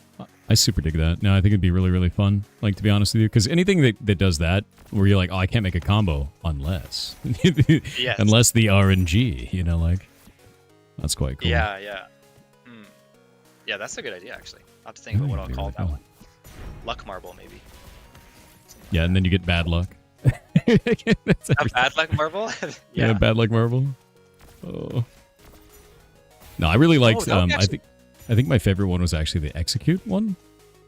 Yes, where it that just one's killed pretty the strong, goblin. Yeah. Yeah. Like, So jeez. the assassin character is kind of based around that. So the assassin character's active ability is he just kills every other train that's on the screen currently. Just straight up murder. Yeah. Yeah. Yeah. No, I've got ideas from like playtesters and friends and stuff, and they're like, "Oh, you should do this." I'm like, "Yeah, that's a great idea." And I added that week. So, where does that leave the game now for you? So, like, you're almost at launch for things like that. Are you planning on adding more and more stuff after it launches? Are you moving on to other projects? Is this complete in your eyes once you're out? I don't know. Like, yeah, it's not going to be like an early access type deal where I'm like, keep updating it for a long, long time. Mm-hmm. So I think I'm currently in the stages now where I'm still adding content. But yeah, I mean, I think obviously it'll depend on how the game does, right? So if it turns out to do, better than I expect, then definitely I will, focus more on it and put out some more content updates after launch. If it's a flop, then you know what, move on to the next one, right? Sure. So yeah, I think that I'm gonna be doubting that this is a flop, but only just because it's incredibly addicting already, even in its current form. And I know a number of people that would play it. Like, chat was actually bringing up, I can't wait to see Baru destroy this. That's just exactly the case. Yeah. Especially if you have challenge modes. Are you planning any type of challenge modes? Are you planning to make it so the level goes farther than one level for a run? Like up to what do the you mean? first boss. Oh yeah, no. So the demo is just the first world. It's gonna have like 3 worlds, like similar to Spire or Peglin. Nice. Yeah, I already have the second world boss and the third world boss done. My friend who I hired to do the art, he did the art for all the bosses.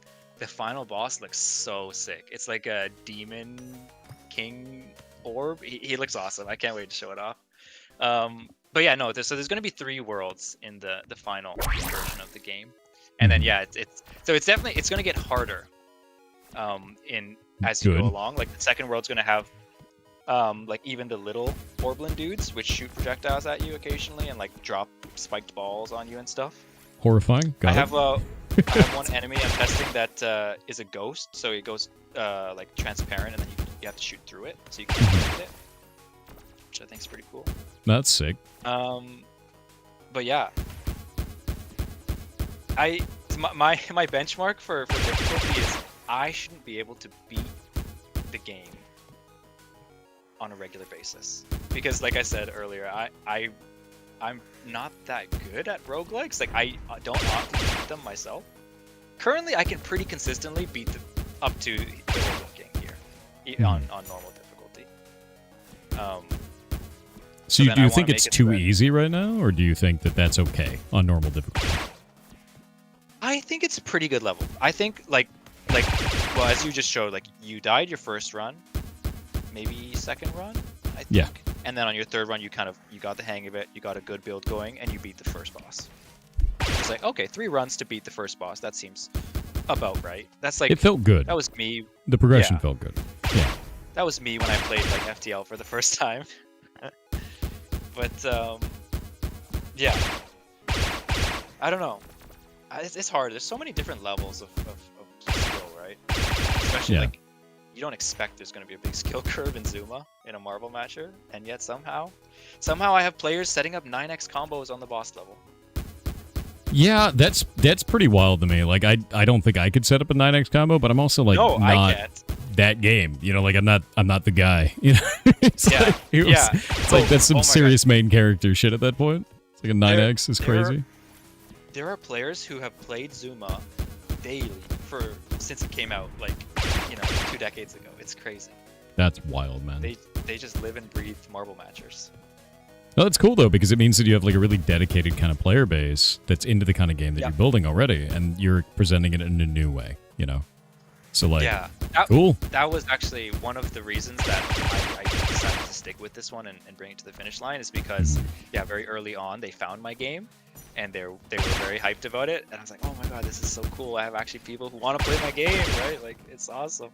That is awesome. So, but yeah, I hope it goes well. This, like I said, I'm trying to get my business visa in Japan so I can stay here.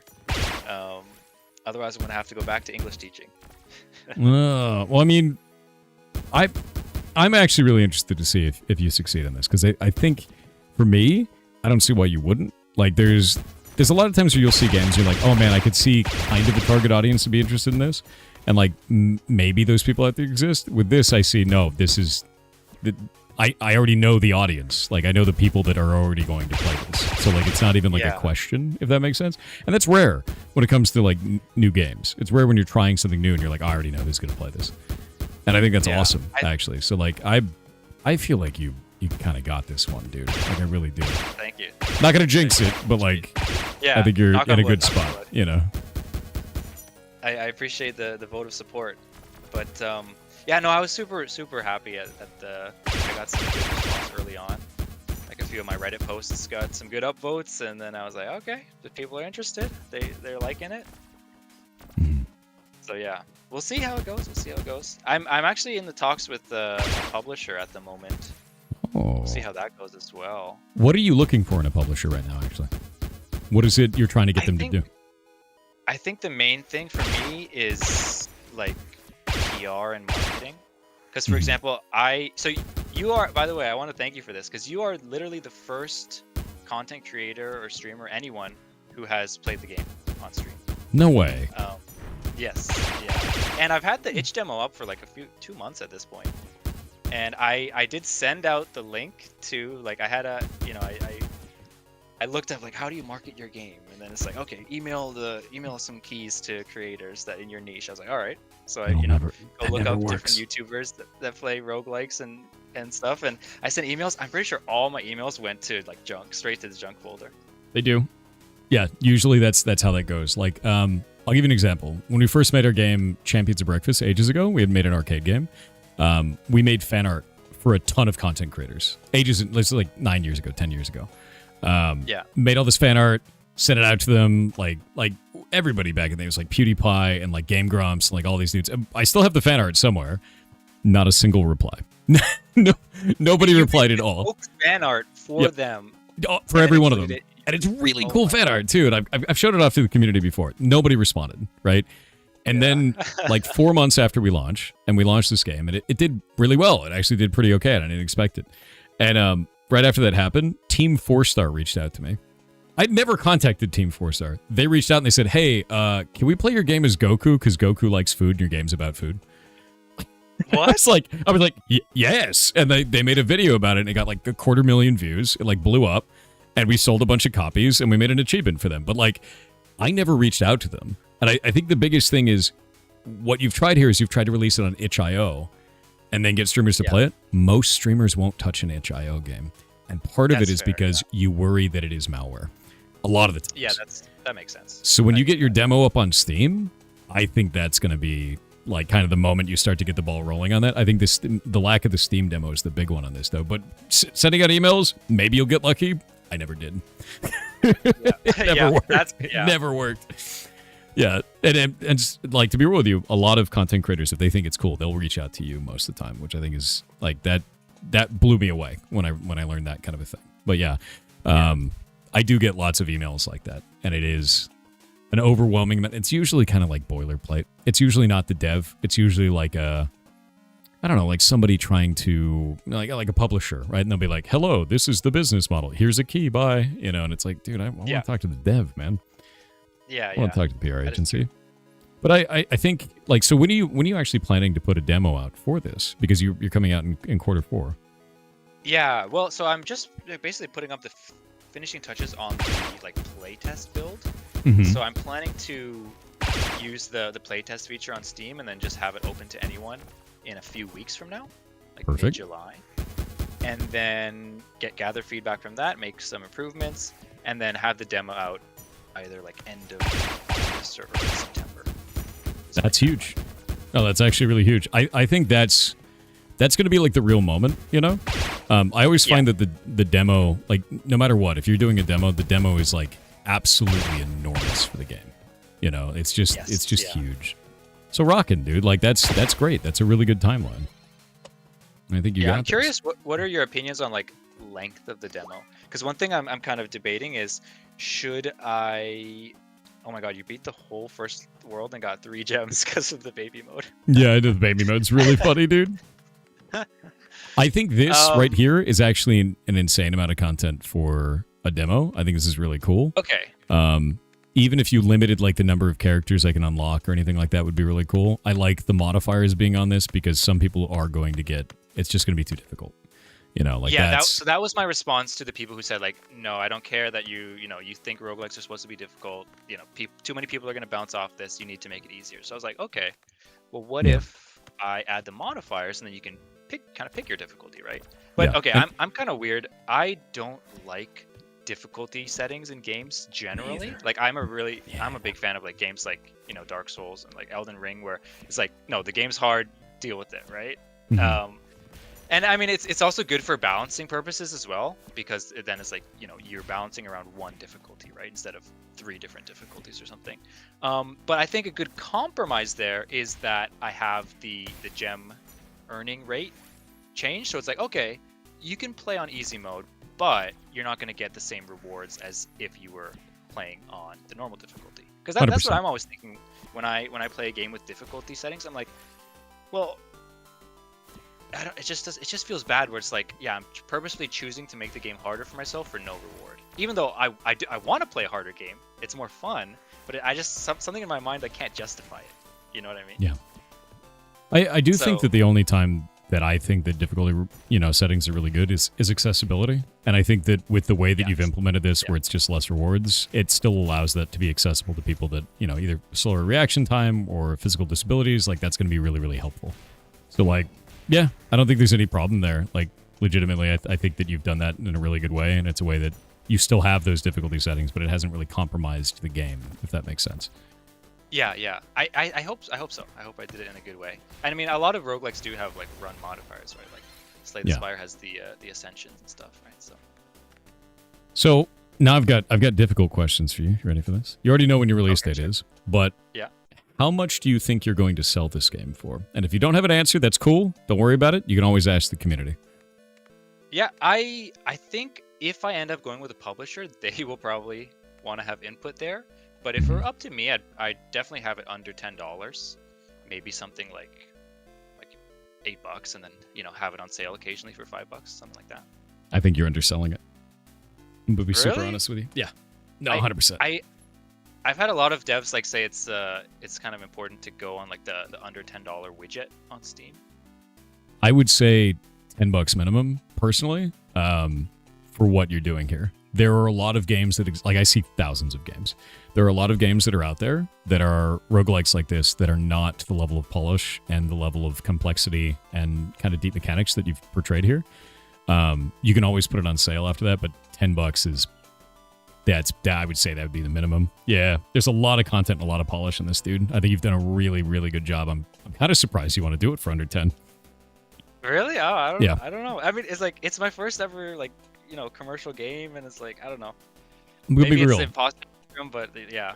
It might be a little imposter syndrome. I do think that people care more about the experience that they have in something than they do about your journey to get there, if that makes sense.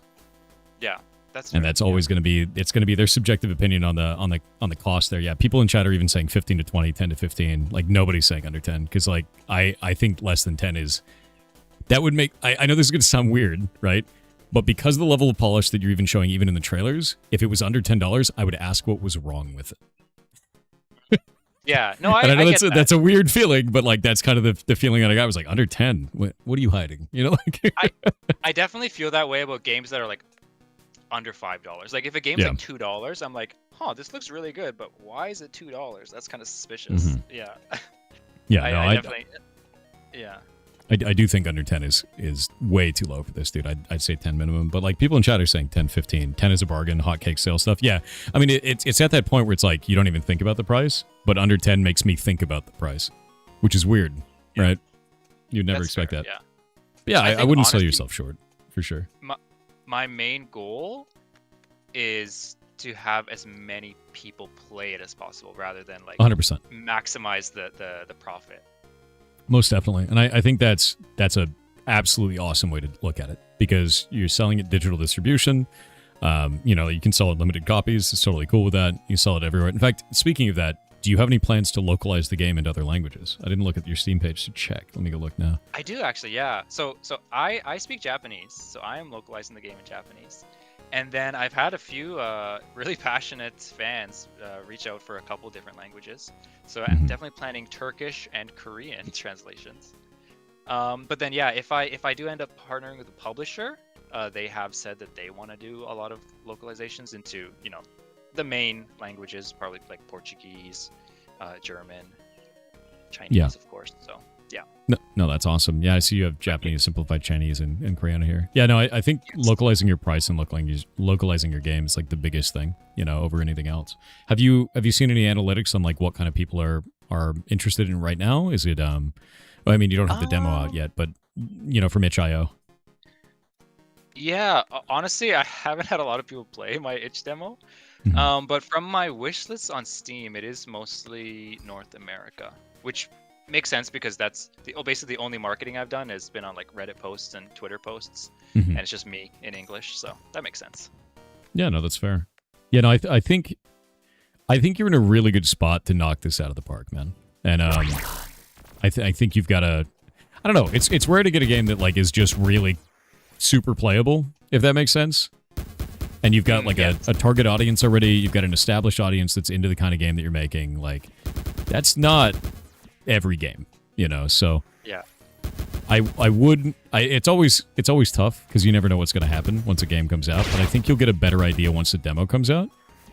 The only caution that I would give you is before you sign anything, have a lawyer look at it. Number one, and then also on top of that is I'd have the demo out first. Check out, see how people feel about it before you sign on anything. Because you're never going to know for sure outside of, you said imposter syndrome of like selling yourself short and thinking, oh, maybe it's not going to be that good and maybe I need somebody to come step in and help me with it until you have that demo out, man. And then you're going to know for sure like how people feel about it, how you feel about your work, if that makes sense. Okay, interesting, yeah. But I think this is great, dude. Like, the game is super fun. I'm even sitting here playing it while we're doing this, and it's kicking my ass right now because I'm not playing in a baby mode anymore. Oh, no. While I'm trying to have a conversation, it's kicking my ass, dude. Oh, oh God, the fireballs. Oh, I really appreciate it. And also, I wanted to say, like, it's super awesome that you play all these games. And I've been watching a lot of the pig showcases, and I've noticed that even if a game like I've seen some of the games are not as much games as they are like sandbox simulators or you know what I'm talking about, like yeah. But you still sit through for an hour and you play the heck out of it, and it's like that's super awesome. Like for like especially like for a solo dev, like people like me, like that, it means the world. So yeah. Really Oh appreciate no, it. dude! Like the way that I look at it is, I'm only able to do this because of the community, right? Like they allow me to do this kind of a thing. Then we get to do this, and you have a game that you've made, and then we get to showcase it. Like I'm just here for the ride, man. Like you guys are the ones causing this to happen, and I think it's awesome as hell. So keep making stuff. Keep making cool shit. No, I've actually I have the next project actually lined up. I'm making it with two of my friends actually, and I'm really excited about it. Nothing to share yet, but yeah. So Orblins for the time being. Hopefully get it out. I think probably after October next fest. So like either maybe like November, December kind of range would be the target there. But yeah, no, it's been super fun. I feel like I found my calling in a sense with game dev, where it's like my life dream was always to do game dev, but I always thought I was gonna do it like when I'm retired. I was like, I'm gonna retire one day, and then I will fill my time with game dev, and who knows if it'll go anywhere. But it just so happens that I'm going for it a little bit earlier than I expected on the timeline. So hopefully it goes well.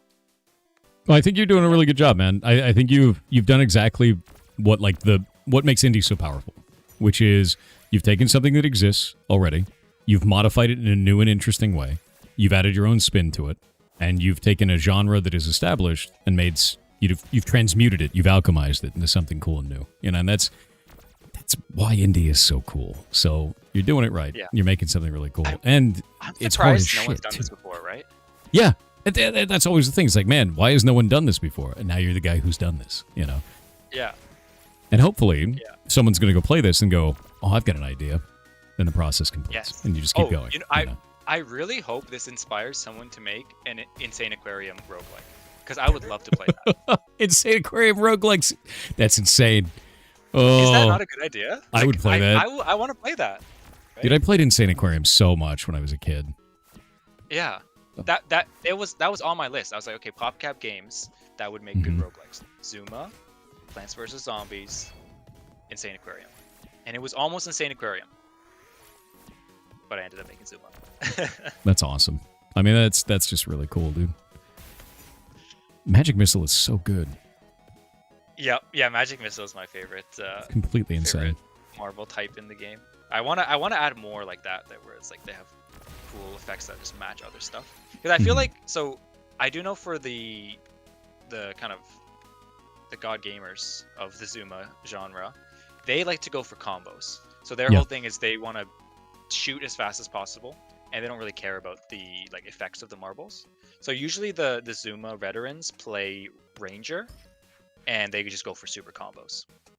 That's crazy. So that's their build of choice. But then I do find like the more casual players who are like kind of, they have slower reflexes, it's kind of harder for them to line up shots and stuff, they really respond well to the magic missiles and the explosive orbs and stuff. I'm a casual player, proven.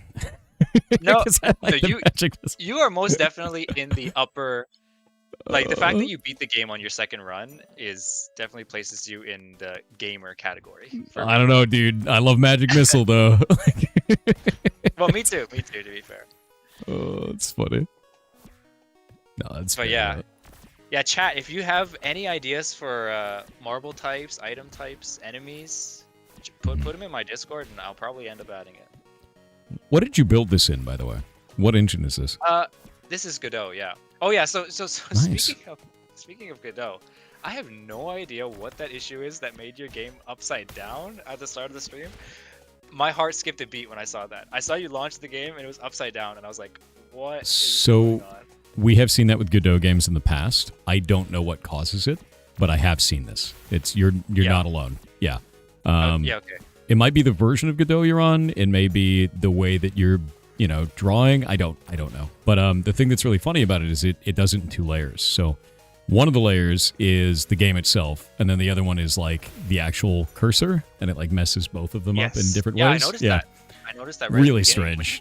When you fixed it in your OBS. And then I was like, wait, the cursor's still upside down. I can see the finger is pointing down when you have it on the hover cursor. It is only for game capture, only on OBS as well. If I do window capture like I am right now, totally fine. Such a strange issue. Yep. What? Yeah, it's That's only so game capture. weird. So it's a very specific bug. If you're streaming it out there and you see this problem, you can just do window capture and it's fine. Okay. But yeah, I never see it outside of Godot games, and it's only some Godot games. So there's got to be something that's happening there. There's something I'm doing, yeah. Yeah, Maybe I just it has don't know something what to it do with, like, the viewports that I've set up for the game. I'll Google it. I'm sure there's people have a solution. Yeah, there's got to be someone that knows, because it's so weird. It's such a weird issue.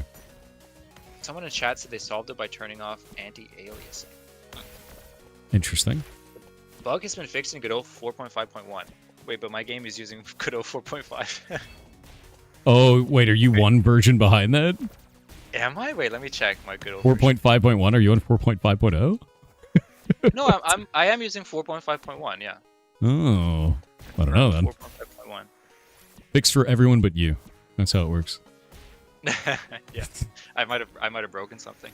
4.7 is out, Chad is saying? Yeah, but I don't know, dude. Upgrading engine is terrifying. I did that the other day, and it scared the shit out of me. Oh, really? Yeah, I moved to their LTS version. I was like, oh, no. I usually, when I start a new project, I'll update it and, like, start the new project on the new version. Yeah. But yeah, if I'm doing an old project, I'm not going to go and, like, move it over. Yeah, GameMaker has these LTS versions now where they don't do any feature changes for 2 years. So it's like long-term stable, and then you use that version, and then you're good, you know? Right. So I updated their LTS recently because I was on the monthly build one before that, and yeah. now Did it's it break just anything? I broke everything, but I fixed everything. Oh, So that no. was my last week. I just fixed a bunch of stuff, and I was like, oh god, and then fixed it all, and now we're good. So I'm gonna be good on that. Nice. Yeah. So I'm gonna ask you the really hard one now. You ready for this? And it's difficult. Yeah. It's difficult, but I know you already know the answer. Where do you think your game sucks? I want you to call your baby ugly. What is wrong with your game? Okay. I think so. One thing I'm not a big fan of is the fact, because it is an action roguelike and you have to be so logged in, and it is like it tests your reflexes and stuff, is it does take away some of the thinking that you're allowed to do that is like typical in some of these other roguelikes, right? Like that's a lot of the fun in like games like Peglin and Slay the Spire comes from like the strategy and planning your build and all this stuff. And I feel like because Orblins is so high action and so, you know, stressful, you don't have time to really like set up stuff and really have a strategy in the battle itself. Makes sense. So yeah, I think I'm not sure how to solve it, but like I think I've been working on having like items and marbles be more impactful. Because before, like at the beginning, I just had like, yeah, here's this marble does 1 damage, this marble does 2 damage, right? And it's like, okay, that was really you're not playing a roguelike, you're just focused on matching the marbles and that's it. So I think having having the active abilities added a lot there.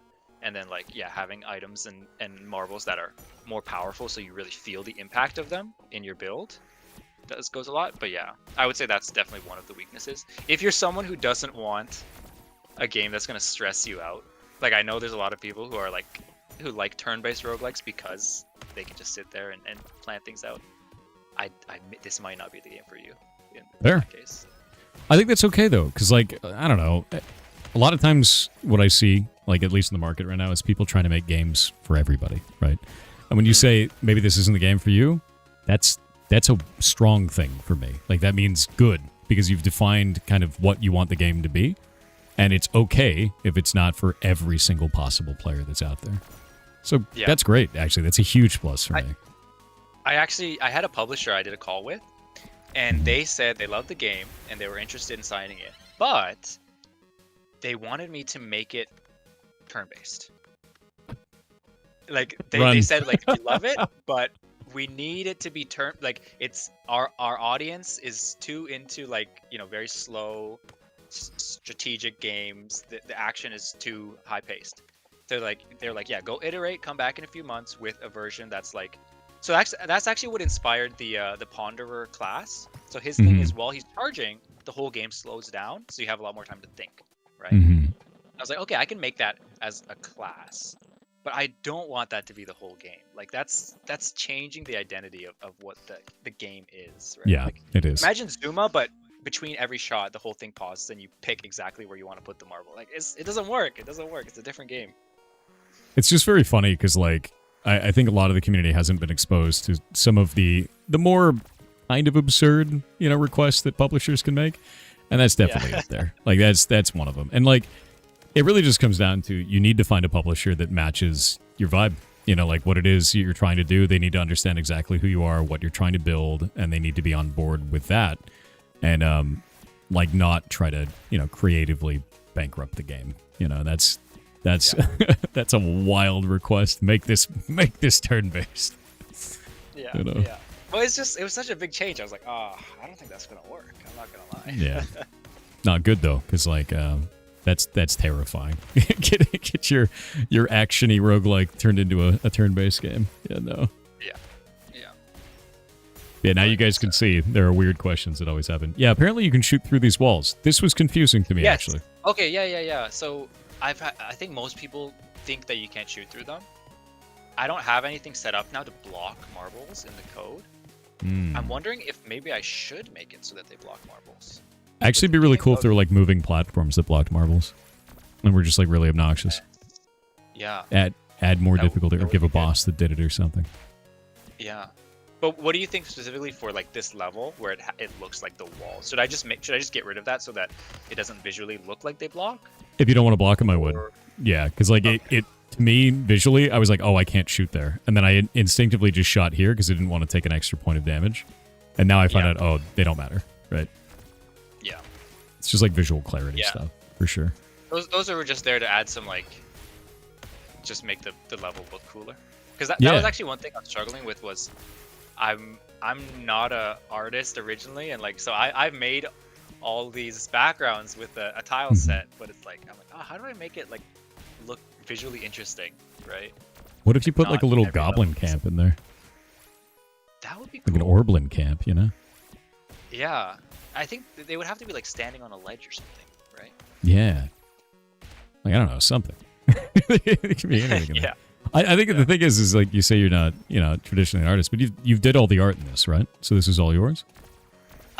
So there is a few asset packs. Like for example, the characters. Some people have noticed the the player mode. Like I've edited every asset pack I've used. I've edited it a lot and like changed the palette and added stuff to it. But there are some asset packs in here.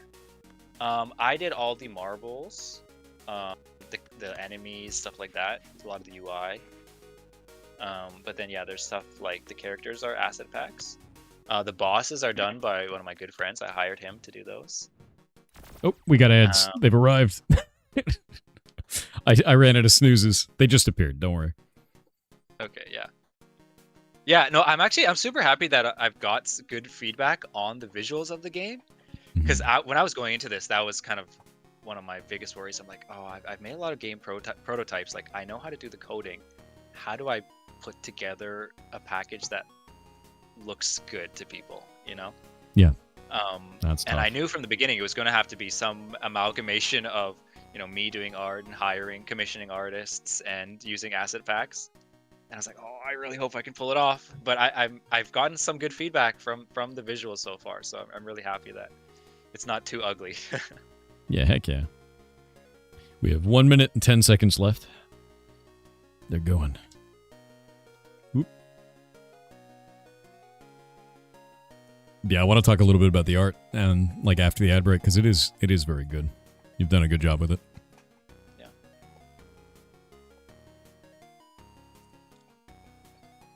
Oh, I have a question. Hazards, yeah. Is it actually 4 a.m. for you right now? Yeah. Well, it's 5 a.m. But yeah, I stream from midnight until noon each day. That is tough. That's a tough schedule. Yeah. I've been doing it like 10 years. Wow. Okay. Yeah. Yeah. So I started streaming 12 hours a day. I think 3 years ago, something like that. I'd have to check Twitch tracker to see. But it used to be like it started off at like 4 hours, then it went to like 8 hours, then it was like 12 hours, and 12 hours I found was my limit because then I can't have a normal human life outside of that because I do 12 hours midnight till noon. Then I do whatever I'm going to do for 6 hours. Then I go to bed and wake up. 12-hour workday is insane already. It's super fun, to be honest with you. It's really energizing for me, if that makes sense. And then the next 6 hours after that, I work on stuff, and then I go do other things. Yeah. And then go to bed. Gosh. You're like a workaholic. Yes. Yeah, you figured it out. I wish I had that kind of work ethic, honestly. It's just like for me, dude. It's just I don't know. I think I got it from my dad. You know, he works a shitload and I work a shitload, and I just like doing that. So it feels really nice. Yeah. Is Mr. Streamer going to interview every dev for the Pigs games? I have. Yeah, that's part of the show. So the broadcast, the whole idea with this entire showcase is we play their game for an hour, and then we interview the dev for about an hour. And like the reason why I wanted to do that is because we saw so many other showcases that are like, you pay $5,000 to $15,000, literally, to get 1 to 2 minutes of ad space. And that's horrific for an indie dev. So I was like, we have to find a better way to do this. We do that and we make it free. And that's the whole point. You guys are funding it by being here. The ad breaks, you know, bits, subs, all of that funds the whole thing. So I don't have to worry about it. And the devs get to be showcased on all of this stuff for free. And then everything works out. And I think that there is what I like to do is things like this where everybody wins, right? That's the whole point. So everybody wins in this situation. Nobody gets owned. And like, it just turns out to be something really fun. Yeah. Thank you, chat. Yeah. Yeah, thank you guys.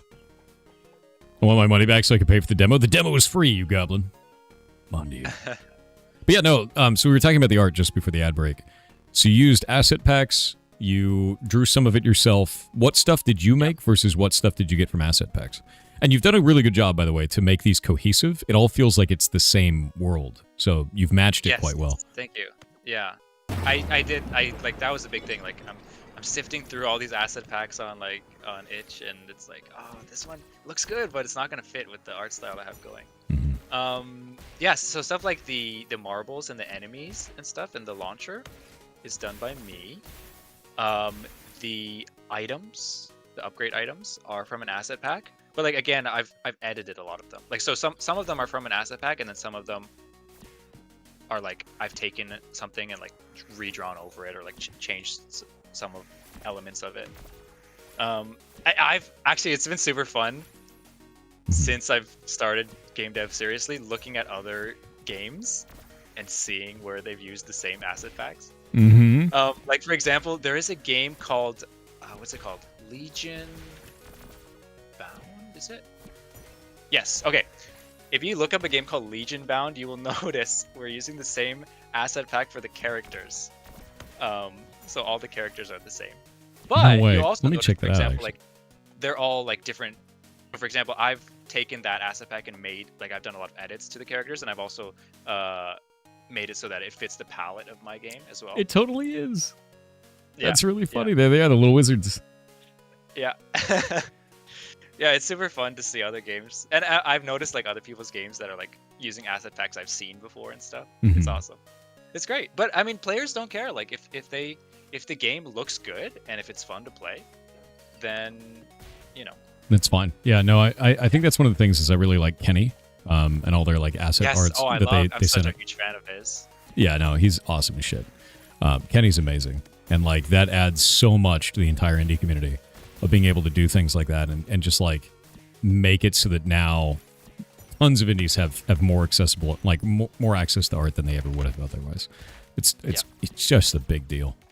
I don't think people realize that either. Is like, you think like, oh, the devs are gonna make all their own art. It's like, we did, and it's a nightmare. Like, it's so much work, dude. Oh my god. It is a massive amount of work.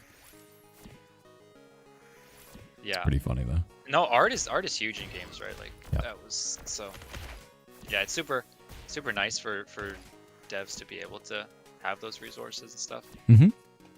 Yeah. You know, absolutely. It gets more. You know, what if there's a person out there, absolute horrible at art like me, but you know, they have a great idea to share with the world, and yeah. And now they don't have the budget to hire an artist for everything.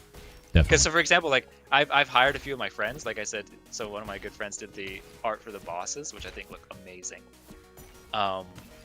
But he's got a full-time job. He doesn't have the time to you know, spend on this full time. So he does it when he can, and it's like, yeah. I would love to in the future be able to hire an artist. Like, that would be great, full time. Really? Yeah, no, that's cool then. Would you do it on this project, or would you do it on a future project? No, a future project for sure. Yeah. I think with Orblins, I've got all the assets I need on the art side of things. No, it's awesome. Yeah, no, I think you've done a really good job on this, man. Like, I can't wait to see how this evolves out and what you can do with it, because it is just really fun. Thank you. I'm glad it's not too stressful as to be not fun anymore. No, not at all. And as I've been getting better at this as we're playing through, like now I'm able to play on non-baby mode, and I'm on the last boss, like while we're talking. Yeah, there you go. So like you do get to a point where you get better. Actually, like, there's actually a skill curve for a Marvel 100%. matcher. Like, you wouldn't think there would be. Yeah, there's definitely a skill curve on this, and you do 100% get better at it as you play, which is cool. You know, like that's actually really neat. For me, that's one of the biggest appeals to roguelikes, right? It's like, the first time you play it, you just get your ass kicked, and you're like, oh man. And then every run you get a little better, and then you get all the pieces fall into place. You get your good build going, and you're on a roll, and then you beat it. It's a great feeling. Yeah, no, definitely. Oh, he's so powerful. There we go. There's a big hit. Yeah, I love how much HP this boss has too, because it really is oppressive, like super oppressive. Yeah. So I think one thing you might not notice is if you take too long on a level, the game starts to speed up. I didn't notice that. I have not seen that. I didn't realize that would happen. Yeah. It happens, I think it's after like 2 minutes on the same level. So you do have to get like good combos, or you kind of get owned. Yeah, well, I had some players who were purposely stalling out the level so they could stack infinite gold. I was doing that at first. It's like, so maybe I could just stall forever with stuns. That's funny. This seems to be a potentially game-breaking strategy. They can just stall out and stack infinite gold. So like, that's really funny. Yeah, that was my first, like, man, I wonder if this would work kind of a thing. So that's actually hilarious to find out that you already dealt with it. Yeah. I forget if I turned it off for the boss levels or not. I don't know. I think it might only be on normal levels. Because on the boss levels, it was like... Because the boss way too hard. And then they take a lot longer just because of their increased health pool. Then, it would speed up too fast and become impossible. That makes sense. Well, we are almost at time, but I'm interested to know, what advice would you have to somebody who's just starting out making games? Because you said you've been making games non-commercially for a long time, and then you finally decided to do it, and you've made a banger. So, like, Yeah. Oh, I don't know if I'm in a position to give advice, but I started making games in high school in Python, and I don't know. I think my advice would just be get started. Like, you're never gonna know. Like, you're gonna regret it if you've always wanted to make games and you've never gave it a shot, right? And like, trust me, chat, I don't have like a huge coding background. Like, I studied business, I did not do coding, and it's easier than you think. Like, there's so many tutorials, so many resources, especially nowadays, that the barrier of entry is a lot lower than it was in the past, I think. So yeah, just get started. If that would be my advice. Give it a shot. Yeah, and we actually, I try to push that quite a lot. Is I run game jams and stuff. Next month, the game jam's going to be up, so we're going to have another one. It'll be the 19th one. But like, that's the whole thing with that is, you're right. Just get started, get out there, do something. And as long as you're trying, even if you fail at it, it doesn't matter. What matters is that you learn something from it and you keep moving forward, keep trying new stuff. You'll get there. You will 100% get there. And you'll make something really cool that you can be super proud of. 100%, yeah. And like, I think, you can't expect to like be amazing your first time.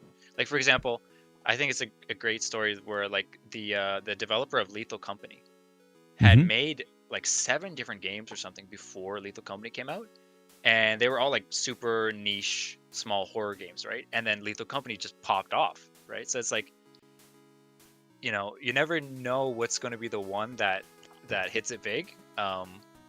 But yeah, don't give up after your first project or your second, even if it doesn't live up to your expectations. Like, for me, even if Orblins is a flop, I'm not going to give up on game dev. Like, I'm like I said, like, I have the next project in line. I'm super excited for it too. So yeah. Chat's already freaking out about it. Have you heard the story of Fart Hotel? I have not. What is that? So let me show you this. It's really relevant. You'll see. So we're gonna go from 1994 on this Wikipedia page, right? And we're gonna go all the way. Look at all these games. Ridiculous amount of games, right? Just like insane, like multiple per year kind of insanity, right? And we get all the way up here to 2014. Look how many games are out in 2014. Look at this. It's insane, right? But one of them on here is Fart Hotel. And Fart Hotel was a guessing game where you literally just guess who farted. And like, that's it. That's the game. Developers page? Yeah, it's the developers page. So it's okay. Fart Hotel. And you select who farted. And if you get it wrong, they'll laugh at you because they're in a fart cabal. And they're like somehow in on it, right? It's ridiculous. This game, along with all these other games, came out in 2014 from the same dev. One-man dev, by the way. Yeah. Developer of Five Nights at Freddy's. He then launched Five Nights at Freddy's 1 and 2 the same year. This is Scott Cawthon. These are all his games. So it's just like a crazy amount of video games that came out before anyone knew who he was. You know? And Fart Hotel is my favorite because same year. Literally same year. It's like 20 games. It's more than 20 games. And then Five Nights at Freddy's from that on. You know? But like, yeah, you're right. Just make shit. Go make your Fart Hotel, man. Like, just go do it. That'd be so funny, like, to talk to him in that year. And like, yeah, so what games do you work on? And he's like, oh, I'm working on this game called Five Nights at Freddy's and another one called Fart Hotel. I really think Fart Hotel is going to be the one that hits it out of the park. Yeah, Fart Hotel is going to move it, dude. It's move the needle. But I think it's such a wild thing because like people go, oh, I'm never going to make anything good. All these indie devs make their bangers. Their first game is like, dude, Scott Cawthon ground out for 20 years. From 1994 to 2014 before you ever heard of him. You know, it's like 100 games. It's outrageous, man. Yeah, and I think his last game before his games exploded, one of them was like Rage Quit in there. Just like weird games, you know? I just think it's really cool. Yeah. I really do think it's cool. And like, it just kind of shows you is just keep making stuff. Make it literally for the love of the game, you know? Yeah. I think like nowadays, like, people, you can get away with like the kind of like the age of Flash games ended and it just kind of moved to Steam where it's like if you have a funny little idea, they're like, this would be a silly little thing to make, you could put it and you never know what's gonna blow up, right? Like I've played so many games on Steam where I'm like, I could probably make this myself in a month, but I'm so glad I bought it because it's so fun. Yeah, I mean, look at Vampire Survivors, right? Exactly, right? The games like that, wave-based survivals go all the way back to like Newgrounds, man. And then suddenly Vampire Survivors comes out, it sells millions of copies. You never would have thought that happened, and I don't think anyone I don't think they expected it, you know. Yeah, Mecha Chameleon blowing up. That's awesome. Mecha Chameleon is huge. Super fun. Oh my god. Wait, I want to do this public service announcement to chat. So, okay. Mecha Chameleon, the developer's Japanese. Okay. And the reason that it has 2 C's is because there's a word in Japanese which is mecha, which means very. So he intended for the game's name to be Mecha Chameleon, 100%, because that's how it's written in the Japanese title of the game too. But of course, nobody knows that word in English, and they translated it, so everyone calls it Mecha Chameleon. But 100%. So it's supposed to be Very Chameleon? Basically, yes. The name is Very Chameleon. Oh my god, that's really funny, actually. That's really funny. If you think about it, it's like, wait, there's no mechs? There's no mechas in this game? Like, I didn't even think about the name that deep. I was like, oh, it's a game about being a chameleon. I don't know why mecha's in there. And they're like, okay, Mecha Chameleon, right? Because no one's ever heard of the Japanese word mecha. That's amazing. That's really funny. Very Chameleon. I have to call it Very Chameleon from now on. Yeah, good lord. That would be the literal translation of the name, right? Yeah. Really someone in chat typed out the word. Yeah, no, that's really funny. Mecha Chameleon. Yeah, no, that was a solo dev. He's also in Japan, although I think he's actually a Japanese person. And he's made like what $20 million or something so far on that game. It's crazy. And apparently he made it in a month. Jesus. His dev cycle was super, super short. So yeah, you never know what's gonna happen, man. That's awesome. That's really, really cool. You're definitely gonna show that to it. Yeah, and that's the thing is like, you would be amazed what pops off and explode. Yeah, 10 million sales is crazy. That's a lot of sales, dude. Yeah. No, it's really cool. Well, we're over time. We have to escape. But before we go, is there anything else you'd like to say? And I'm going to link out your Discord to the community real quick as well. Oh, that would be awesome. Yeah. No. Final words. Yeah. If anyone wants to has an idea they think would be good in Orblins, wants to share their feedback, I would love to hear it in the Discord. And yeah, I'm still early stages, so probably your feedback will end up getting implemented. And yeah, thank you so much, chat, for watching my game. Thank you, Thor, for playing it. Really appreciate you having me on. Yeah, no, absolutely, man. And if you guys haven't wishlisted this yet, please do. Anytime you wishlist a game, you're basically telling Steam to advertise it to more people, especially the velocity of that. So if it's all happening at once during an event like this, it's a big deal. And I look forward to your demo, man. I can't wait to play more of this. So keep kicking ass. Thank you. Awesome job. Much. And thank you very much for coming on the show, and thank you for showing us your game, man. Thanks for having me. It was a blast. It was so fun. Like I said, you were the first streamer to show my game so far, so really appreciate it. And it was awesome. I had so much fun. I'm sure, and I'm hoping there'll be many more after me, because you've made a banger here, and it's really fun. So, well, rock on, dude. I'll see you around. Oh, and also, by the way, for chat, the moment he showed up and he said his name was John, his name in Discord is John Orblins. So, yes, John Orblins is me. My name on Twitter John is John Orblins. That's amazing. He is him. All right, you have a good one, dude. Thanks. See ya. Really, really good game. Super good game. I was blown away when he said he would sell it for less than $10. No, I'd say 10 minimum on that, man. That's a really good game. Yeah, 100%. $10 and I wouldn't even think about it. Yeah. Reminds you of Peglin. It feels really good. Like, I can't wait for him to release that demo and get this into your hands so you can understand. Because it feels awesome. Like, really awesome. So, hell yeah, man. Let me go do this. Do that. I need to go use the bathroom real quick. Good middle ground is $12.99. $12.99 is a weird ass price. I'm going to be honest with you. $12.99 feels like $15. It feels weird. Feels weird. Mini reminded you of the old game Zuma. He was saying that that was actually his inspiration for this. Big inspiration for it. Yeah.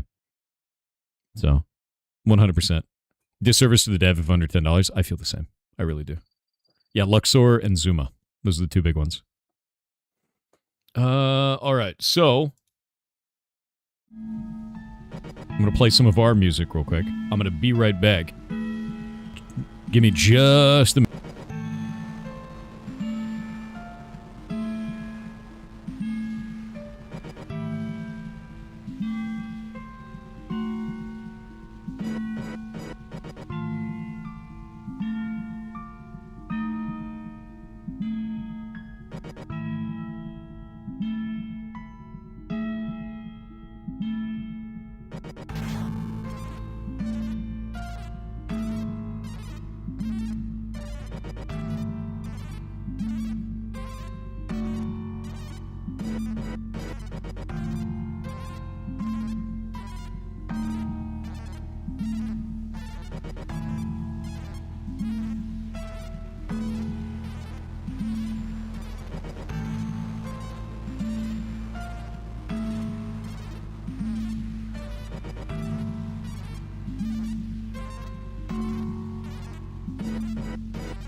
All right, I have returned. Okay, we've got about 30 minutes before the next game. just about. You're older than me? Get owned.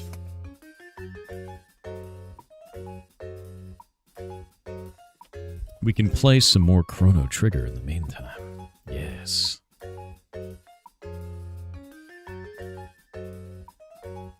That's the idea. That's the way, dude.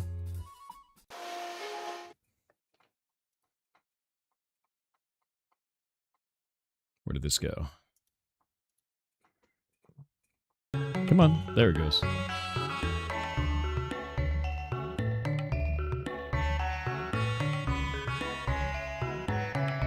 There we go. And then this. There we go. Yeah, and I finally made it here, dude. Honestly, dude, like, this event has been so goddamn cool. I can't thank you guys enough for doing this. I really can't. It's, I love doing this. Like, I really do. It's just, like, it feels really, really good not only to be able to meet all these devs and talk to everybody about all the things they're making, but also, like, it makes me really want to go make stuff, you know? Just go jam on stuff every day after the stream. So it feels awesome. So thank you. Thank you for hosting it. Well, thank you guys for making it possible, man. Because, like, none of these types of events can go through unless, you know, unless it works. And it does work. It works because you guys show up to watch the stream. So, thank you for doing that. Love seeing the cool indies you'd otherwise never hear about. Bingo. I can't wait for Orblins to come out, dude. I'm going to play the shit out of that. Have you played Heartbound post-launch yet? No, dude. I've been wanting... Oh, my God. We had them on for in December, and I want to play the shit out of that game, but I can't right now because there's, like... We have so much other stuff going on. And I promised you guys the retro games. So now it's like, okay, we're going to finish Chrono Trigger, and then we'll vote. It'll be a retro game or Voidling-bound, and I don't know which. Pigs is awesome, and you're awesome. You're awesome. Everything okay with the Blackbird? Oh. Everything's A-okay, Sir Dalton. Of course it is, you idiot. Hey, you. What are you doing here? Aha. It was true, then. You're the ones the prophet said would come and cause trouble. Let's see how you handle this little situation. I didn't think make it so easy on me. What? Was the situation you, like, doing a pose and leaving? Is that, Alright. Very cool. Need a second Thor? Yeah, clone me to another channel, dude. It's a good idea. Your face is awesome. How dare you?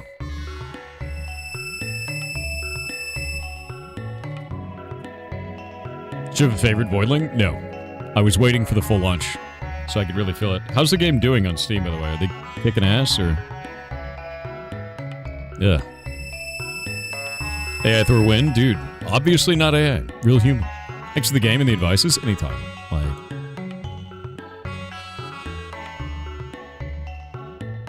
Yeah, 12 doesn't feel like 15, but more than 10, it confuses. Yeah. Usually when I see a game that's $12.99, I think that the developer is, like, from Europe, and they're transferring over the price from €10 to USD.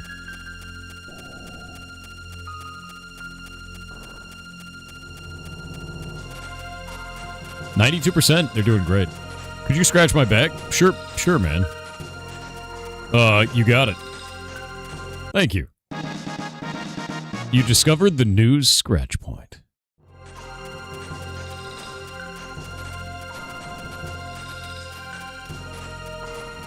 Why did I need that? I don't remember why I needed that. My, what strange clothes. You must be travelers from afar. Use the Spring of Recovery to recuperate from your journey. Visitors, you like plants? Yes. Oh, you're just like me. But the Queen ordered me to burn this sapling I received from the Guru of Life. He said it was a magical sapling, with powers to cure the environment. What shall I do? Secretly plant it. You're right. Even if it is the Queen's command, the Guru of Life gave it to me. I can't burn it. I'm going to grow it with love. Someday it may save the environment. You're goddamn right.